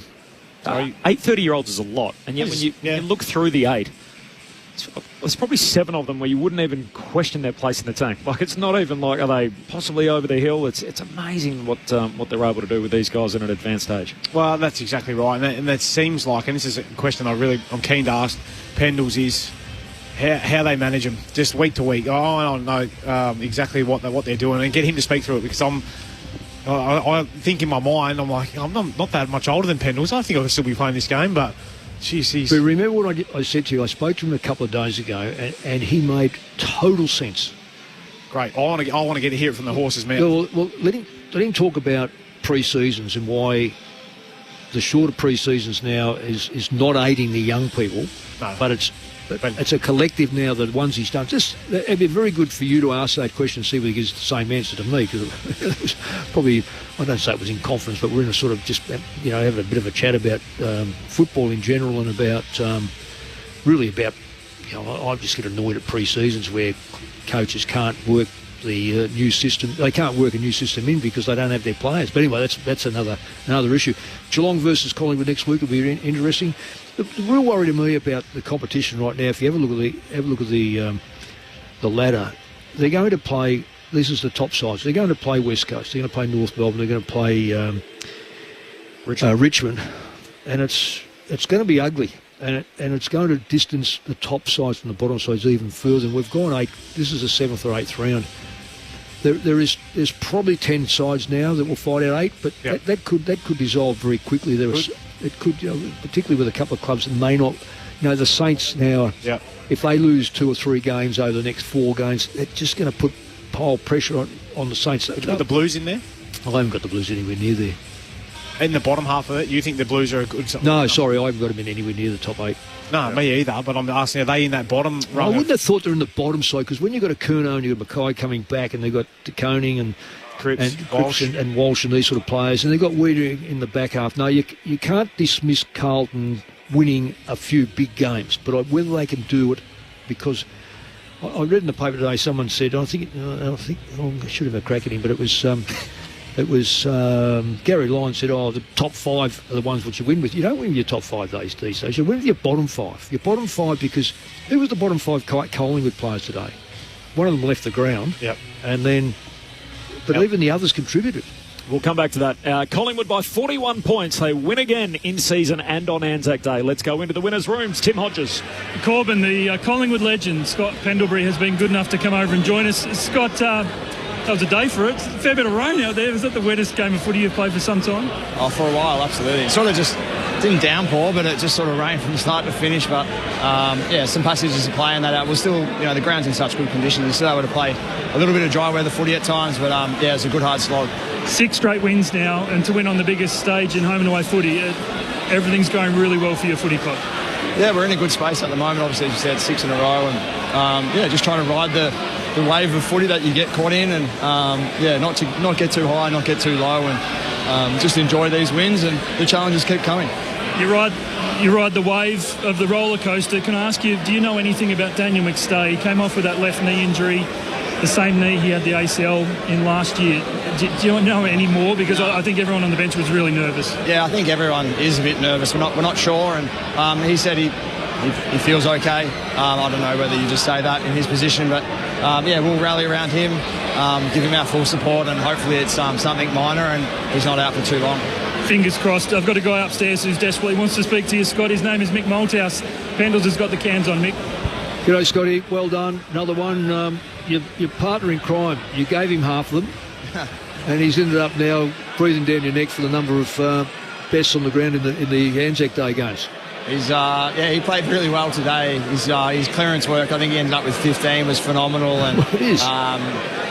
He's in really good form, and something we speak about as a midfield group is trying to all chip in and do our bit. And there's obviously a lot of pressure on Nick when he goes out there, but Longy, myself, Sidey, Crispy, Paddy Lipinski, guys that go through there, we're all trying to make sure we contribute evenly and do it as a collective, because we can't let it fall on one guy. And Sidey had a bit of a day out of the box today, but we want to make sure every week we be consistent. I feel like the last 6 games we've brought that, and it's showing in our results. Scotty, the boys that we're talking up here about how long you guys could go, and I thought a couple of years ago, and I'm interested in your response to this. I just thought you and Steele were just a bit off with your touch, a little bit off with your positioning, a little bit off with your disposal. And a year later, it was crisp again. It was beautiful execution. Both of you blokes don't get knocked off your feet for a start off. But the move of getting Sidey inside, and you've always been an inside player, it just seems the game now, the way it's played, suits you two guys where the ruckman lock arms and generally put the ball within, say, 1.5 metres, where your strength and Steele's strength seem to show out. Is that fair to say?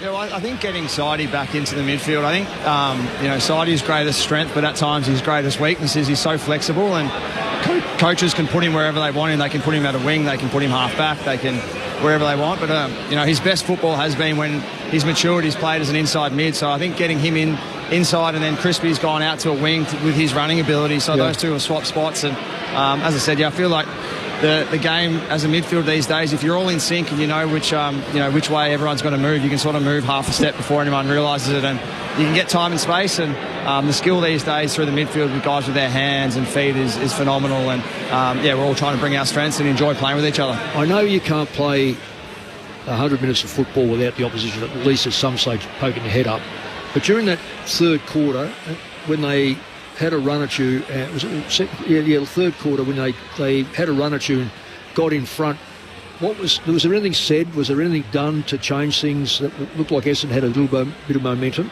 Yeah, I think they got some momentum just around their clearance game and a little bit of their kick mark stuff. So, but as you said, like it's modern footy. I don't know what the word modern footy even means, but they're going to have runs and momentum. It's just making sure that it's 2 goals, it's not 6 goals, or it's 3 goals, not 7. So, we sort of knew what they were doing and how they like to do it. It's just tightening up our screws and making sure we don't keep giving those same looks to them. And I felt for the majority of the day the game was played the way we wanted it to be played, and it was good to finish off with I think it was like an 8-goal win in the end. Pendles, it's Lee. It's great to chat to you, mate. I'm interested. I want to hear it out of your mouth, because Mick's been telling me the work that you do to get your body right, and everyone marvels at how you can still go in at the level that you are, mate. But talk me through how much pre-planning goes into not just your week, but then months in advance to make sure that you're getting the right rest. Every time I look at your Instagram, mate, you're up on the coast enjoying the sun. But is that the luxury that you get because of the work you've done, or is it just the pre-planning and the trust they've got in you for your preparation? We were fortunate enough last week to have the Easter Thursday game, and we're allowed to stay for 3 days. So anytime you can get some sun, especially with what's coming in Melbourne, you take that. But I've had great mentors along the way, and Mick being one of those, and early days, told me to go work with Paul Lecure, who's one of the hardest working guys you can see. And I think I'm still curious about how to get better and look at world sports. And I feel like I just keep saying Mick taught me this, but Mick looked at ice hockey a long time ago about rotations, and I've looked at athletes across the world and what they're doing. LeBron James, Manny Pacquiao is a boxer. A lot of guys and what they're doing, and guys can play into their 40s. And one of the things Mick told me when I first walked in as a 17-year-old is he'll never hold his birth certificate against me. My birth certificate against me. So if I'm right to go, I'm right to go. So I love what I do. The job's amazing. The group and the club's been phenomenal, and I'm just trying to play my role in it. Mate, it's super impressive from an outsider looking in. Another guy who I admire from afar as well is Jack Crispin.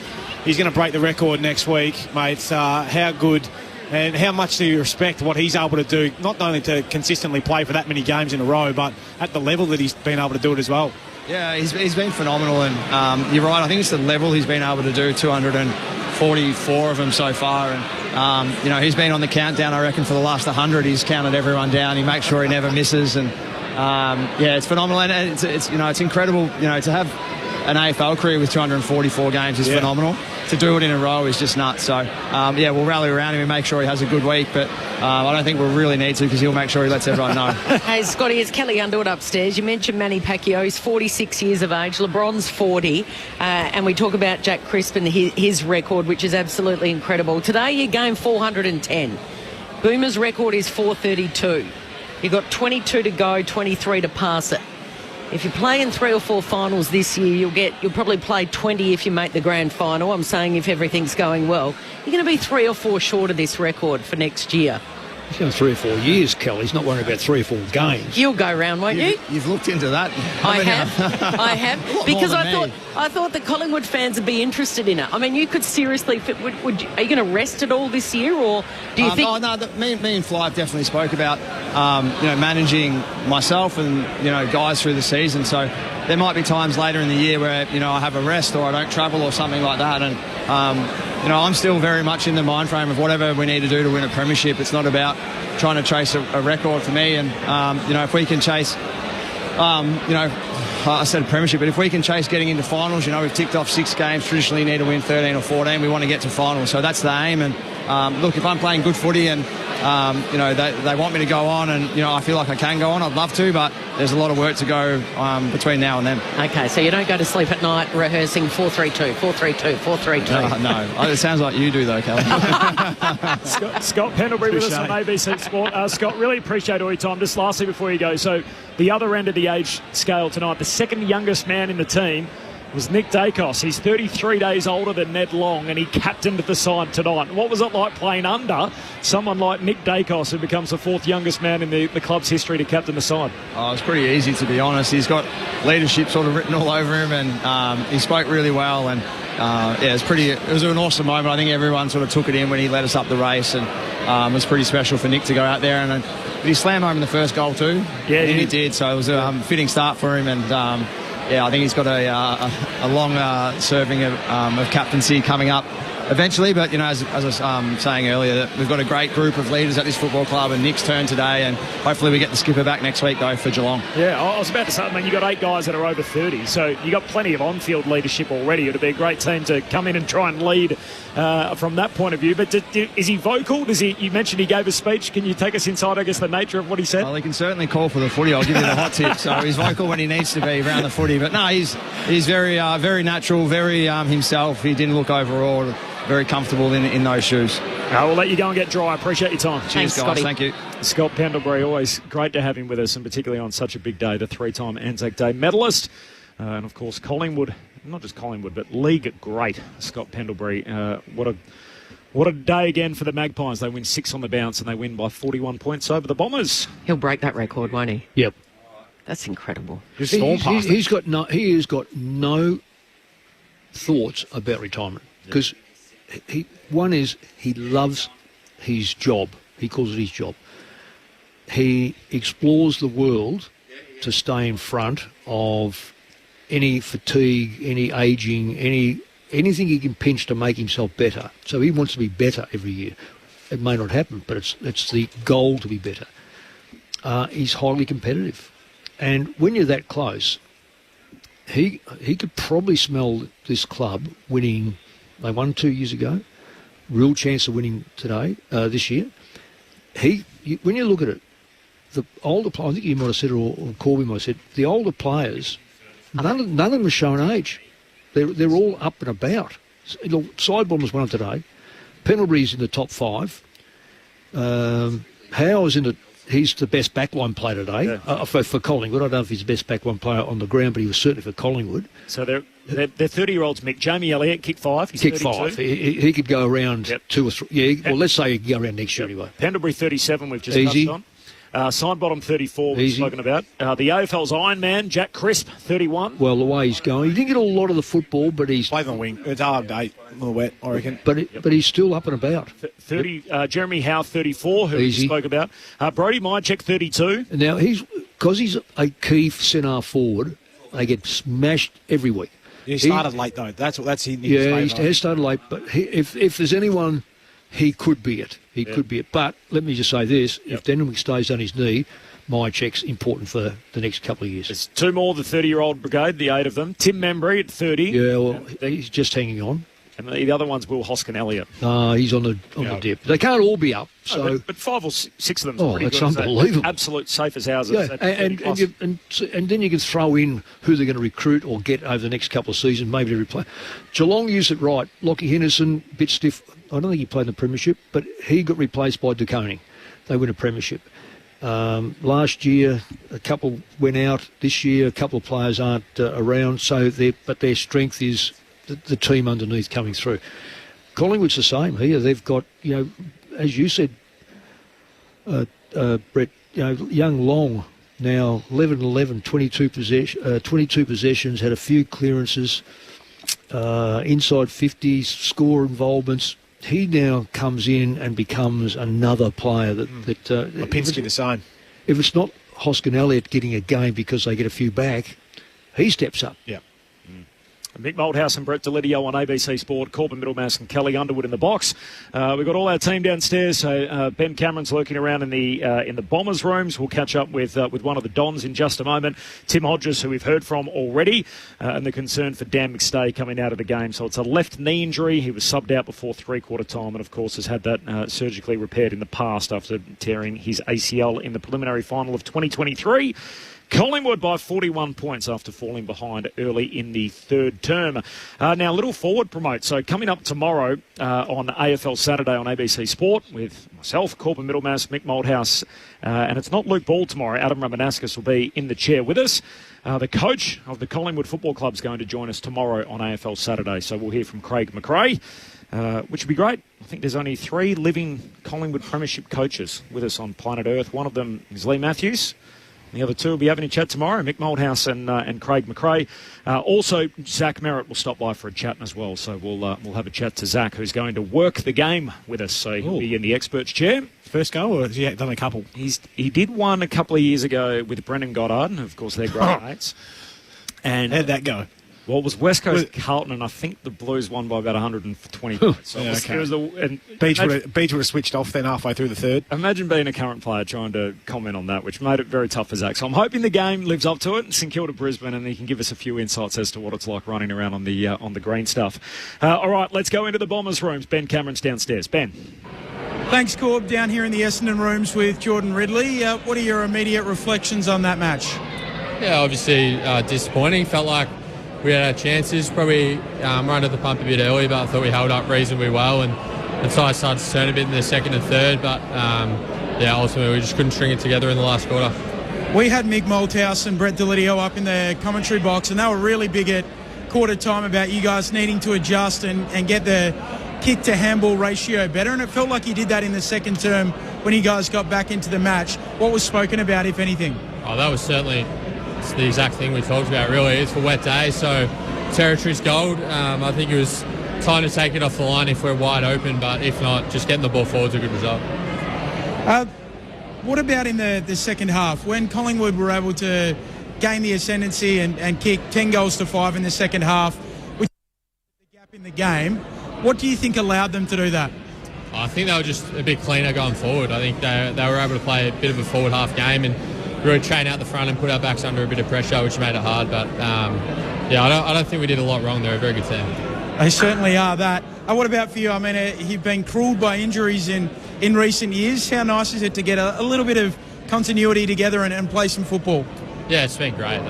It's been obviously starts the season I wanted in terms of just being out in the park, and that was sort of the main focus over the whole summer and over the off-season last year. It's just getting my body back up to a point where it can sort of deal with the rigours of AFL footy every week. So to be able to do that so far is great, but there's still a lot of games to go. Harry Jones was subbed out of the game but did have ice on his ankle on both sides, and he had some ankle issues in the pre-season. Do you know if he's A-OK? Yeah, I spoke to him just before. He'll be fine. I think it'll be no issue for next week. 3-4 on the season for the Dons. What are your expectations as to what this group can still get out of the year? Yeah, I think it's just to keep improving. I still think there's still a lot of the guys have some really good confidence that their best footy is good enough to match with anyone. It's just bringing that really consistently, and really privileged to play in games like this where we get to try and match it with the best team. So we'll just keep looking to bring that and keep building week on week. It's undoubtedly a special day, ANZAC Day. It's a solemn day, but it's a special day to play in. How did you enjoy the week with the build-up, with people speaking to the team, and also, standing out there for the observance ceremony pre-game? As you said, it's a really special day, and to be able to play a very small part in the commemoration of the day is an absolute privilege. I think if you ask any player on Essendon or Collingwood's list, they'd say that this is the home and away game they look forward to the most, and it sort of never fails to give me goosebumps standing out there when there's 90,000 odd people just completely silent. It's pretty awesome. Did you guys have a quick chat as a group or with Brad Scott, or has that not happened yet? And if there were either of those two chats that took place, what was sort of said? Nah, it hasn't happened yet. I think that'll be in the next sort of 10 or 15 minutes.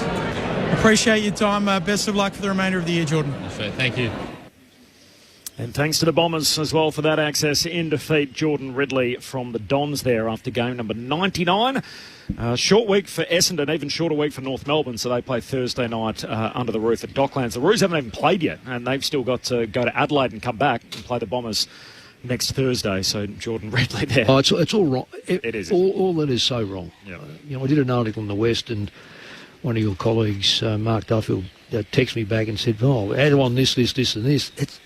It's ridiculous how they place some sides under massive pressure and expect a result, and yet it just appears some of the bigger sides that need to be looked at. Well, they don't go out there to look up, but they are looked after. Yeah. And I just think that they get the best spots. There's no doubt about it. It's always been the way. Oh, it's okay to get the best spots, but try not to put the pressure back on sides of 5 day that are travelling. They've got to share the 5 day breaks out though. You can't just because you're the best team, you're going to be playing the marquee spots. You can't just.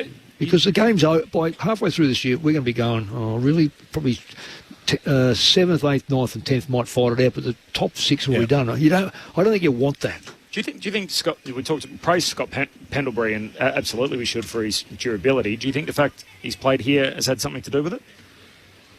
in Melbourne. Collingwood. Oh, absolutely it is. Yeah. Dave Mundy went on. I've had 10 years in the West coaching players, and we were back on the plane, and the pressure, if you got a big corky, you generally didn't get the player back on until Wednesday, whereas in Melbourne, you go into the chamber, you get this, you'd be back on the training track on Monday or Tuesday, and it just took it away. Yes, I know Mundy played a lot of games, and Pavlich played a lot of games, but I think also... Have the Eagles had a 300 game? Shannon Hearn getting But absolutely has a massive impact. You were listening to Jordan Ridley. I was sporadically in amongst your chat, but I just picked up on the fact Benny asked him about the kick-to-handball ratio in the first quarter, and he made mentions that, that's exactly what we spoke about. So, Mick, with all those years' experience, you knew what you were talking about. And it's almost like this coaching thing will work out, Mick. Yeah. More games than anyone else in VFL. Well, Brett, just between you and me, you were also yelling out too at the top of your... you might have had your things turned off and you go, why don't they kick it instead of hand pass it? So I think we're on the same level. Just on that and the advantage of playing here. So Collingwood's won their last 8 games here. They played 10 of their last 16 games here now. 16 games to go.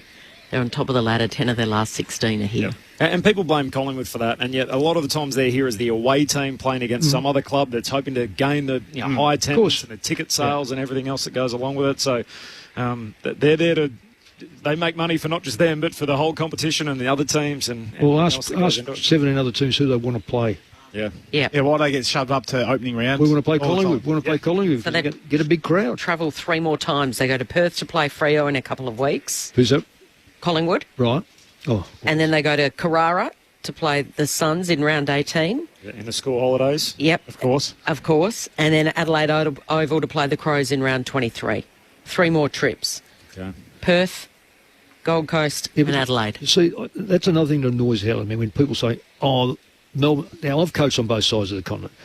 And they go, we've got to play more games at home. This is West Coast. We've got to play more games at home. Why? You get entitled to whatever it is, and the other games are away. Yep. It's just that the cities are a long way away. We've got a uniqueness here in Australia that we have 9 sides in Melbourne. It's not done in any other country or any other major code in the world. It's working at the moment, but we've got a few sides that are very, very poor, and we've got a lot of sides that are pretty damn good. They come from Melbourne. And their biggest advantage is their biggest disadvantage. So that's a huge disadvantage. They've got to be on the road. But the other side of it is they get a massive advantage at home. They play at a ground that the rest of the competition rarely plays at. Yeah. And you get a chance to try and make that a fortress. The other thing is their marketing departments, I'm sure. They wouldn't be swapping places with the Western Bulldogs or North Melbourne being one of 9 teams in Melbourne trying to compete for commercial dollars and sponsors and fans and everything else. They're... and I think if you look at it per capita, the WA teams have it as well as anyone. Yeah, that's exactly right. People per franchise. Yeah, if there's a third side. Yeah. Or if there's another team. They're not voting for that, are they? No, they're not. They don't want a third but I know team where everyone knows where it's got to be with the population increase and plus all that business they've got over there. I'm with you. But I'd certainly look. We're going to have a 19th side apparently, and the TV networks won't allow that. So there's going to be another side. Footy still to come tonight, of course. Fremantle and Adelaide on the way. We're too early for teams. The bounce down is just after 8 p.m. Eastern, 6 p.m. local, so that's coming up, Freo and Adelaide. The teams as they dropped last night, Corey Wagner, my apologies, along with Heath Chapman and Quinny Narkle are the ins for the Dockers. Out goes Aish O'Meara and Banfield. Meanwhile, for Adelaide, Rochelle and Peatling come back in, while Fogarty and Berry are the 2 that go out from that game. And you'll hear it all here on ABC Sport. A few shout-outs off the SMS. Joanna from Middle Park in Victoria. Hi from northern Spain. Oh, loving the call. Go the Pies. Be very happy. Collingwood fan, no doubt. From Kim, listening from Portugal at 7:30 in the morning. Wow. The Bombers have won 3 in a row while I've been travelling through Europe. Unfortunately, Kim, that run ended there. Enjoying the Pies' resurgence from my desk in Sweden. Hitting the table with every exciting play and educating my workmates on hot pies and Anzac Day. Memories flooding back to days at the G watching the Pies win. Appreciate your message. Don't forget to chuck your names as part of them. Jeremy from Richmond, for all the bluster, Josh Dacos kept Kako quiet this week. Yeah. Okay. George Dacos just not 100%, run rings around everyone. The best form of defence is offence, in my opinion. Have the ball. Have the ball. Have the ball. You can't go wrong if you've got the ball. You are defending very well. No name, no pack drill, but being at the ground, Josh Dacos was huge, best on ground in my opinion. Good to see Collingwood can win without the umpire's help. That's from Alan in Middleton in South Australia. There's always an umpiring query. I must admit, I didn't get to the end of today and thought the umpires had a major bearing on what happened. Fran from Melbourne. Fran's a loyal listener, big Collingwood fan. Hard-working, relentless and teamwork. A good win for Collingwood. Is there any news on Maynard? Is he staying or leaving? I haven't heard anything. Okay. No. There's talk North Melbourne were into him, wasn't there? Yeah, well, his brother's there as the welfare manager. Maybe that's the draw. So he goes a free agent, does he? Just off contract? Off contract, yeah. Franco off the SMS. I think I heard Luke Ball say that it's not a disadvantage of travelling as a WA club every second week. Thanks for clearing that up for us over here in the West. Who said that? It's easier playing footy as a Melbourne club, Mick. Luke Ball. I'm not sure Ball said that, did he? Well, I hope he hasn't, because he's got no idea the 4-hour flight every time. No experience with it. I think if he had said that, I think you would have quickly jumped on him. I would have ridden him home. I know it from just playing in Sydney, not the other side of the country, how challenging it is to travel every second week. Well, He's not here to we didn't travel. We travelled sometimes 3 weeks in a row. I did 1 6-week in a row, but that counted 4 finals, of which 2 of the finals were supposed to be in Perth, but we weren't allowed to have them. So as the years went on, you went from, you might have had a couple at home and then 2 away, and then we had one set of 3 away, home and away. But that then become one on. Believe me, it wears you down, because you don't only come away for that. You have pre-season games, you have meetings that you have to come to with the AFL, etc., etc. I'm amazed how I did 10 years. I'm not too sure. Some of those players would have done more than 10 years. But and that's one of the things. I've said this before. I so much admire my players, regardless of which club I coached. I'm inspired by my players, because there were never ever anyone complaining about the travel. They just said, right, what time we've got to be there, we train, get on the plane, get home. But it must have worn them out. A bit like Hodgie on the boundary, never complaining about the weather. He never complains about the weather. Wow, what a day to say that. Can we say after today's result, so Collingwood by 41 points in the end, it was 15 at quarter time, it was 8 at half time, and it was 24 at three-quarter time before they ran away with it. And so second game of the round, I should say, rather, round 6. So they're a game clear on top of the ladder, but the others are still to play. Are they the clear premiership favourites after this round? We're 1/4 of the way through the 2025 season. Hard to argue against it, Cal, isn't it? I thought when they touched up, well, they didn't touch them up, but they defeated the Lions last week. When I thought the Lions were flat as attack. No, they were, weren't they? And off a 5-day break. Yeah, coming back from Adelaide, gather round. Give me a break. Yeah, I think Brisbane are right up there still, and obviously the Hawks have shown, even with their couple of injuries, that they're still a side that'll press, and Geelong will be thereabouts too. So I reckon GWS. Sorry, I'm forgetting my old side there. They are sharp. They're quick right across the board. They've got some weapons. So yeah, they've got to just make sure they don't get injuries. They just don't seem to have that 23rd player that can come in and be or 24th player that come in and have an impact. They just seem to be the 23. I don't know whether, because everyone says, oh, look, they only kicked 4 or 5 goals last week, no Hogan, but Hogan didn't play in the first game. Yeah. And they won. Didn't play the first 2, I think. Right. Yeah. So that was a flat spot last week for the Giants. I just don't get caught up in the round after gather round. Yeah. Has such an impact on sides that have 5-day breaks or playing. We did the game. And the heat as well, Mick. But we did the game in the heat. But yes. what we did was, and don't get me wrong, I thought it was outstanding. But you are playing midday with no stand cover. Yep. So you don't have a stand that might just give you a bit of shade or a little bit of protection from the wind or whatever. It was raw heat. Every one of those sides that played, they didn't all lose. That's Sunday. But they could. Some of them couldn't even scratch themselves by three-quarter time. Plus, it's inland, so you don't get as much. Exactly. So I'm getting caught up in how sides played after. Yeah, well, the Giants were there, went home, come back again to play. Yeah. It's, well, you can make excuses all you like. They would not say that. They just say, well, we didn't play well and we should have been better. But they shouldn't. They'll be better this week. And they got the Dogs tomorrow night. That's going to be a cracking game, isn't it, in Canberra? Oh, yeah. I saw David King... Travelling game again. I saw David King present some numbers during the week that 15th for time in forward half, the Giants. 18 of the last 20 premiers are top 6 in that category. Sorry, what was that again? So the Giants, they're 15th for time in forward half. So they're playing a lot of the game at the... Where were the Lions after round 6? Well, that's last year. What were they? So they weren't in the top. So you're saying it's up. So they need to be top 6, judging by history. And they're not. At the end? They're 4th last. Yeah, but at the end. At the end. Yeah. At the end. Right. So they're 15th for time in forward half. A relevant stat. Need to be top 6. I think it is I do think it's a relevant stat because that's one thing the Giants do worry about is the number of entrances. They don't get a lot of cider at it. Yes, but what I'm saying is that at the end they're judging the premiers by and where they are in the top 6 by the end of the year. Yes. Let's not get too carried away because the Lions won it last year and they were 1-5, if that. It adds a bit of weight when I put more games in VFL AFL history in the coach's box behind me, doesn't it? It just stacks up a little bit. Nice to have your support, Mick, alongside Brett Delidio on ABC. I love to roll Corby. Just challenge him on his stats. It's not even my stat, it's David King's. But that's why I'm challenging it, not yours. You just repeated it. Corbin, Middlemouse and Kelly Underwood along with Lids and Mick in the box. Thanks to Tim Hodges and Ben Cameron, of course, for all their work throughout the day. We've got the latest from downstairs and we'll have should we have a little bit of Brad Scott before we get the votes? Let's have a listen. Still to come, Fremantle and Adelaide on the way, but here is the Bombers' boss, Brad Scott.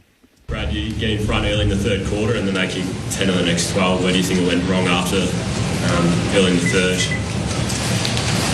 Oh, well, I think even before that, we were probably under pressure from the start of the game when they kicked the first couple and, it was obviously going to be one of those days where territory was going to be important and it's almost like minimising the damage, like costly turnovers because it felt like that sort of game that, you make a sort of costly error in your back half. It can hurt you against all teams, but I think in particular it hurts you against Collingwood. And I think they had 12 shots at goal from their attacking sort of mid-zone. So, that by definition means we had the ball and they got it back in their front half. So I thought that was a big difference in the game, that they were able to generate their shots from front half turnovers. But I thought we got back in the game through some pretty simple footy, but then we started overusing the ball and again opportunities to go forward and score, but instead we tried an extra handball and invited pressure and turned the ball over. So I don't think there was any one particular moment or any particular theme outside of what I've just said.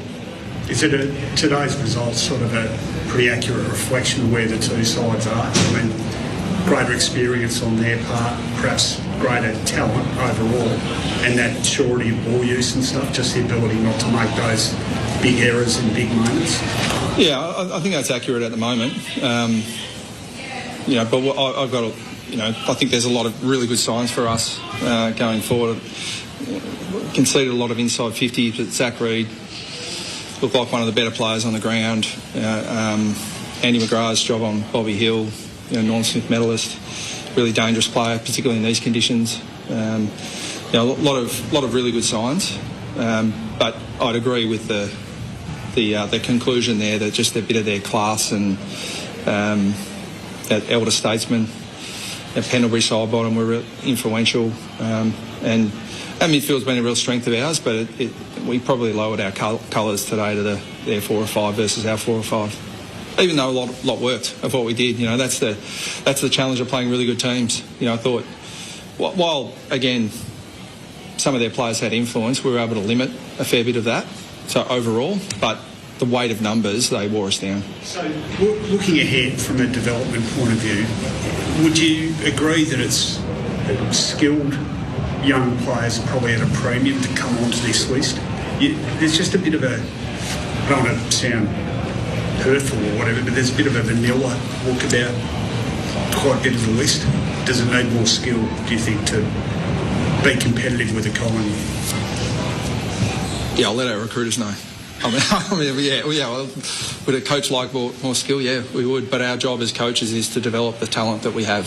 So my focus is on developing all those footy fundamentals that that are really important to the game, and some of it's really simple, some of it's a little bit more technical. But yeah, I mean, our list profile is there for all to see. But I mean, my focus is not on, you know, a list management crew do all of that, and I'm part of that. But I mean, my primary focus is developing the talent we've got, and I've got a lot of belief in their capability. I think when the team starts to look good, everyone looks better. You know, and I think there are a million examples like that. You look at players who I know are really capable, really talented players, but if they're in bottom teams, they don't look very good. You know, but you can take a pretty good player and put him in a great team, and they look $1 million. So I think it would be unfair on our players, I think, to say it's just, you know, we lack skill. I think we've got the capabilities well and truly within the group we've got. Brad Scott, the Bombers coach, at his press conference a short time ago, a 41-point win for Collingwood. The Bombers led the game only momentarily for about 3 minutes of real time in the third quarter before Collingwood were able to put their foot down. So from that point on, the Pies kicked 10 goals to 3 after Essendon hit the front. So that's how it finished, and Collingwood winners by 41 points. Jamie Elliott kicks 5, and Steele Sidebottom becomes the oldest Anzac Day medalist in the game's history at 34 years of age. Couple more off the SMS. George says Mick is not correct. The Premier League has a high percentage of clubs about Greater London. It's promotion relegation. It's a different kind of system, isn't it, than what a greater. He's right. Greater population. He is right, but is it with the 20 teams? That's not a closed league. It has promotion relegation. Exactly. And everything else that goes into it. Whereas this is it's unusual for a closed league to have, you know, how the population's distributed, to have that many teams. Exactly. It is highly unusual. Tim from Blackburn. Mick would be a lifetime frequent flyer as a result of coaching the Eagles. Oh, yeah, I was, but guess who I was travelling with? ANZAC. Do those points still count? Who? Yeah, you'd be filthy about that too. Oh, I was. They count for you to count them. That's it. Otherwise, they get you nothing. Corbyn's so young he's never heard of ANZAC. Why do they have 4 judges for the Anzac Day medal? What if it's a tie? If it's a tie, the chairperson, their top votes carries the day. So Abby Holmes was the chairperson. That wasn't a problem this year. Brendan from Hobart. In the first 7 games, the Pies have played in Sydney, Adelaide and Brisbane. So they don't travel. So basically saying, hey, they have done a few little away trips already this year. And from Marcus in South Melbourne, under Mick, the Eagles in 1990 had to play 2 of their last 3 matches in Melbourne, a drawn semi in Melbourne out at Waverley, a replay at Waverley, and a prelim against Essendon, also at Waverley, which should have been in Perth, and they were knocked out of the finals. Most unfair, Mick? Yes. Who said travel is not a problem from Marcus in South Melbourne? Yeah, 6. And you know the last one? Airline strike. So we had to fly from the smaller plane from Perth to Kalgoorlie to Mildura, and Mildura to Melbourne. That's on the 6th week. That's a dog. And can I just say, added to that, Wildcats sat in the front. The Cats? Well, the Wildcats sat in the front because they needed the leg room. Taller. Apparently we did. Is that Ricky Grace? Right. Yes, Ricky Grace, all those blokes. We had Jacob Gossage in the box with us pre-game. He spent 13 years in the military, 3 deployments over to the Middle East. He's an Eagles fan. He said he's the nephew of Tim Gossage, and he said he come into the rooms when you were coaching as a young guy. He said he got to carry the bags of Peter Matera at one stage, and so we're so blessed to have him with us as one of our veterans, obviously, who joined us as part of the pre-game. But we spoke about the way that, I guess, we honour our servicemen and women every other day of the year, not just on this day on the calendar. And I spoke about how in American sports they pay tribute to a armed serviceman or woman at every single game or whatever. Which I think is outstanding. And I got a message from Alan Black. He's speaking about the Wildcats, of course, the former Perth Wildcats coach. And he sent me a message to say that they actually do at the Wildcats. They recognise an ex-serviceman or woman at every single game that the Wildcats I think it's play. outstanding. Look, I'm not 100% sure, you correct me on this, do we hold 30 or 40 seats at any given ground for our military people, our serving people? So it was interesting. Jacob did say they had a lot of... Collingwood have looked after them with a lot of games. Yeah, have looked after them with tickets to certain games. So I don't know if it's in a formal capacity. It would be great if it was formal. Yeah. And it's just another... Well, I just think it's another tick to say, we appreciate you so much. You know, they go through... We've seen the ramifications of injury or from war, whether it be, death or wounded or... coming back and PTSD, just yeah, you know, and wouldn't it be great just to respect and honour them on a just say, look, we've got these people here today, fantastic, and I guarantee the whole crowd will get up and just clap and just let them know that we appreciate them so much. For all their flaws, the Americans, they do it damn well with that. That is outstanding. Yeah. Full-time Collingwood by 41 points. Coming up, Fremantle and Adelaide will take you to Perth next for the full broadcast. Clint Wilden heading up the call. Teams are another 10 minutes or so away. The votes in the ABC Footballer of the Year you got those? before we get out of here. I can know the top 5 Collingwood players, but I'm sure you want to do it, though. I can tell you. Just look at you. I just want to prove my worth in this box because there's been Mick Lovefest in here today with all the texts and everything like that. A stiff bloke out there today, Nick Dacos. He was actually outstanding. I thought, mate, to go out there and get 31 touches and lead the side for the first time, 11 clearances, 9 score involvements and 620 metres game, please. To not make the votes, you must have been pipped by a couple of other players. 1 vote, the guy kicked 5, Jamie Elliott. I thought he was fantastic, super clean early and set them up with a couple of those ground balls and just fed them off. 11 score involvements to go with his 5, obviously 6 of those were his shots on goal, but 2 I went with Dacos, but J variety. Josh, he had 36, 761 metres gain off half-back. Really just run his own race all day. I know he kept Kako quiet. Well, I'm not sure Kako got to the right spots and Josh just went to where the ball was. And 3, none other than the oldest ever winner of the ANZAC Day medal, Steele Sidebottom, 36, 15 clearances and 600 metres gain. I thought he was fantastic all day and proving that age is no barrier. Yeah, 3 for Sidebottom, 2 for Josh Dacos, 1 for Jamie Elliott. Brett Delidio's votes in the ABC Footballer of the Year. I noticed Nick Dacos was leading the Coaches Award leading into this week as well. So he obviously went berserk last year, polled 38 votes and somehow lost by more than 2 games. He lost by 7 votes to Pat Cripps in the highest count of all time. So it'll be interesting to see how Nick Dacos goes this year. I want to back that up. I'd love to talk tomorrow on our show. Yep. And we won't know until the end of the season, but I would love to see the umpires' votes for the Melbourne games, because if Maxi Gordon hasn't got 6, then we've got to start saying the ruckmen clearly aren't counted in the draft, in the Brownlow. Pickett kicked 6 last week. 5. I don't care. 5.24. Pretty good. Yeah.